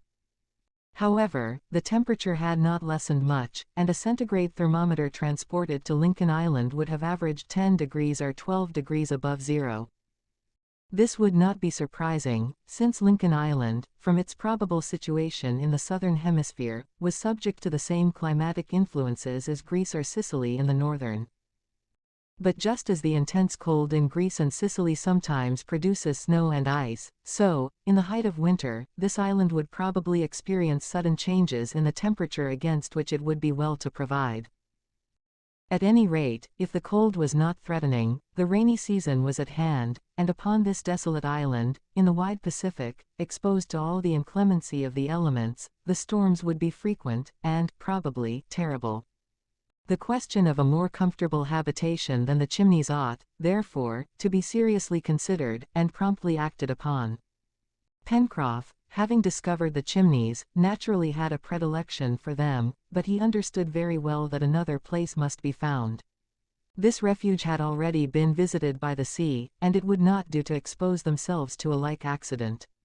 Moreover, added Smith, who was discussing these things with his companions, there are some precautions to take. Why, the island is not inhabited, said the reporter. Probably not, answered the engineer, although we have not yet explored the whole of it, but if there are no human beings, I believe dangerous beasts are numerous. So it will be better to provide a shelter against a possible attack, than for one of us to be tending the fire every night. And then, my friends, we must foresee everything. We are here in a part of the Pacific often frequented by Malay pirates. What, at this distance from land? Exclaimed Herbert. Yes, my boy, these pirates are hardy sailors as well as formidable villains, and we must provide for them accordingly. Well, said Pencroff, we will fortify ourselves against 2- and 4-footed savages. But, sir, wouldn't it be as well to explore the island thoroughly before doing anything else? It would be better, added Spilett. Who knows but we may find on the opposite coast one or more of those caves which we have looked for here in vain. Very true, answered the engineer, but you forget, my friends, that we must be somewhere near running water, and that from Mount Franklin we were unable to see either brook or river in that direction. Here, on the contrary, we are between the Mercy and Lake Grant, which is an advantage not to be neglected. And, moreover, as this coast faces the east, it is not as exposed to the trade winds, which blow from the northwest in this hemisphere. Well, then, Mr. Smith, replied the sailor, let us build a house on the edge of the lake. We are no longer without bricks and tools. After having been brickmakers, potters, founders, and smiths, we ought to be masons easily enough. Yes, my friend, but before deciding it will be well to look about. A habitation already made would save us a great deal of work, and would, doubtless, offer a surer retreat, in which we would be safe from enemies, native as well as foreign. But, Cyrus, answered the reporter, have we not already examined the whole of this great granite wall without finding even a hole? No, not one, added Pencroff. If we could only dig a place in it high out of reach, that would be the thing. I can see it now, on the part overlooking the sea, 5 or 6 chambers. With windows, said Herbert, laughing. And a staircase, added Neb. Why do you laugh? Cried the sailor. Haven't we picks and mattocks? Cannot Mr. Smith make powder to blow up the mine? You will be able, won't you, sir, to make powder when we want it? The engineer had listened to the enthusiastic sailor developing these imaginative projects. To attack this mass of granite, even by mining, was a Herculean task, and it was truly vexing that nature had not helped them in their necessity. But he answered Pencroff by simply proposing to examine the wall more attentively, from the mouth of the river to the angle which ended it to the north. They therefore went out and examined it most carefully for about 2 miles. But everywhere it rose, uniform and upright, without any visible cavity. The rock pigeons flying about its summit had their nests in holes drilled in the very crest, or upon the irregularly cut edge of the granite. To attempt to make a sufficient excavation in such a massive wall even with pickaxe and powder was not to be thought of. It was vexatious enough. By chance, Pencroff had discovered in the Chimneys, which must now be abandoned, the only temporary, habitable shelter on this part of the coast. When the survey was ended, the colonists found themselves at the northern angle of the wall, where it sunk by long declivities to the shore. From this point to its western extremity it was nothing more than a sort of talus composed of stones, earth, and sand bound together by plants, shrubs, and grass, in a slope of about 45 degrees. Here and there the granite thrust its sharp points out from the cliff. Groups of trees grew over these slopes and there was a thin carpet of grass. But the vegetation extended but a short distance, and then the long stretch of sand, beginning at the foot of the talus, merged into the beach. Smith naturally thought that the overflow of the lake fell in this direction, as the excess of water from Red Creek must be discharged somewhere, and this point had not been found less on the side already explored, that is to say from the mouth of the creek westward as far as Prospect Plateau. The engineer proposed to his companions that they clamber up the talus and return to the Chimneys by the heights, exploring the eastern and western shores of the lake. The proposition was accepted, and, in a few minutes, Herbert and Neb had climbed to the plateau, the others following more leisurely. 200 feet distant the beautiful sheet of water shone through the leaves in the sunlight. The landscape was charming. The trees in autumn tints were harmoniously grouped. Some huge old weather-beaten trunks stood out in sharp relief against the green turf which covered the ground, and brilliant cockatoos, like moving prisms, glanced among the branches, uttering their shrill screams. The colonists, instead of proceeding directly to the north bank of the lake, bore along the edge of the plateau, so as to come back to the mouth of the creek, on its left bank. It was a circuit of about 1.5 miles. The walk was easy, as the trees, set wide apart, left free passage between them. They could see that the fertile zone stopped at this point, and that the vegetation here was less vigorous than anywhere between the creek and the Mersey. Smith and his companions moved cautiously over this unexplored neighborhood. Bows and arrows and iron-pointed sticks were their sole weapons. But no beast showed itself, and it was probable that the animals kept to the thicker forests in the south. The colonists, however, experienced a disagreeable sensation in seeing Top stop before a huge serpent 14 or 15 feet long. Neb killed it at a blow. Smith examined the reptile, and pronounced it to belong to the species of diamond serpents eaten by the natives of New South Wales and not venomous, but it was possible others existed whose bite was mortal, such as the forked-tailed deaf viper, which rise up under the foot, or the winged serpents, furnished with 2 ear-like appendages which enable them to shoot forward with extreme rapidity. Top, having gotten over his surprise, pursued these reptiles with reckless fierceness, and his master was constantly obliged to call him in. The mouth of Red Creek, where it emptied into the lake, was soon reached. The party recognized on the opposite bank the point visited on their descent from Mount Franklin. Smith ascertained that the supply of water from the creek was considerable, there therefore must be an outlet for the overflow somewhere. It was this place which must be found, as, doubtless, it made a fall which could be utilized as a motive power. The colonists, strolling along, without, however, straying too far from each other, began to follow round the bank of the lake, which was very abrupt. The water was full of fishes, and Pencroff promised himself soon to manufacture some apparatus with which to capture them. It was necessary first to double the point at the northeast. They had thought that the discharge would be here, as the water flowed close to the edge of the plateau. But as it was not here, the colonists continued along the bank, which, after a slight curve, followed parallel with the seashore. On this side the bank was less wooded, but clumps of trees, here and there, made a picturesque landscape. The whole extent of the lake, unmoved by a single ripple, was visible before them. Top, beating the bush, flushed many coveys of birds, which Spilett and Herbert saluted with their arrows.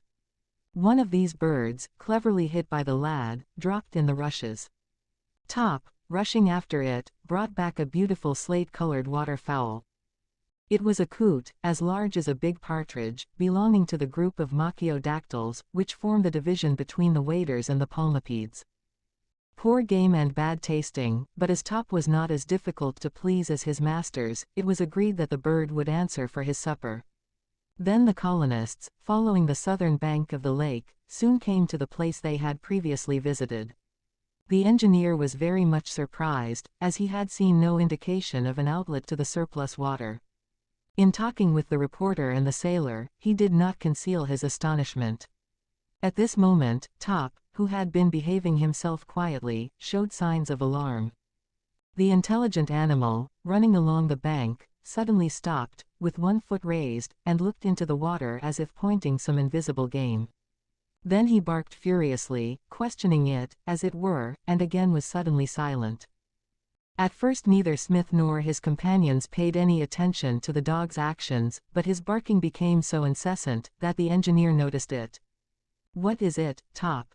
he called. The dog bounded towards his master, and, showing a real anxiety, rushed back to the bank.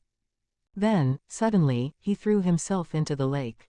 "Come back here, Top," cried the engineer, not wishing his dog to venture in those suspicious waters. "What's going on under there?" asked the sailor, examining the surface of the lake. "Top has smelt something amphibious," answered Herbert. "It must be an alligator," said the reporter. "I don't think so," answered Smith. "Alligators are not met with in this latitude." Meantime, Top came ashore at the call of his master, but he could not be quiet. He rushed along the bank, through the tall grass, and, guided by instinct, seemed to be following some object, invisible under the water, which was hugging the shore. Nevertheless, the surface was calm and undisturbed by a ripple. Often the colonists stood still on the bank and watched the water, but they could discover nothing. There certainly was some mystery here, and the engineer was much perplexed. "We will follow out this exploration," he said. In half an hour all had arrived at the southeast angle of the lake, and were again upon Prospect Plateau. They had made the circle of the bank without the engineer having discovered either where or how the surplus water was discharged. "Nevertheless, this outlet exists," he repeated, "and, since it is not outside, it must penetrate the massive granite of the coast." "And why do you want to find that out?" asked Spilett. "Because," answered the engineer, "if the outlet is through the solid rock, it is possible that there is some cavity, which could be easily rendered habitable, after having turned the water in another direction." "But may not the water flow into the sea, through a subterranean outlet at the bottom of the lake?" asked Herbert. "Perhaps so," answered Smith, "and in that case, since nature has not aided us, we must build our house ourselves." As it was 5 o'clock, the colonists were thinking of returning to the chimneys across the plateau, when Top again became excited, and, barking with rage, before his master could hold him, he sprang a second time into the lake.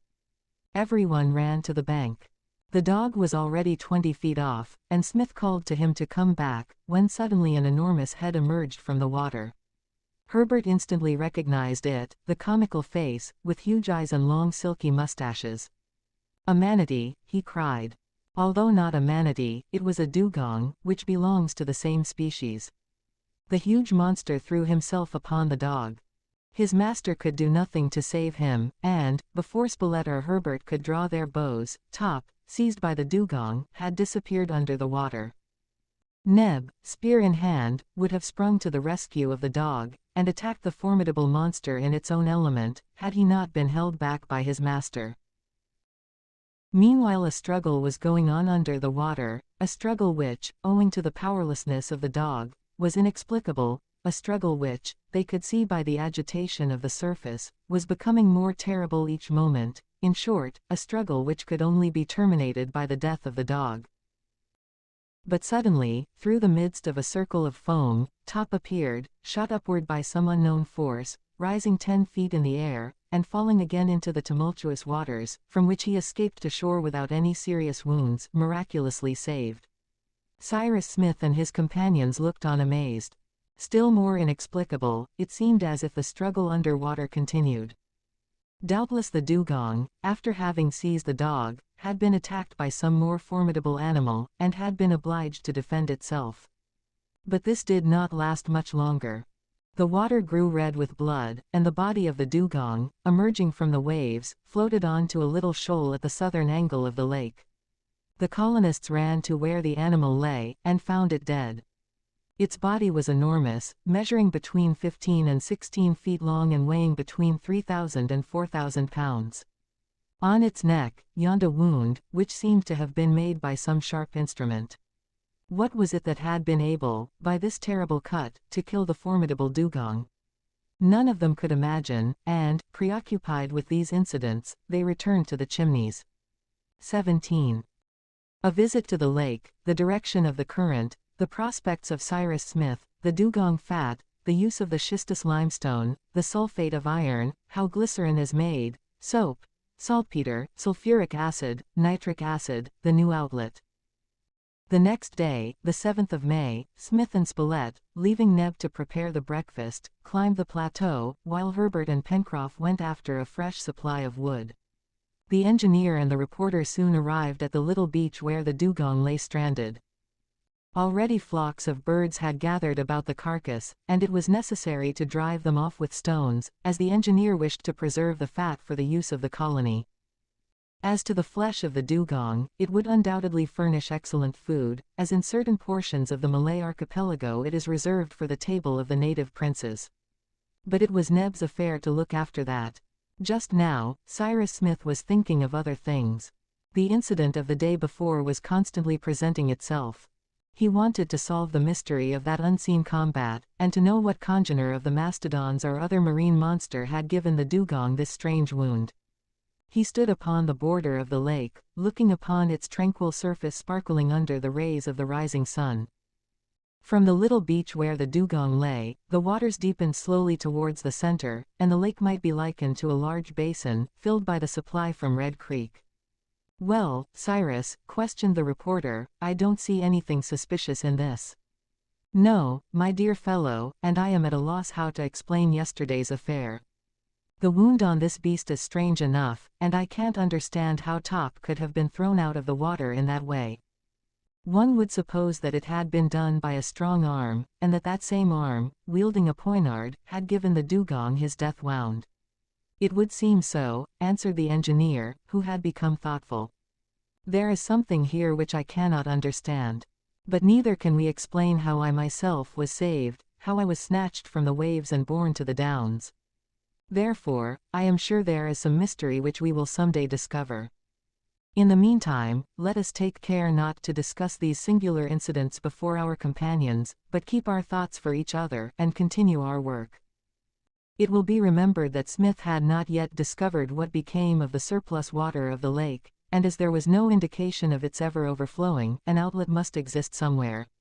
He was surprised, therefore, on noticing a slight current just at this place. Throwing in some leaves and bits of wood, and observing their drift, he followed this current, which brought him to the southern end of the lake. Here he detected a slight depression in the waters, as if they were suddenly lost in some opening below. Smith listened, placing his ear to the surface of the lake, and distinctly heard the sound of a subterranean fall.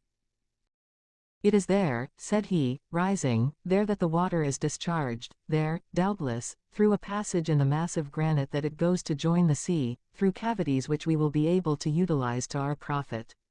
Well, I will find out." The engineer cut a long branch, stripped off its leaves, and, plunging it down at the angle of the two banks, he found that there was a large open hole a foot below the surface. This was the long sought for outlet, and such was the force of the current that the branch was snatched from his hands and disappeared. "There can be no doubt of it now," repeated the engineer. "It is the mouth of the outlet, and I am going to work to uncover it." "How?" inquired Spilett. "By lowering the lake 3 feet. "And how will you do that?" "By opening another vent larger than this." "Whereabouts, Cyrus?" "Where the bank is nearest the coast." "But it is a granite wall," exclaimed Spilett. "Very well," replied Smith. "I will blow up the wall, and the waters, escaping, will subside so as to discover the orifice." "And we'll make a waterfall at the cliff," added the reporter. "A fall that we will make use of," answered Cyrus. "Come, come." The engineer hurried off his companion, whose confidence in Smith was such that he doubted not the success of the undertaking.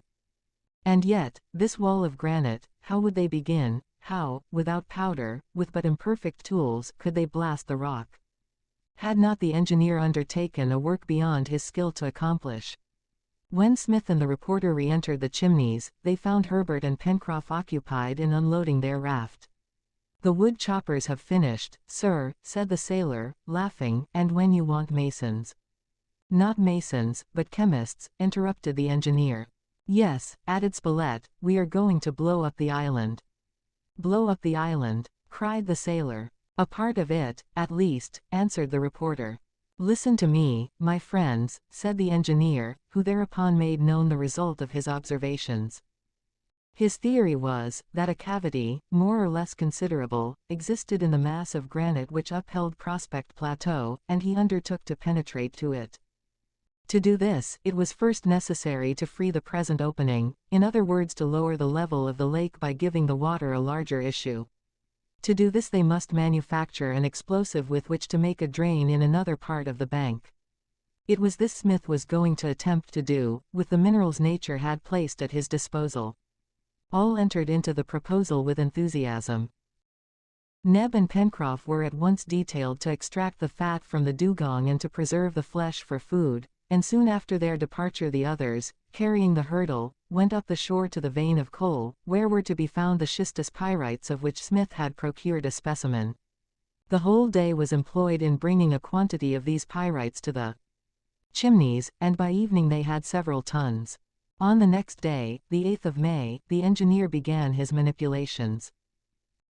The schistous pyrites were principally composed of carbon, of silica, of alumina, and sulphur of iron. These were in excess. It was necessary to separate the sulphur and change it into sulfate by the quickest means. The sulfate obtained, they would extract the sulfuric acid, which was what they wanted. Sulfuric acid is one of the agents in most general use, and the industrial importance of a nation can be measured by its consumption. In the future this acid would be of use to the colonists in making candles, tanning skins, etc., but at present the engineer reserved it for another purpose. Smith chose, behind the Chimneys, a place upon which the earth was carefully leveled. On this he made a pile of branches and cut wood, on which were placed pieces of schistous pyrites leaning against each other, and then all was covered over with a thin layer of pyrites previously reduced to the size of nuts. This done, they set the wood on fire, which in turn inflamed the schist, as it contained carbon and sulfur. Then new layers of pyrites were arranged so as to form an immense heap, surrounded with earth and grass, with air holes left here and there, just as is done in reducing a pile of wood to charcoal. Then they left the transformation to complete itself. It would take 10 or 12 days for the sulphur of iron and the alumina to change into sulfates, which substances were equally soluble. The others, silica, burnt carbon, and cinders, were not so.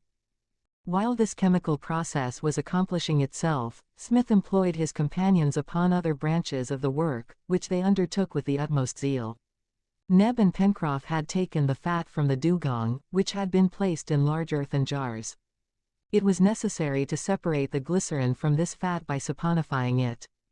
It was sufficient, in order to do this, to treat it with chalk or soda. Chalk was not wanting, but by this treatment the soap would be calcareous and useless, while by using soda, a soluble soap, which could be employed for domestic purposes, would be the result. Cyrus Smith, being a practical man, preferred to try to get the soda. Was this difficult? No, since many kinds of marine plants abounded on the shore, and all those fucaceae which form wrack. They therefore gathered a great quantity of these seaweed, which were first dried, and, afterwards, burnt in trenches in the open air. The combustion of these plants was continued for many days, so that the heat penetrated throughout, and the result was the grayish compact mass, long known as natural soda. This accomplished, the engineer treated the fat with the soda, which gave both a soluble soap and the neutral substance, glycerin. But this was not all. Smith wanted, in view of his future operations, another substance, nitrate of potash, better known as saltpeter. He could make this by treating carbonate of potash, which is easily extracted from vegetable ashes, with nitric acid. But this acid, which was precisely what he wanted in order to complete his undertaking successfully, he did not have. Fortunately, in this emergency, nature furnished him with saltpeter, without any labor other than picking it up. Herbert had found a vein of this mineral at the foot of Mount Franklin, and all they had to do was to purify the salt. These different undertakings, which occupied 8 days, were finished before the sulfate of iron was ready. During the interval the colonists made some refractory pottery in plastic clay, and constructed a brick furnace of a peculiar shape, in which to distill the sulfate of iron. All was finished on the 18th of May, the very day the chemical work was completed. The result of this latter operation, consisting of sulfate of iron, sulfate of alumina, silica, and a residue of charcoal and cinders, was placed in a basin full of water. Having stirred up the mixture, they let it settle, and at length poured off a clear liquid holding the sulfates of iron and alumina in solution. Finally, this liquid was partly evaporated, the sulfate of iron crystallized, and the mother water was thrown away. Smith had now a quantity of crystals, from which the sulfuric acid was to be extracted. In commerce this acid is manufactured in large quantities and by elaborate processes. The engineer had no such means at his command, but he knew that in Bohemia an acid known as Nordhausen is made by simpler means, which has, moreover, the advantage of being non-concentrated.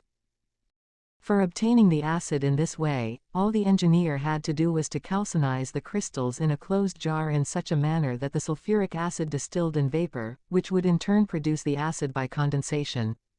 It was for this that the refractory jars and the furnace had been made. The operation was a success, and on the 20th of May, 12 days after having begun, Smith was the possessor of the agent which he expected to use later in different ways. What did he want with it now?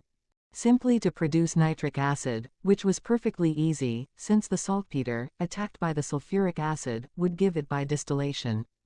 But how would he use this acid?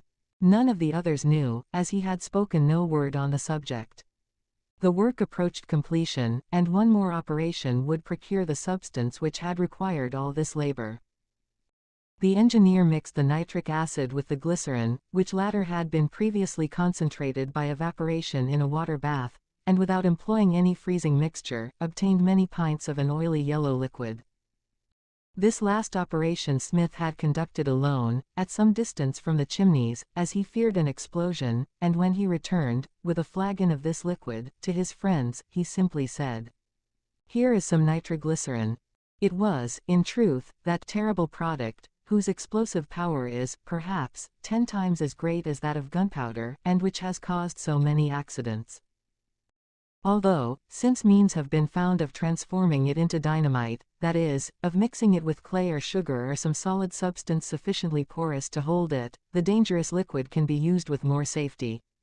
But dynamite was not known when the colonists were at work on Lincoln Island. "And is that stuff going to blow up the rocks?" asked Pencroff, incredulously. "Yes, my friend," answered the engineer, "and it will do all the better, since the granite is very hard and will oppose more resistance to the explosion." "And when will we see all this, sir?" "Tomorrow, when we have drilled a hole," answered the engineer. Early the next morning, the 21st of May, the miners betook themselves to a point which formed the east bank of Lake Grant, not more than 500 feet from the coast. At this place the plateau was lower than the lake, which was upheld by the coping of granite. It was plain that could they break this the waters would escape by this vent, and, forming a stream, flow over the inclined surface of the plateau, and be precipitated in a waterfall over the cliff onto the shore. Consequently, there would be a general lowering of the lake, and the orifice of the water would be uncovered. This was to be the result. The coping must be broken. Pencroff, directed by the engineer, attacked its outer facing vigorously. The hole which he made with his pick began under a horizontal edge of the bank, and penetrated obliquely so as to reach a level lower than the lake's surface. Thus the blowing up of the rocks would permit the water to escape freely and consequently lower the lake sufficiently. The work was tedious, as the engineer, wishing to produce a violent shock, had determined to use not less than 2 gallons of nitroglycerin in the operation. But Pencroff and Neb, taking turns at the work, did so well, that by 4 o'clock in the afternoon it was achieved. Now came the question of igniting the explosive. Ordinarily, nitroglycerin is ignited by the explosion of fulminated caps, as, if lighted without percussion, this substance burns and does not explode. Smith could doubtless make a cap. Lacking fulminate, he could easily obtain a substance analogous to guncotton, since he had nitric acid at hand. This substance pressed in a cartridge, and introduced into the nitroglycerin, could be lighted with a slow match, and produce the explosion. But Smith knew that their liquid had the property of exploding under a blow. He determined, therefore, to make use of this property, reserving the other means in case this experiment failed. The blow of a hammer upon some drops of the substance spread on a hard stone suffices to provoke an explosion.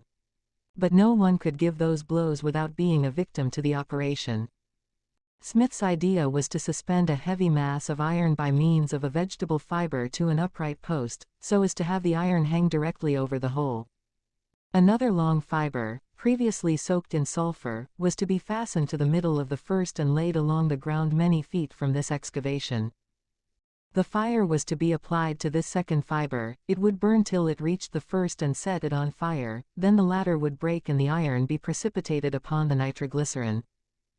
The apparatus was fixed in place, then the engineer, after having made his companions go away, filled the hole so that the fluid overflowed the opening, and spread some drops underneath the mass of suspended iron.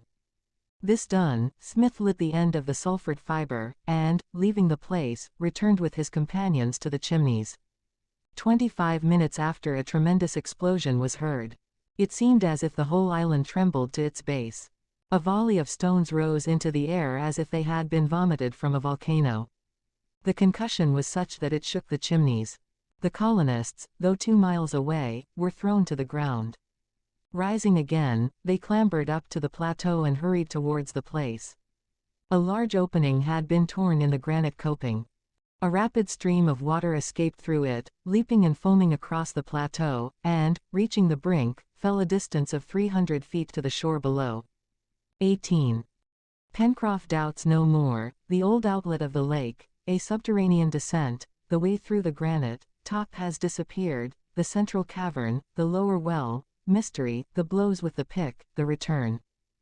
Smith's project had succeeded, but, as was his manner, he stood motionless, absorbed, his lips closed, giving no sign of satisfaction. Herbert was all enthusiasm, Neb jumped with joy, Pencroff, shaking his head, murmured, "Indeed, our engineer does wonders." The nitroglycerin had worked powerfully. The opening was so great that at least a 3 times greater volume of water escaped by it than by the former outlet.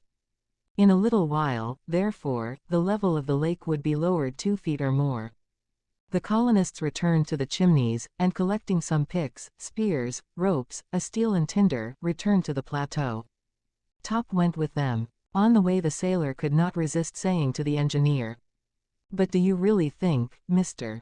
Smith, that one could blow up the whole island with this beautiful liquid of yours?"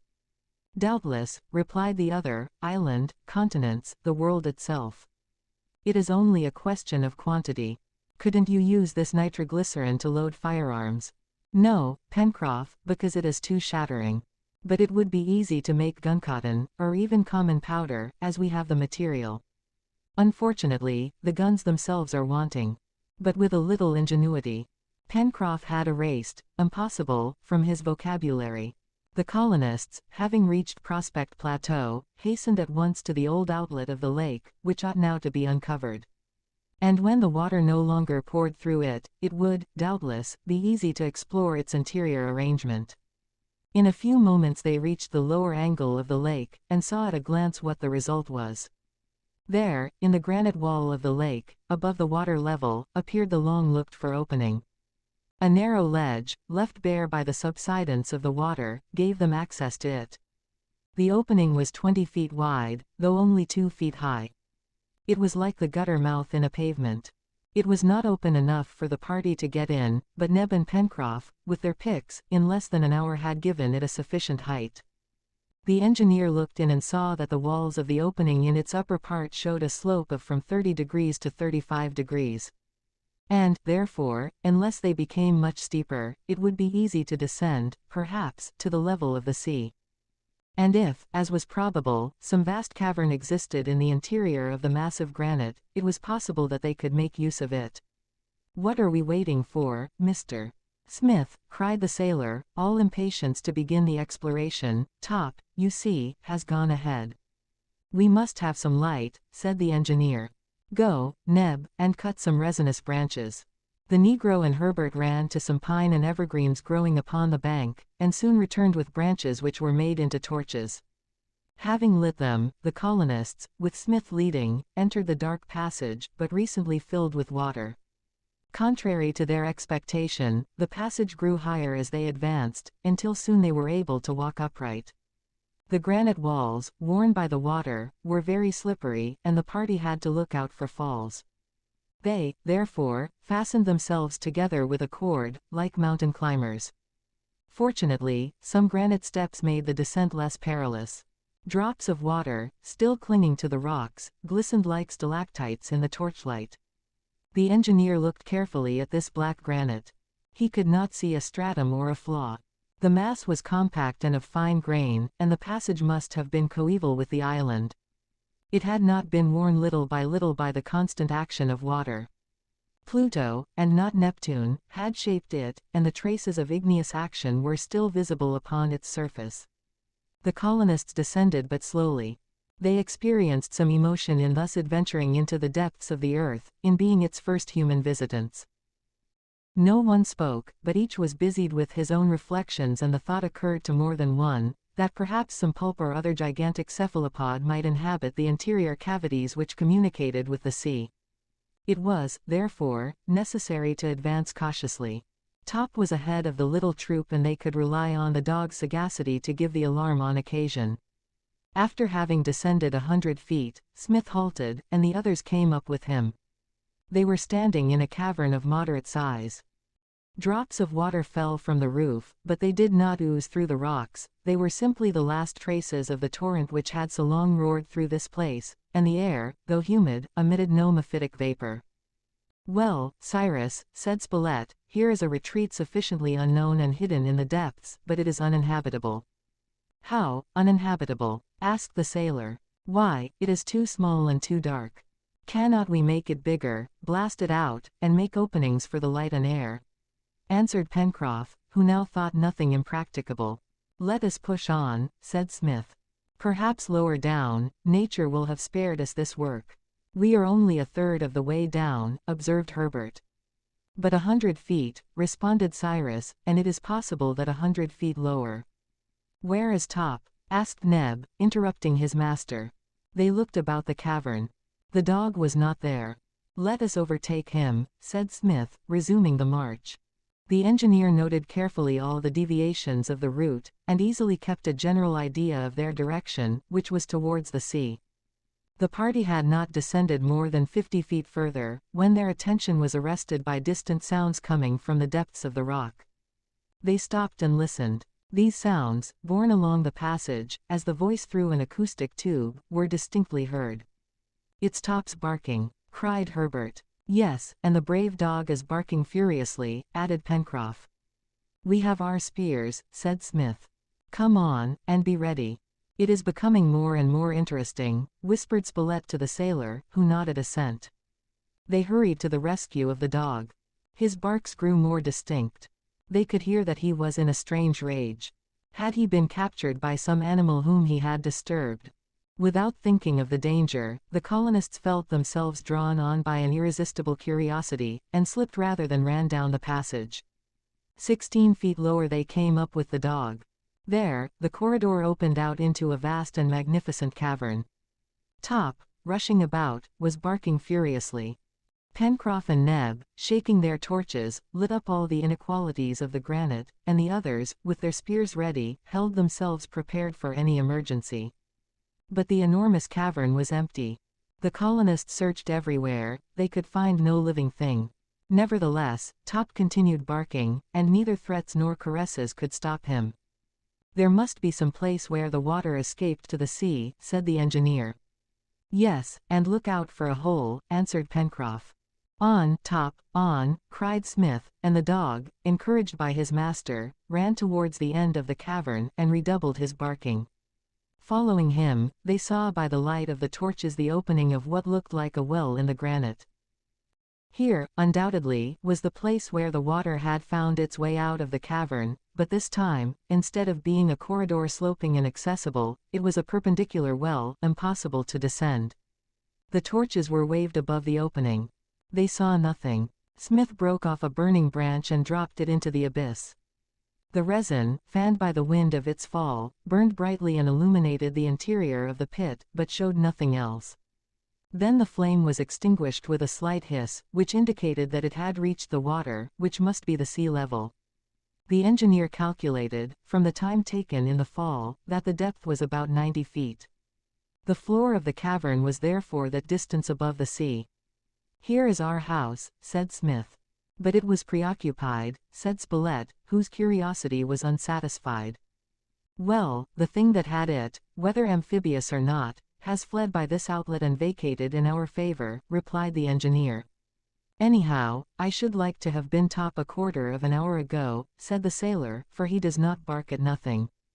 Smith looked at his dog, and those who were near him heard him murmur, "Yes, I am convinced that Top knows more than we do about many things." However, the wishes of the colonists had been in a great measure realized. Chance, aided by the marvelous acuteness of their chief, had done them good service. Here they had at their disposal a vast cavern, whose extent could not be estimated. In the insufficient light of the torches, but which could certainly be easily partitioned off with bricks into chambers, and arranged, if not as a house, at least as a spacious suite of rooms. The water, having left it, could not return. The place was free. But two difficulties remained, the possibility of lighting the cavern and the necessity of rendering it easier of access. The first could not be done from above as the enormous mass of granite was over them, but, perhaps, they would be able to pierce the outer wall which faced the sea. Smith, who during the descent had kept account of the slope, and therefore of the length of the passage, believed that this part of the wall could not be very thick. If light could be thus obtained, so could entrance, as it was as easy to pierce a door as windows and to fix a ladder on the outside. Smith communicated his ideas to his companions. "Then let us set to work," answered Pencroff. "I have my pick and will I soon make daylight in the granite." "Where shall I begin?" "Here," answered the engineer, showing the strong sailor a considerable hollow in the wall, which greatly diminished its thickness. Pencroff attacked the granite, and for half an hour, by the light of the torches, made the splinters fly about him. Then Neb took his place, and Spilett after Neb. The work continued 2 hours longer, and, when it seemed as if the wall could not be thicker than the length of the pick, at the last stroke of Spilett the implement, passing through, fell on the outside. "Hurrah forever!" cried Pencroff. The wall was but 3 feet thick. Smith looked through the opening, which was 80 feet above the ground. Before him extended the coast, the islet, and, beyond, the boundless sea. Through the hole the light entered in floods, inundating the splendid cavern and producing a magical effect. While on the left hand it measured only 30 feet in height and 100 in length, to the right it was enormous, and its vault rose to a height of more than 80 feet. In some places, granite pillars, irregularly disposed, supported the arches as in the nave of a cathedral. Resting upon a sort of lateral piers, here, sinking into elliptic arches, there, rising in ogive mouldings, losing itself in the dark bays, half seen in the shadow through the fantastic arches, ornamented by a profusion of projections which seemed like pendants, this vaulted roof afforded a picturesque blending of all the architectures, Byzantine, Roman, Gothic, that the hand of man has produced. And this was the work of nature. She alone had constructed this magic Alhambra in a granite rock. The colonists were overcome with admiration. Expecting to find but a narrow cavern, they found themselves in a sort of marvelous palace, and Neb had taken off his hat as if he had been transported into a temple. Exclamations of pleasure escaped from their lips, and the hurrahs echoed and re-echoed from the depths of the dark nave. "My friends," cried Smith, "when we shall have lighted the interior of this place, when we shall have arranged our chambers, our storerooms, our offices in the left-hand portion, we will still have this splendid cavern, which shall be our study and our museum." "And we will call it?" asked Herbert. "Granite House," answered Smith, and his companions saluted the name with their cheers. By this time the torches were nearly consumed, and as, in order to return, it was necessary to regain the summit of the plateau and to remount the corridor, it was decided to postpone until the morrow the work of arranging their new home. Before leaving, Smith leaned over the dark pit once more and listened attentively. But there was no sound from these depths save that of the water agitated by the undulations of the surge. A resinous torch was again thrown in, lighting up anew for an instant the walls of the well, but nothing suspicious was revealed. If any marine monster had been inopportunely surprised by the retreat of the waters, he had already regained the open sea by the subterranean passage which extended under the shore. Nevertheless the engineer stood motionless, listening attentively, his gaze plunged in the abyss, without speaking. Then the sailor approached him, and, touching his arm, "Mr. Smith," he said. "What is it, my friend?" responded the engineer, like one returning from the land of dreams. "The torches are nearly out." "Forward," said Smith, and the little troop left the cavern and began the ascent through the dark weir. Top walked behind, still growling in an odd way. The ascension was sufficiently laborious, and the colonists stopped for a few minutes at the upper grotto, which formed a sort of landing halfway up the long granite stairway. Then they began again to mount, and pretty soon they felt the fresh air. The drops, already evaporated, no longer shone on the walls. The light of the torches diminished, Neb's went out, and they had to hasten in order to avoid having to grope their way through the profound darkness. A little before 4 o'clock, just as the torch of the sailor was burnt out, Smith and his companions emerged from the mouth of the passage. 19. Smith's plan, the front of Granite House, the rope ladder, Pencroff's ideas, the aromatic herbs, a natural warren, getting water, the view from the windows of Granite House. On the next day, May 22, the colonists proceeded to take possession of their new abode. They longed to exchange their insufficient shelter for the vast retreat in the rock, impenetrable to wind and wave.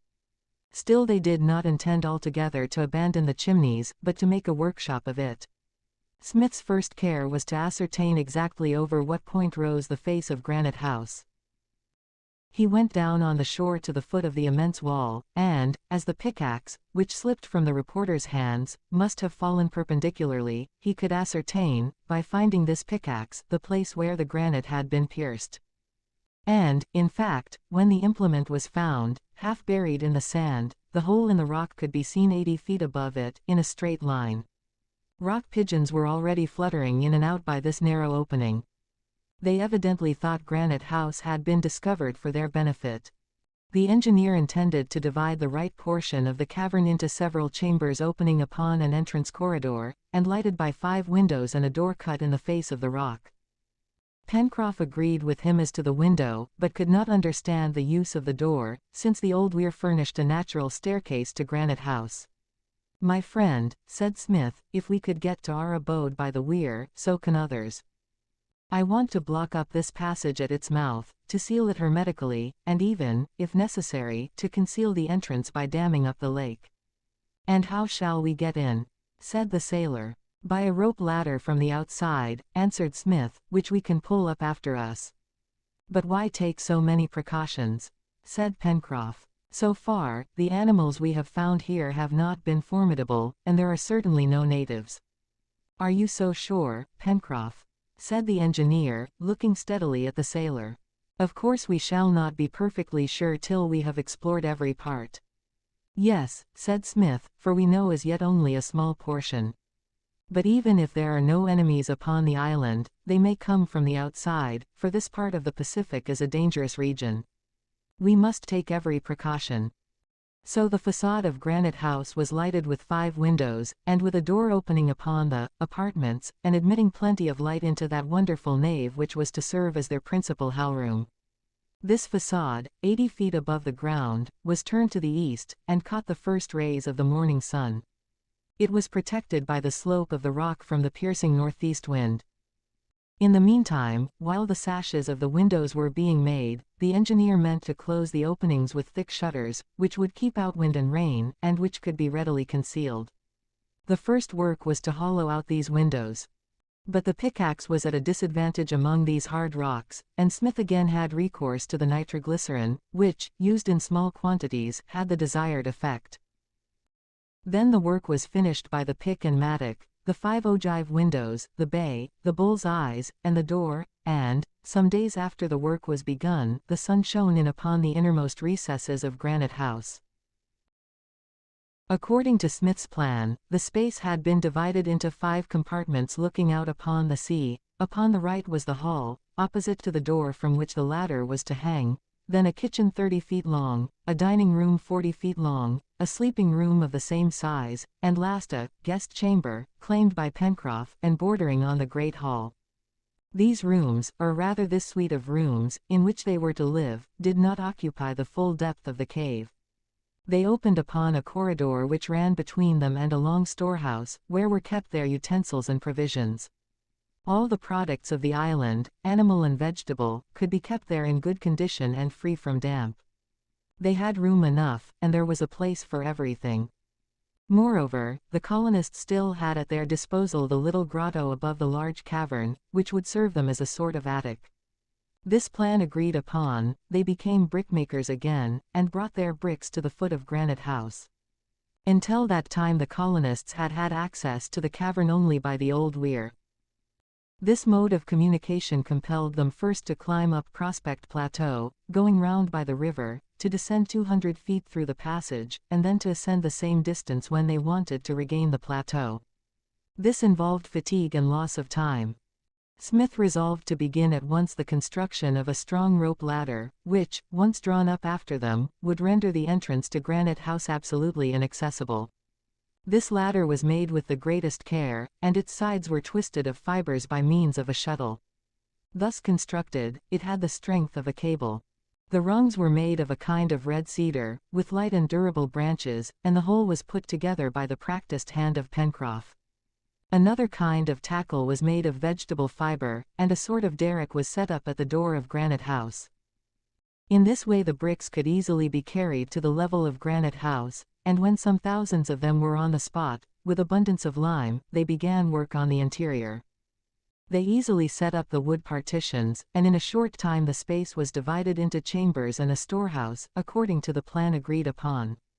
These labors went on quickly under the direction of the engineer, who himself wielded hammer and trowel. They worked confidently and gaily. Pencroff, whether carpenter, rope-maker, or mason, always had a joke ready, and all shared in his good humor. His confidence in the engineer was absolute. All their wants would be supplied in Smith's own time. He dreamed of canals, of quarries, of mines, of machinery, even of railroads, one day, to cover the island. The engineer let Pencroff talk. He knew how contagious is confidence, he smiled to hear him, and said nothing of his own inquietude. But in his heart he feared that no help could come from the outside. In that part of the Pacific, out of the track of ships, and at such a distance from other land that no boat could dare put out to sea, they had only themselves to rely upon. But, as the sailor said, they were far ahead of the Swiss Family Robinson, for whom miracles were always being wrought. In truth they knew nature, and he who knows nature will succeed when others would lie down to die. Herbert especially distinguished himself in the work. He understood at a word and was prompt in execution.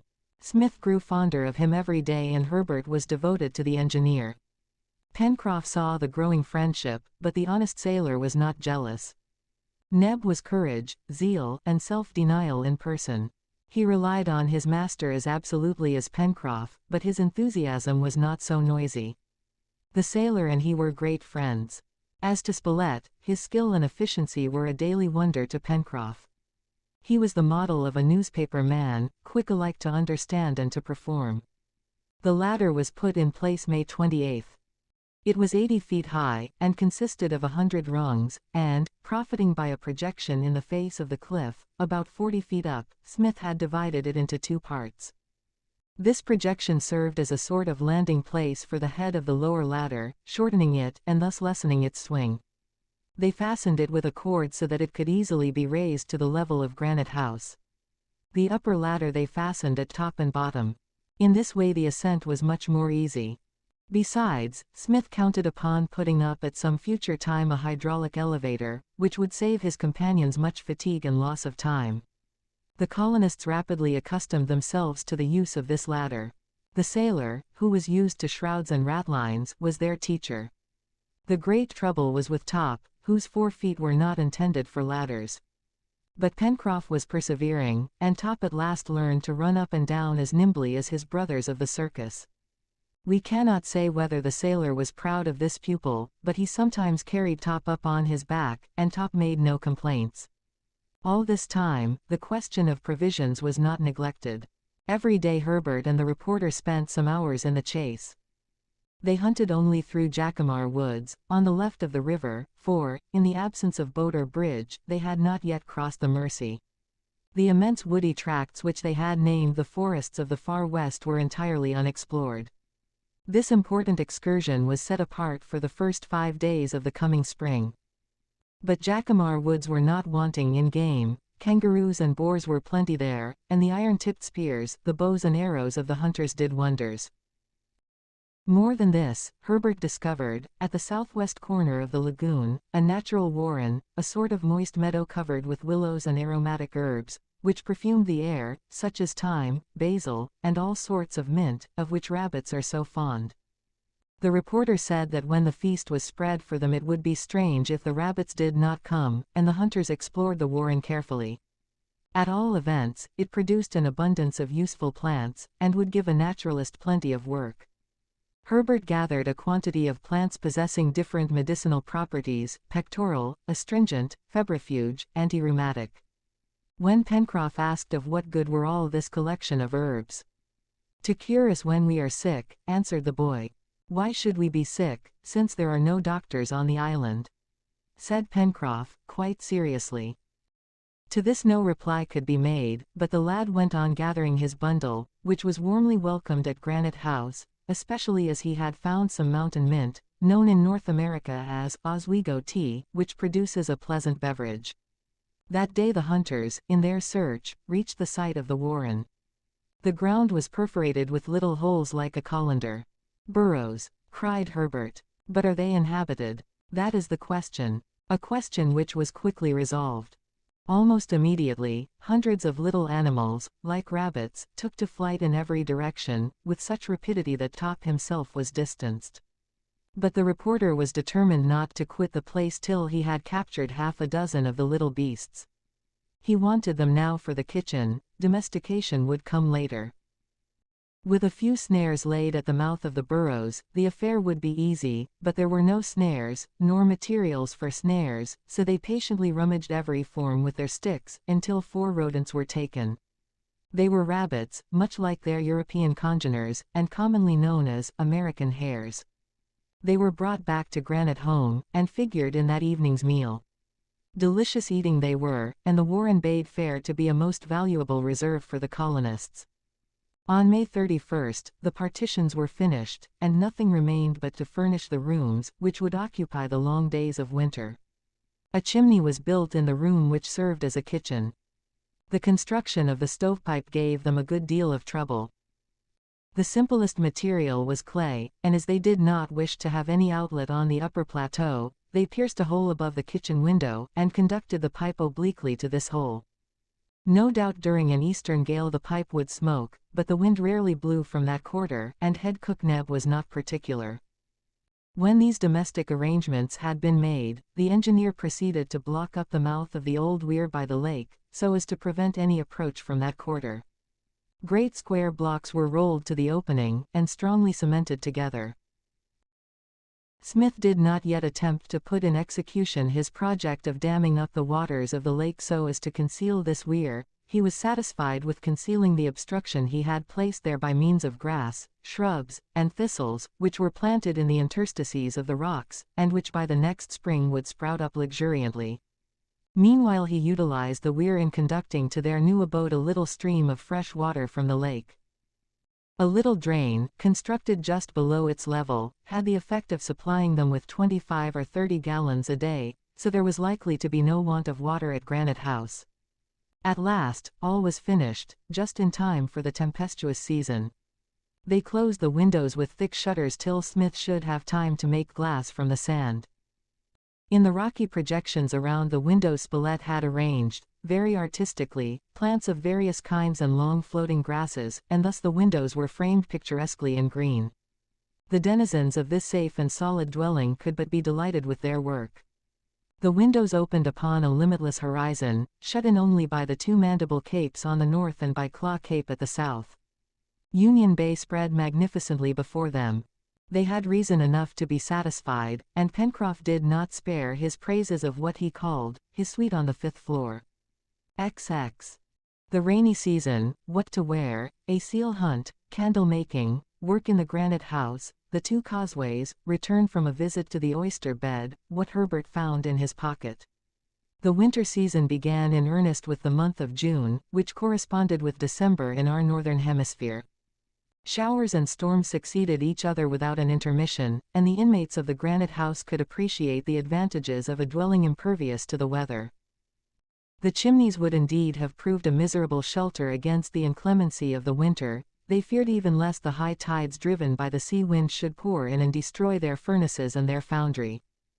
All this month of June was occupied with various labors, which left plenty of time for hunting and fishing, so that the reserve stock of food was constantly kept up. Pencroff intended, as soon as he had time, to set traps, from which he expected great results.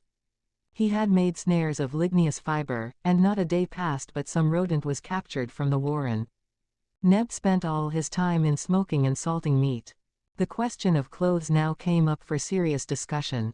The colonists had no other garments than those which they wore when the balloon cast them on shore. These, fortunately, were warm and substantial, and by dint of extreme care, even their linen had been kept clean and whole, but everything would soon wear out, and moreover, during a vigorous winter, they would suffer severely from cold. Here Smith was fairly baffled. He had been occupied in providing for their most urgent wants, food and shelter, and the winter was upon them before the clothes problem could be solved. They must resign themselves to bear the cold with fortitude, and when the dry season returned would undertake a great hunt of the mouflons, which they had seen on Mount Franklin, and whose wool the engineer could surely make into warm thick cloth. He would think over the method. "Well, we must toast ourselves before the fire," said Pencroff. "There's plenty of firewood, no reason for sparing it. Besides," added Spilett, "Lincoln Island is not in very high latitude, and the winters are probably mild. Did you not say, Cyrus, that the 35th parallel corresponded with that of Spain in the other hemisphere?" "Yes," said the engineer, "but the winter in Spain is sometimes very cold, with snow and ice, and we may have a hard time of it. Still we are on an island, and have a good chance for more moderate weather." "Why, Mr. Smith," said Herbert, "because the sea, my boy, may be considered as an immense reservoir, in which the summer heat lies stored. At the coming of winter this heat is again given out, so that the neighboring regions have always a medium temperature, cooler in summer and warmer in winter." "We shall see," said Pencroff. "I am not going to bother myself about the weather. One thing is certain, the days are getting short already and the evenings long. Suppose we talk a little about candles." "Nothing is easier," said Smith. "To talk about?" asked the sailor. "To make." "And when shall we begin?" "Tomorrow, by a seal hunt." "What, to make dips?" "No, indeed, Pencroff, candles." Such was the engineer's project, which was feasible enough, as he had lime and sulfuric acid, and as the amphibia of the island would furnish the necessary fat. It was now June 4th, and Pentecost Sunday, which they kept as a day of rest and thanksgiving. They were no longer miserable castaways, they were colonists. On the next day, June 5th, they started for the islet. They had to choose the time of low tide to ford the channel, and all determined that, somehow or other, they must build a boat which would give them easy communication with all parts of the island, and would enable them to go up the Mersey, when they should undertake that grand exploration of the southwestern district which they had reserved for the first good weather.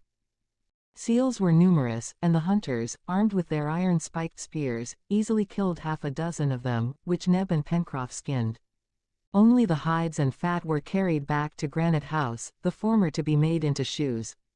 The result of the hunt was about 300 pounds of fat, every pound of which could be used in making candles. The operation was simple enough, and the product, if not the best of its kind, was all they needed. Had Smith had at his disposition nothing but sulfuric acid, he could, by heating this acid with neutral fats, such as the fat of the seal, separate the glycerin, which again could be resolved, by means of boiling water, into oleine, margarine, and sterine. But, to simplify the operation, he preferred to saponify the fat by lime. He thus obtained a calcareous soap, easily decomposed by sulfuric acid, which precipitated the lime as a sulfate, and freed the fatty acids.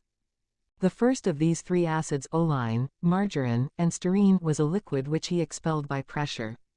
The other two formed the raw material of the candles. In 24 hours the work was done. Wicks were made, after some unsuccessful attempts, from vegetable fiber, and were steeped in the liquefied compound. They were real sterine candles, made by hand, white and smooth. During all this month work was going on inside their new abode. There was plenty of carpenter's work to do. They improved and completed their tools, which were very rudimentary. Scissors were made, among other things, so that they were able to cut their hair, and, if not actually to shave their beards, at least to trim them to their liking. Herbert had no beard, and Neb none to speak of, but the others found ample employment for the scissors.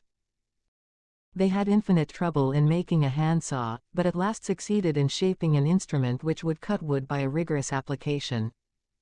Then they made tables, chairs and cupboards to furnish the principal rooms, and the frames of beds whose only bedding was mattresses of rack grass. The kitchen, with its shelves, on which lay the terra-cotta utensils, its brick furnace, and its washing stone, looked very comfortable, and Neb cooked with the gravity of a chemist in his laboratory. But joiner's work had to give place to carpentry. The new weir created by the explosion rendered necessary the construction of two causeways, one upon Prospect Plateau, the other on the shore itself. Now the plateau and the coast were transversely cut by a watercourse which the colonists had to cross whenever they wished to reach the northern part of the island. To avoid this they had to make a considerable detour, and to walk westward as far as the sources of Red Creek. Their best plan therefore was to build two causeways, one on the plateau and one on the shore, 20 to 25 feet long, simply constructed of trees squared by the axe. This was the work of some days. When these bridges had been built, Neb and Pencroff profited by them to go to the oyster bed which had been discovered off the down. They dragged after them a sort of rough cart which had taken the place of the inconvenient hurdle, and they brought back several thousand oysters, which were readily acclimated among the rocks, and formed a natural preserve at the mouth of the Mersey. They were excellent of their kind, and formed an almost daily article of diet. In fact, Lincoln Island, though the colonists had explored but a small portion of it, already supplied nearly all their wants, while it seemed likely that a minute exploration of the western forests would reveal a world of new treasures. Only one privation still distressed the colonists. Azotic food they had in plenty, and the vegetables which corrected it, from the ligneous roots of the dragon trees, submitted to fermentation, they obtained a sort of acidulated beer. They had even made sugar, without sugarcane or beetroot, by collecting the juice which distills from the Acer saccharinum, a sort of maple which flourishes in all parts of the temperate zone, and which abounded on the island. They made a very pleasant tea from the plant brought from the warren, and, finally, they had plenty of salt, the only mineral component necessary to food, but bread was still to seek.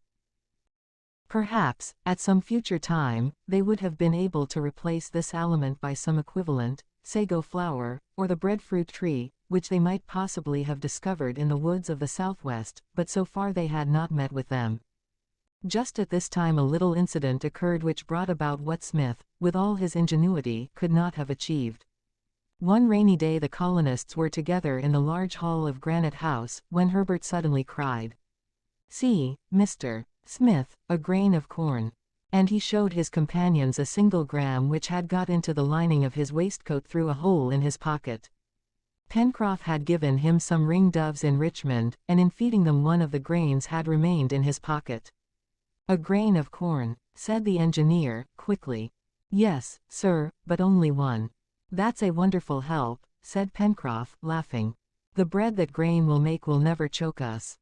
Herbert was about to throw away the grain, when Cyrus Smith took it, examined it, found that it was in good condition, and said quietly to the sailor, Pencroff, do you know how many ears of corn will spring from one grain? One, I suppose, said the sailor, surprised at the question. 10, Pencroff. And how many grains are there to an ear? Faith, I don't know. 80 on an average, said Smith.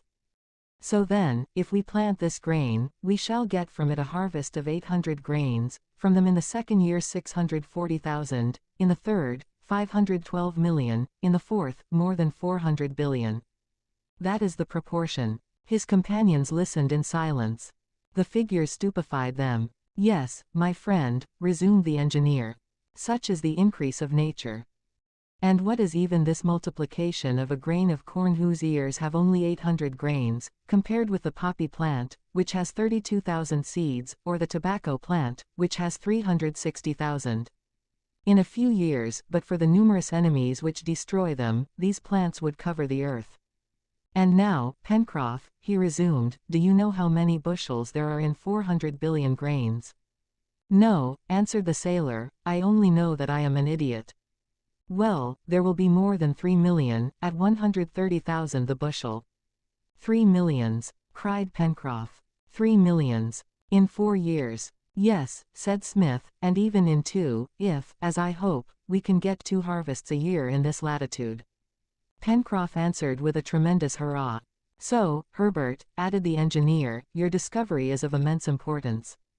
Remember, my friends, that everything may be of use to us in our present situation.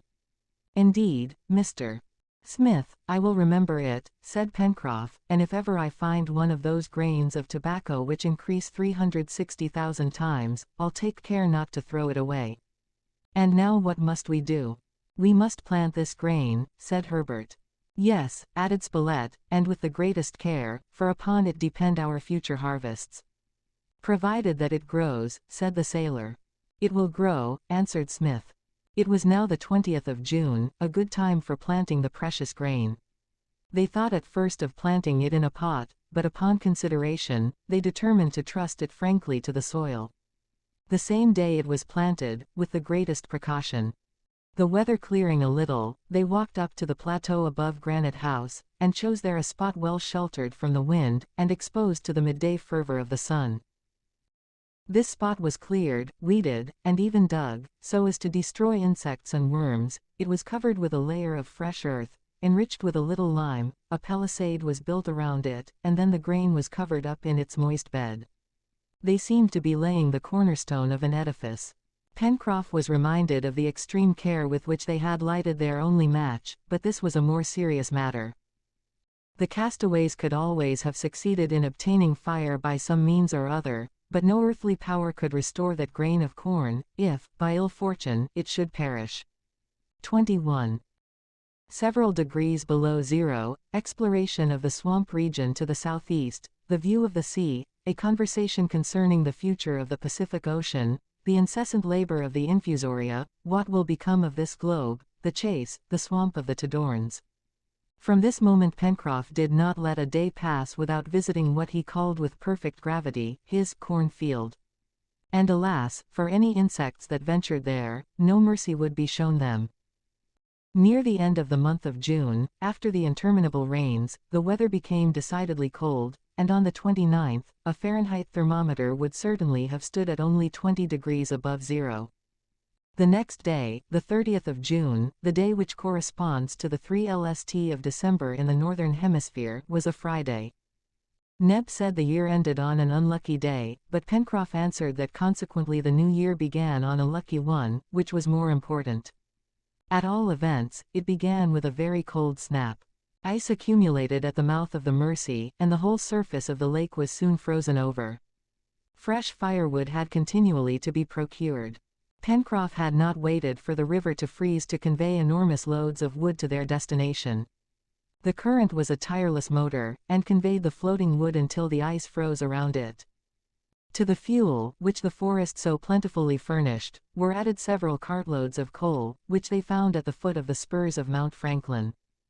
The powerful heat from the coal was thoroughly appreciated in a temperature which on the 4th of July fell to 8 degrees above zero. A second chimney had been set up in the dining room, where they all worked together. During this cold spell Cyrus Smith could not be thankful enough that he had conducted to Granite House a small stream of water from Lake Grant. Taken below the frozen surface, then conducted through the old weir, it arrived unfrozen at the interior reservoir, which had been dug at the angle of the storehouse, and which, when too full, emptied itself into the sea. About this time, the weather being very dry, the colonists, dressing as warmly as possible, determined to devote a day to the exploration of that part of the island situated to the southeast, between the Mersey and Claw Cape. It was a large swampy district and might offer good hunting, as aquatic birds must abound there. They would have 8 or 9 miles to go and as far to return, consequently the whole day must be given up. As it concerned the exploration of an unknown portion of the island, everyone had to take part. Therefore, on the 5th of July, at 6 o'clock in the morning, before the sun had fairly risen, the whole party, armed with spears, snares, bows and arrows, and furnished with enough provisions for the day, started from Granite House, preceded by Top, who gambled before them. They took the shortest route, which was to cross the Mersey on the blocks of ice which then obstructed it. But, as the reporter very truly observed, this cannot supply the place of a real bridge. So the construction of a real bridge was set down as work for the future. This was the first time that the colonists had set foot on the right bank of the Mersey and had plunged into the forest of large and magnificent firs, then covered with snow. But they had not gone half a mile when the barking of Top frightened from a dense thicket where they had taken up their abode, a whole family of quadrupeds. "Why, they look like foxes," said Herbert, when he saw them scampering quickly away. And they were foxes, but foxes of enormous size. They made a sort of bark which seemed to astonish Top, for he stopped in his chase and gave these swift animals time to escape. The dog had a right to be surprised, for he knew nothing of natural history, but by this barking, the grayish-red color of their hair, and their black tails, which ended in a white tuft, these foxes had betrayed their origin. So Herbert gave them without hesitation their true name of culper. These culper are often met with in Chile, in the St. Malo group, and in all those parts of America lying between the 30th and 40th parallels. Herbert was very sorry that Top had not caught one of these carnivora. "Can we eat them?" asked Pencroff, who always considered the fauna of the island from that special point of view. "No," said Herbert, "but zoologists have not yet ascertained whether the pupil of the eye of this fox is diurnal or nocturnal, or whether the animal would come under the genus canine." Smith could not help smiling at this remark of the boy, which showed thoughtfulness beyond his years.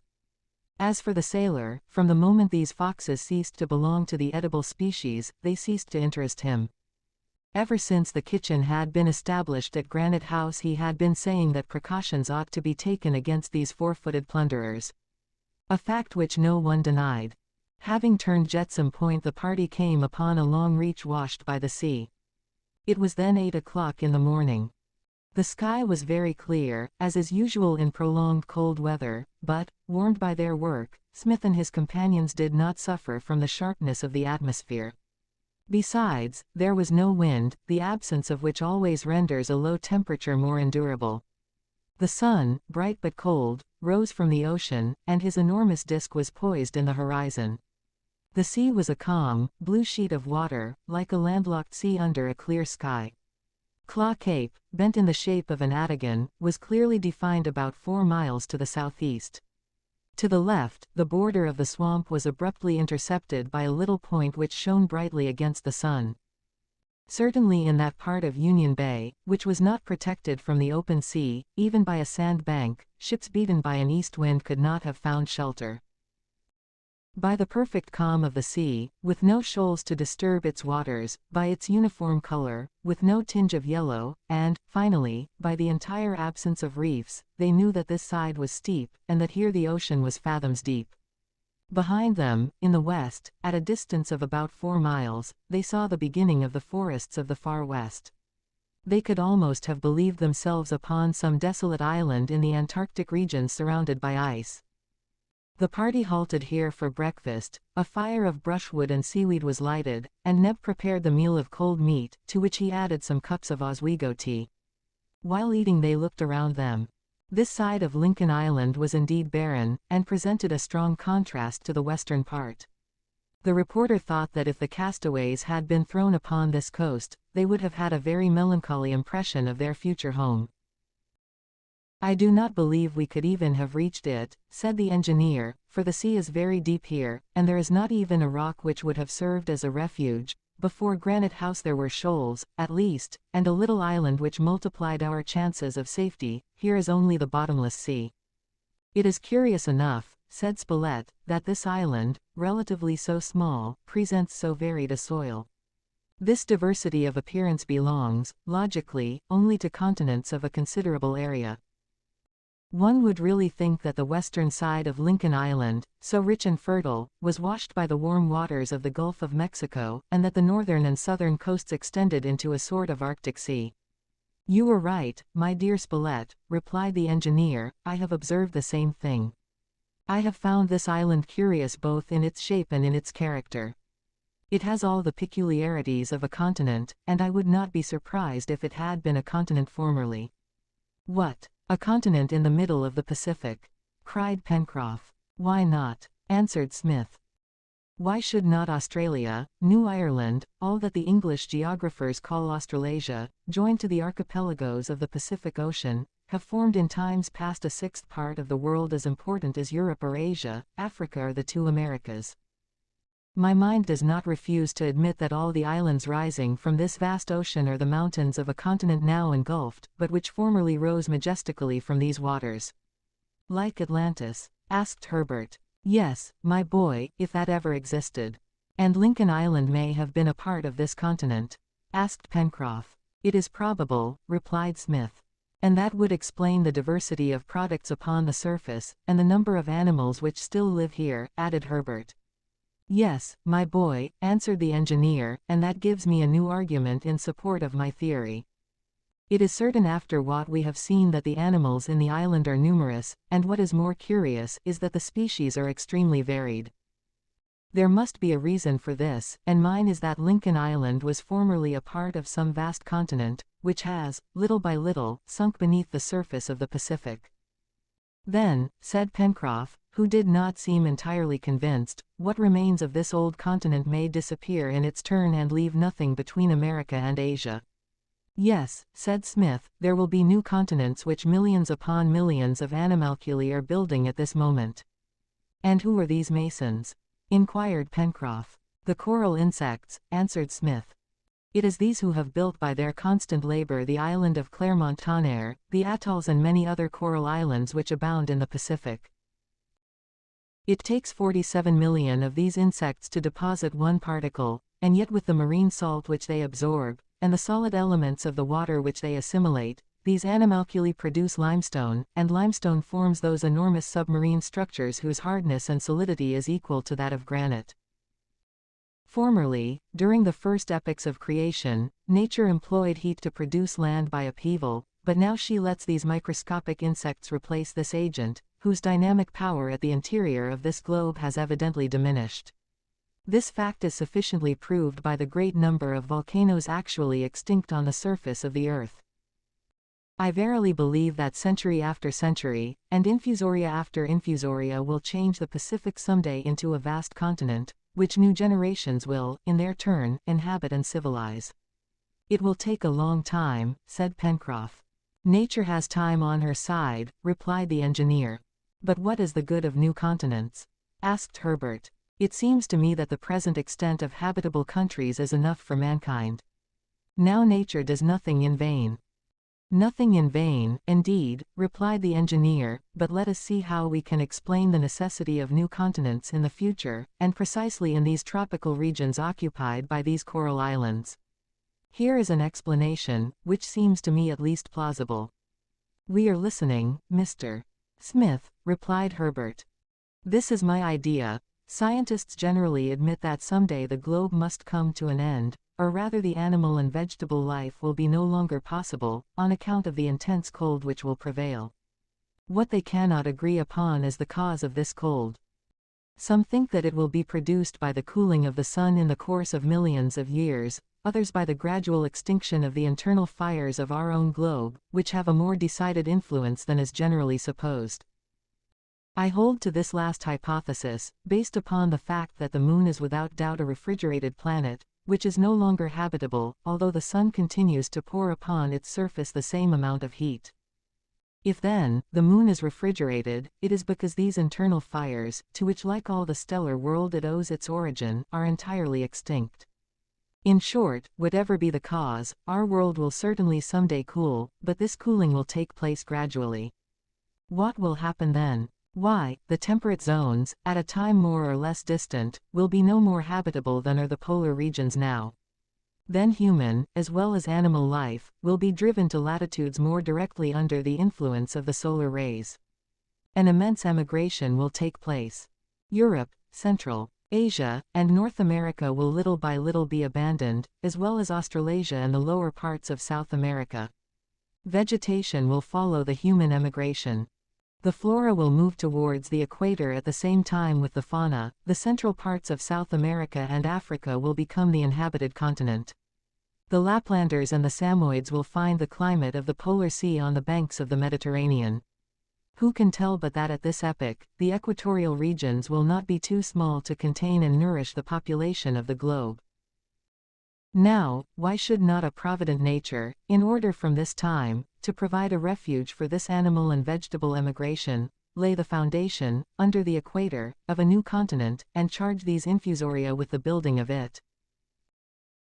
I have often thought of this, my friends, and I seriously believe that, someday, the aspect of our globe will be completely transformed, that after the upheaval of new continents the seas will cover the old ones, and that in future ages some Columbus will discover in the islands of Chimborazo or the Himalaya, or Mount Blanc, all that remains of an America, an Asia, and a Europe.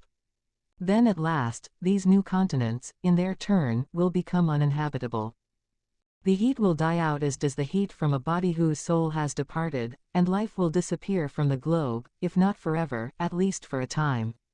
Perhaps then our sphere will rest from its changes, and will prepare in death to live again under nobler conditions. But all this, my friends, is with the Creator of all things. From the talking of the work of these infusoria I have been led into too deep a scrutiny of the secrets of the future. My dear Cyrus, said the reporter, these theories are to me prophecies. Someday they will be accomplished. It is a secret with the Almighty, replied Smith. All this is well and good, said Pencroff, who had listened with all his ears, but will you tell me, Mr. Smith, if Lincoln Island has been constructed by these infusoria? No, replied Smith, it is of purely volcanic origin. Then it will probably disappear someday. I hope sincerely we won't be here. No, be easy, Pencroff, we will get away. In the meantime, said Spilett, let us settle ourselves as if forever. It is never worth while to do anything by halves. This ended the conversation. Breakfast was over, the exploration continued, and the party soon arrived at the beginning of the swampy district. It was, indeed, a marsh which extended as far as the rounded side forming the southeastern termination of the island, and measuring 20 square miles. The soil was formed of a silicious clay mixed with decayed vegetation.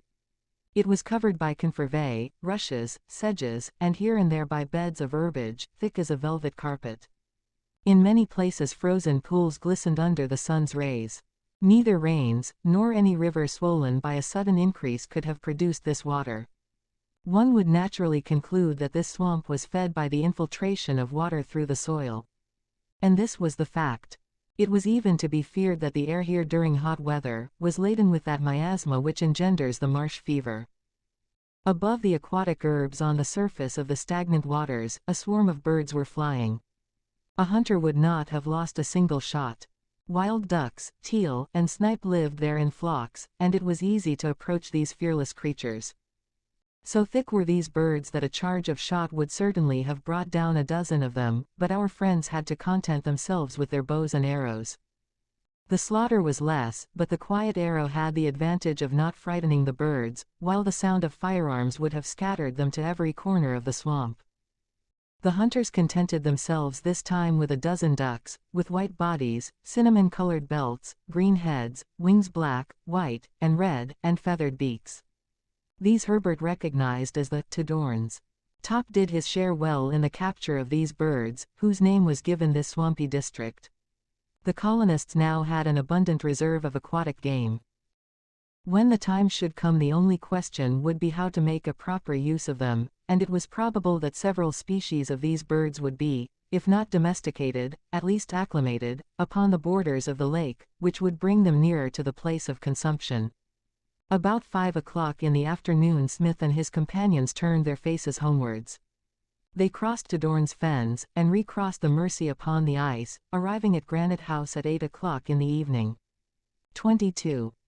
The traps, the foxes, the peccaries, the wind veers to the northwest, the snowstorm, the basket makers, the coldest snap of winter, crystallization of the sugar maple, the mysterious shafts, the projected exploration, the pellet of lead. The intense cold lasted until the 15th of August, the thermometer never rising above the point hitherto observed. When the atmosphere was calm, this low temperature could be easily borne, but when the wind blew, the poor fellows suffered much for want of warmer clothing. Pencroff regretted that Lincoln Island, instead of harboring so many foxes and seals, with no fur to speak of, did not shelter some families of bears. "Bears," said he, "are generally well dressed, and I would ask nothing better for the winter than the loan of their warm cloaks." "But perhaps," said Neb, laughing, "these bears would not consent to give you their cloak." "Pencroff, these fellows are no St. Martins."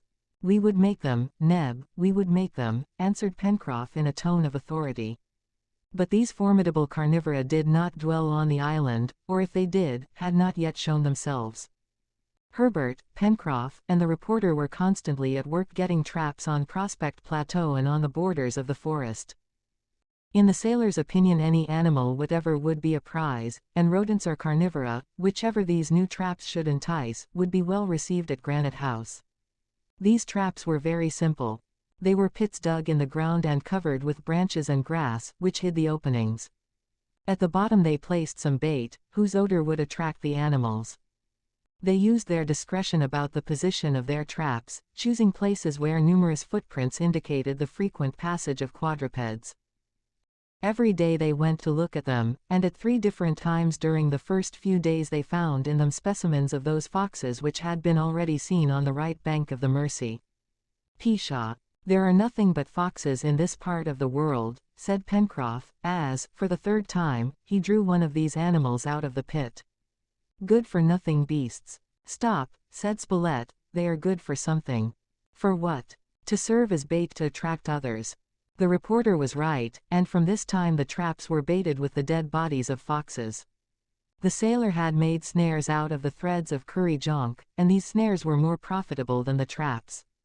It was a rare thing for a day to pass without some rabbit from the warren being captured.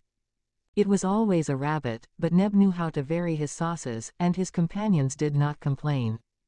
However, once or twice in the 2nd week in August, the traps contained other and more useful animals than the foxes. There were some of those wild boars which had been already noticed at the north of the lake.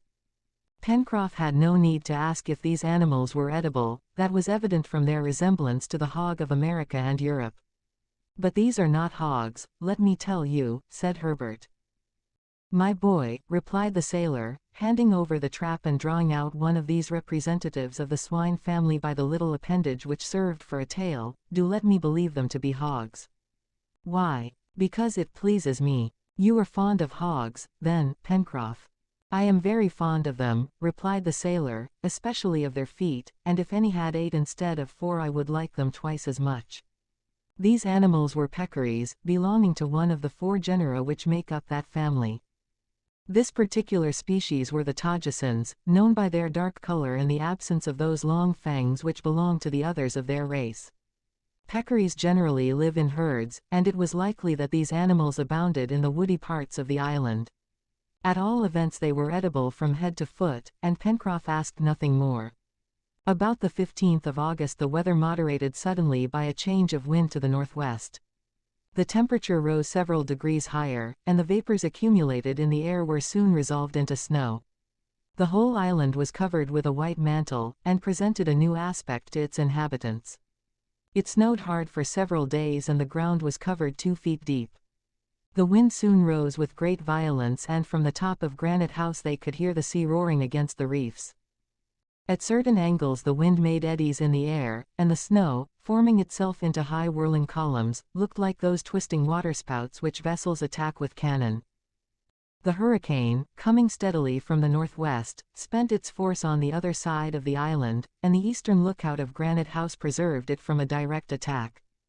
During this snowstorm, as terrible as those of the polar regions, neither Smith nor his companions could venture outside. They were completely housed for 5 days, from the 20th to the 25th of August. They heard the tempest roar through Jacamar Woods, which must have suffered sadly.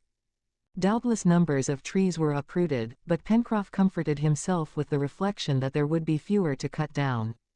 "The wind will be woodcutter, let it alone," said he. How fervently now the inhabitants of Granite House must have thanked heaven for having given to them this solid and impenetrable shelter. Smith had his share of their gratitude, but after all, it was nature which had hollowed out this enormous cave, and he had only discovered it. Here all were in safety, the violence of the tempest could not reach them. If they had built a house of brick and wood on Prospect Plateau, it could not have resisted the fury of this hurricane. As for the chimneys, they heard the billows strike them with such violence that they knew they must be uninhabitable, for the sea, having entirely covered their islet, beat upon them with all its force. But here at Granite House, between these solid walls which neither wind nor water could affect, they had nothing to fear. During this confinement the colonists were not idle. There was plenty of wood in the storehouse cut into planks, and little by little they completed their stock of furniture. As far as tables and chairs went they were certainly solid enough, for the material was not spared. This furniture was a little too heavy to fulfill its essential purpose of being easily moved, but it was the pride of Neb and Pencroff, who would not have exchanged it for the handsomest buhl. Then the carpenters turned basket makers, and succeeded remarkably well at this new occupation. They had discovered at the northern part of the lake a thick growth of purple osiers. Before the rainy season, Pencroff and Herbert had gathered a good many of these useful shrubs, and their branches, being now well seasoned, could be used to advantage. Their first specimens were rough, but, thanks to the skill and intelligence of the workmen consulting together, recalling the models they had seen, and rivaling each other in their efforts, hampers and baskets of different sizes here soon added to the stock of the colony. The storehouse was filled with them, and Neb set away in special baskets his stock of pistachio nuts and roots of the dragon tree. During the last week in August the weather changed again, the temperature fell a little, and the storm was over. The colonists at once started out. There must have been at least 2 feet of snow on the shore, but it was frozen over the top, which made it easy to walk over. Smith and his companions climbed up Prospect Plateau. What a change they beheld! The woods which they had left in bloom, especially the part nearest to them where the conifers were plenty, were now one uniform color. Everything was white, from the top of Mount Franklin to the coast, forests, prairie, lake, river, beach. The waters of the Mersey ran under a vault of ice, which cracked and broke with a loud noise at every change of tide. Thousands of birds, ducks and woodpeckers, flew over the surface of the lake. The rocks between which the cascade plunged to the borders of the plateau were blocked up with ice. One would have said that the water leapt out of a huge gargoyle, cut by some fantastic artist of the Renaissance. To calculate the damage done to the forest by this hurricane would be impossible until the snow had entirely disappeared. Spilett, Pencroff, and Herbert took this opportunity to look after their traps and had hard work finding them under their bed of snow. There was danger of their falling in themselves, a humiliating thing to be caught in one's own trap. They were spared this annoyance, however, and found the traps had been untouched. Not an animal had been caught, although there were a great many footprints in the neighborhood, among others, very clearly impressed marks of claws. Herbert at once classified these carnivora among the cat tribe, a circumstance which justified the engineer's belief in the existence of dangerous beasts on Lincoln Island. Doubtless these beasts dwelt in the dense forests of the far west, but driven by hunger, they had ventured as far as Prospect Plateau. Perhaps they scented the inhabitants of Granite House. "What, exactly, are these carnivora?" asked Pencroff. "They are tigers," replied Herbert. "I thought those animals were only found in warm countries." "In the New World," replied the lad, "they are to be found from Mexico to the pampas of Buenos Aires. Now, as Lincoln Island is in almost the same latitude as La Plata, it is not surprising that tigers are found here." "All right, we will be on our guard," replied Pencroff. In the meantime, the temperature rising, the snow began to melt, it came on to rain, and gradually the white mantle disappeared. Notwithstanding the bad weather, the colonists renewed their stock of provisions, both animal and vegetable. This necessitated excursions into the forest, and thus they discovered how many trees had been beaten down by the hurricane. The sailor and Neb pushed forward with their wagon as far as the coal deposit in order to carry back some fuel. They saw on their way that the chimney of the pottery oven had been much damaged by the storm, at least 6 feet had been blown down. They also renewed their stock of wood as well as that of coal, and the Mercy having become free once more, they employed the current to draw several loads to Granite House. It might be that the cold season was not yet over. A visit had been made to the chimneys also, and the colonists could not be sufficiently grateful that this had not been their home during the tempest. The sea had left undoubted signs of its ravages. Lashed by the fury of the wind from the offing, and rushing over Safety Island, it spent its full force upon these passages, leaving them half full of sand and the rocks thickly covered with seaweed. While Neb, Herbert, and Pencroff spent their time in hunting and renewing their supply of fuel, Smith and Spilett set to work to clear out the chimneys. They found the forge and furnaces almost unhurt, so carefully protected had they been by the banks of sand which the colonists had built around them. It was a fortunate thing that they laid in a fresh supply of fuel, for the colonists had not yet seen the end of the intense cold. It is well known that in the northern hemisphere, the month of February is noted for its low temperature. The same rule held good in the southern hemisphere, and the end of August, which is the February of North America, did not escape from this climatic law. About the 25th, after another snow and rain storm, the wind veered to the southeast, and suddenly the cold became intense. In the engineer's opinion, a Fahrenheit thermometer would have indicated about 8 degrees below zero, and the cold was rendered more severe by a cutting wind which lasted for several days. The colonists were completely housed again, and as they were obliged to block up all their windows, only leaving one narrow opening for ventilation, the consumption of candles was considerable. In order to economize them, the colonists often contented themselves with only the light from the fire, for fuel was plenty. Once or twice some of them ventured to the beach, among the blocks of ice which were heaped up there by every fresh tide. But they soon climbed up to Granite House again. This ascent was very painful, as their hands were frostbitten by holding on to the frozen sides of the ladder. There were still many leisure hours to be filled up during this long confinement, so Smith undertook another indoor occupation.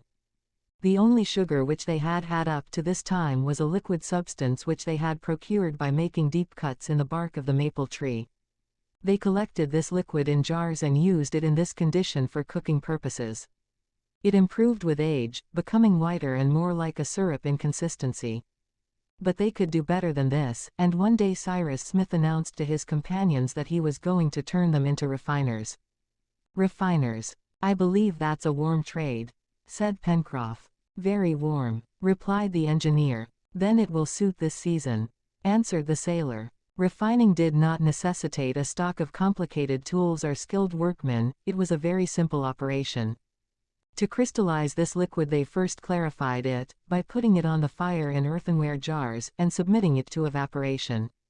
Soon a scum rose to the surface, which, when it began to thicken, Neb removed carefully with a wooden ladle. This hastened the evaporation, and at the same time prevented it from scorching. After several hours boiling over a good fire, which did as much good to the cooks as it did to the boiling liquid, it turned into a thick syrup. This syrup was poured into clay molds which they had made beforehand, in various shapes in the same kitchen furnace. The next day the syrup hardened, forming cakes and loaves. It was sugar of a reddish color, but almost transparent, and of a delicious taste. The cold continued until the middle of September, and the inmates of Granite House began to find their captivity rather tedious. Almost every day they took a run outdoors, but they always soon returned.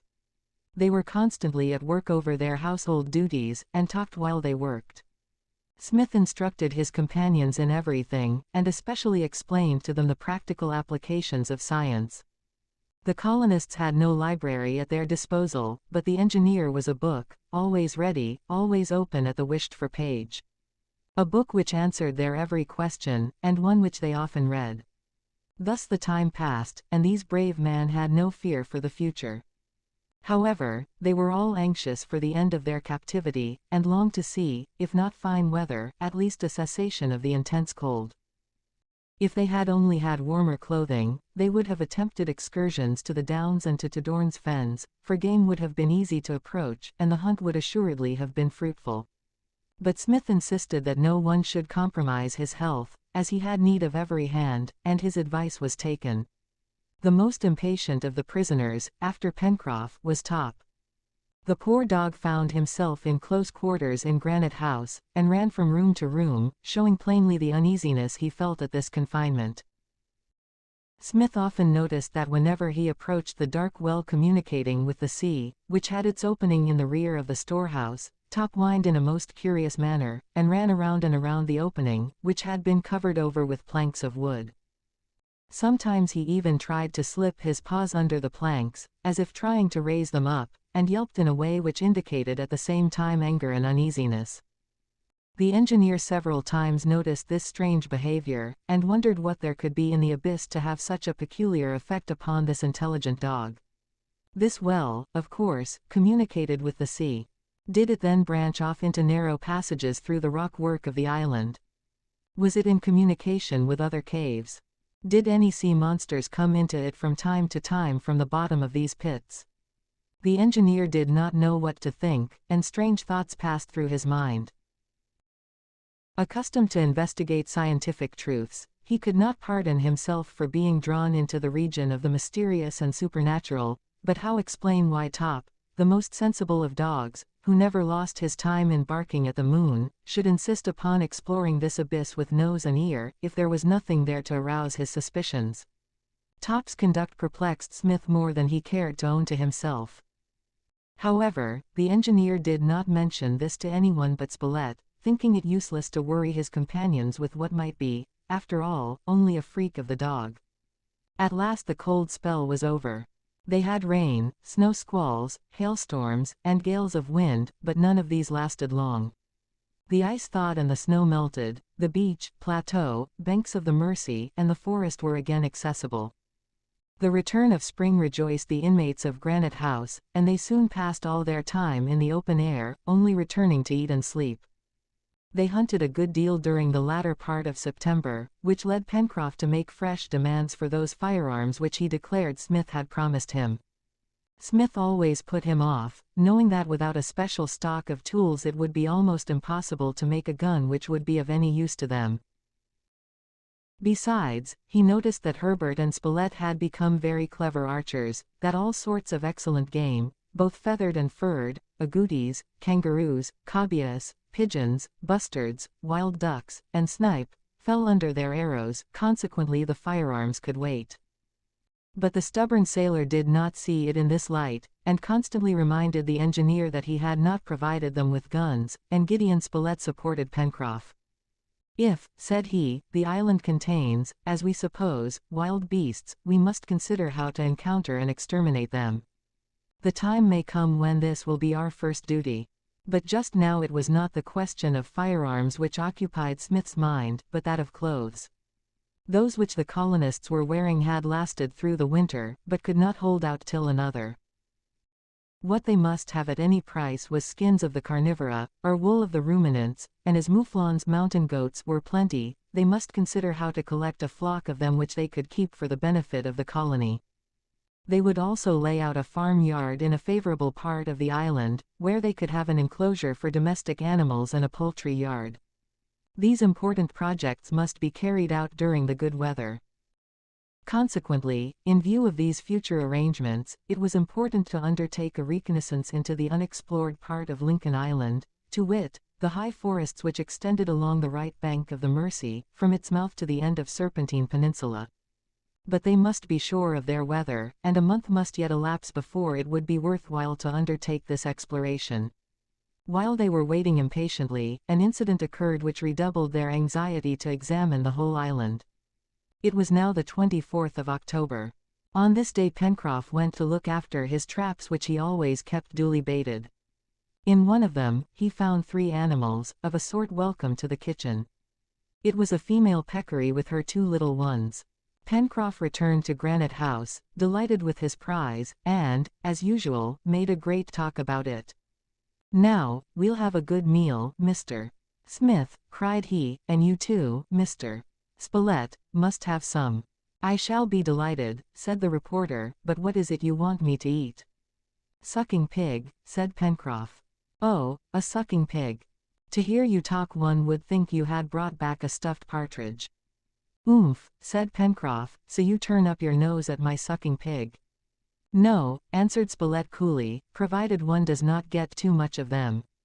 "Very well, Mr. Reporter," returned the sailor, who did not like to hear his game disparaged.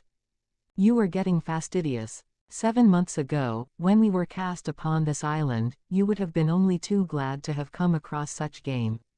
"Well, well," said the reporter, "men are never satisfied." "And now," continued Pencroff, "I hope Neb will distinguish himself. Let us see, these little peccaries are only 3 months old, they will be as tender as quail. Come, Neb, I will superintend the cooking of them myself." The sailor, followed by Neb, hastened to the kitchen, and was soon absorbed over the oven.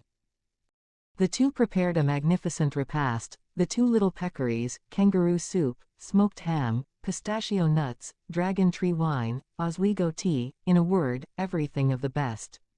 But the favorite dish of all was the savory peccaries made into a stew. At 5 o'clock, dinner was served in the dining room of Granite House. The kangaroo soup smoked upon the table. It was pronounced excellent. After the soup came the peccaries, which Pencroff begged to be allowed to carve, and of which he gave huge pieces to everyone.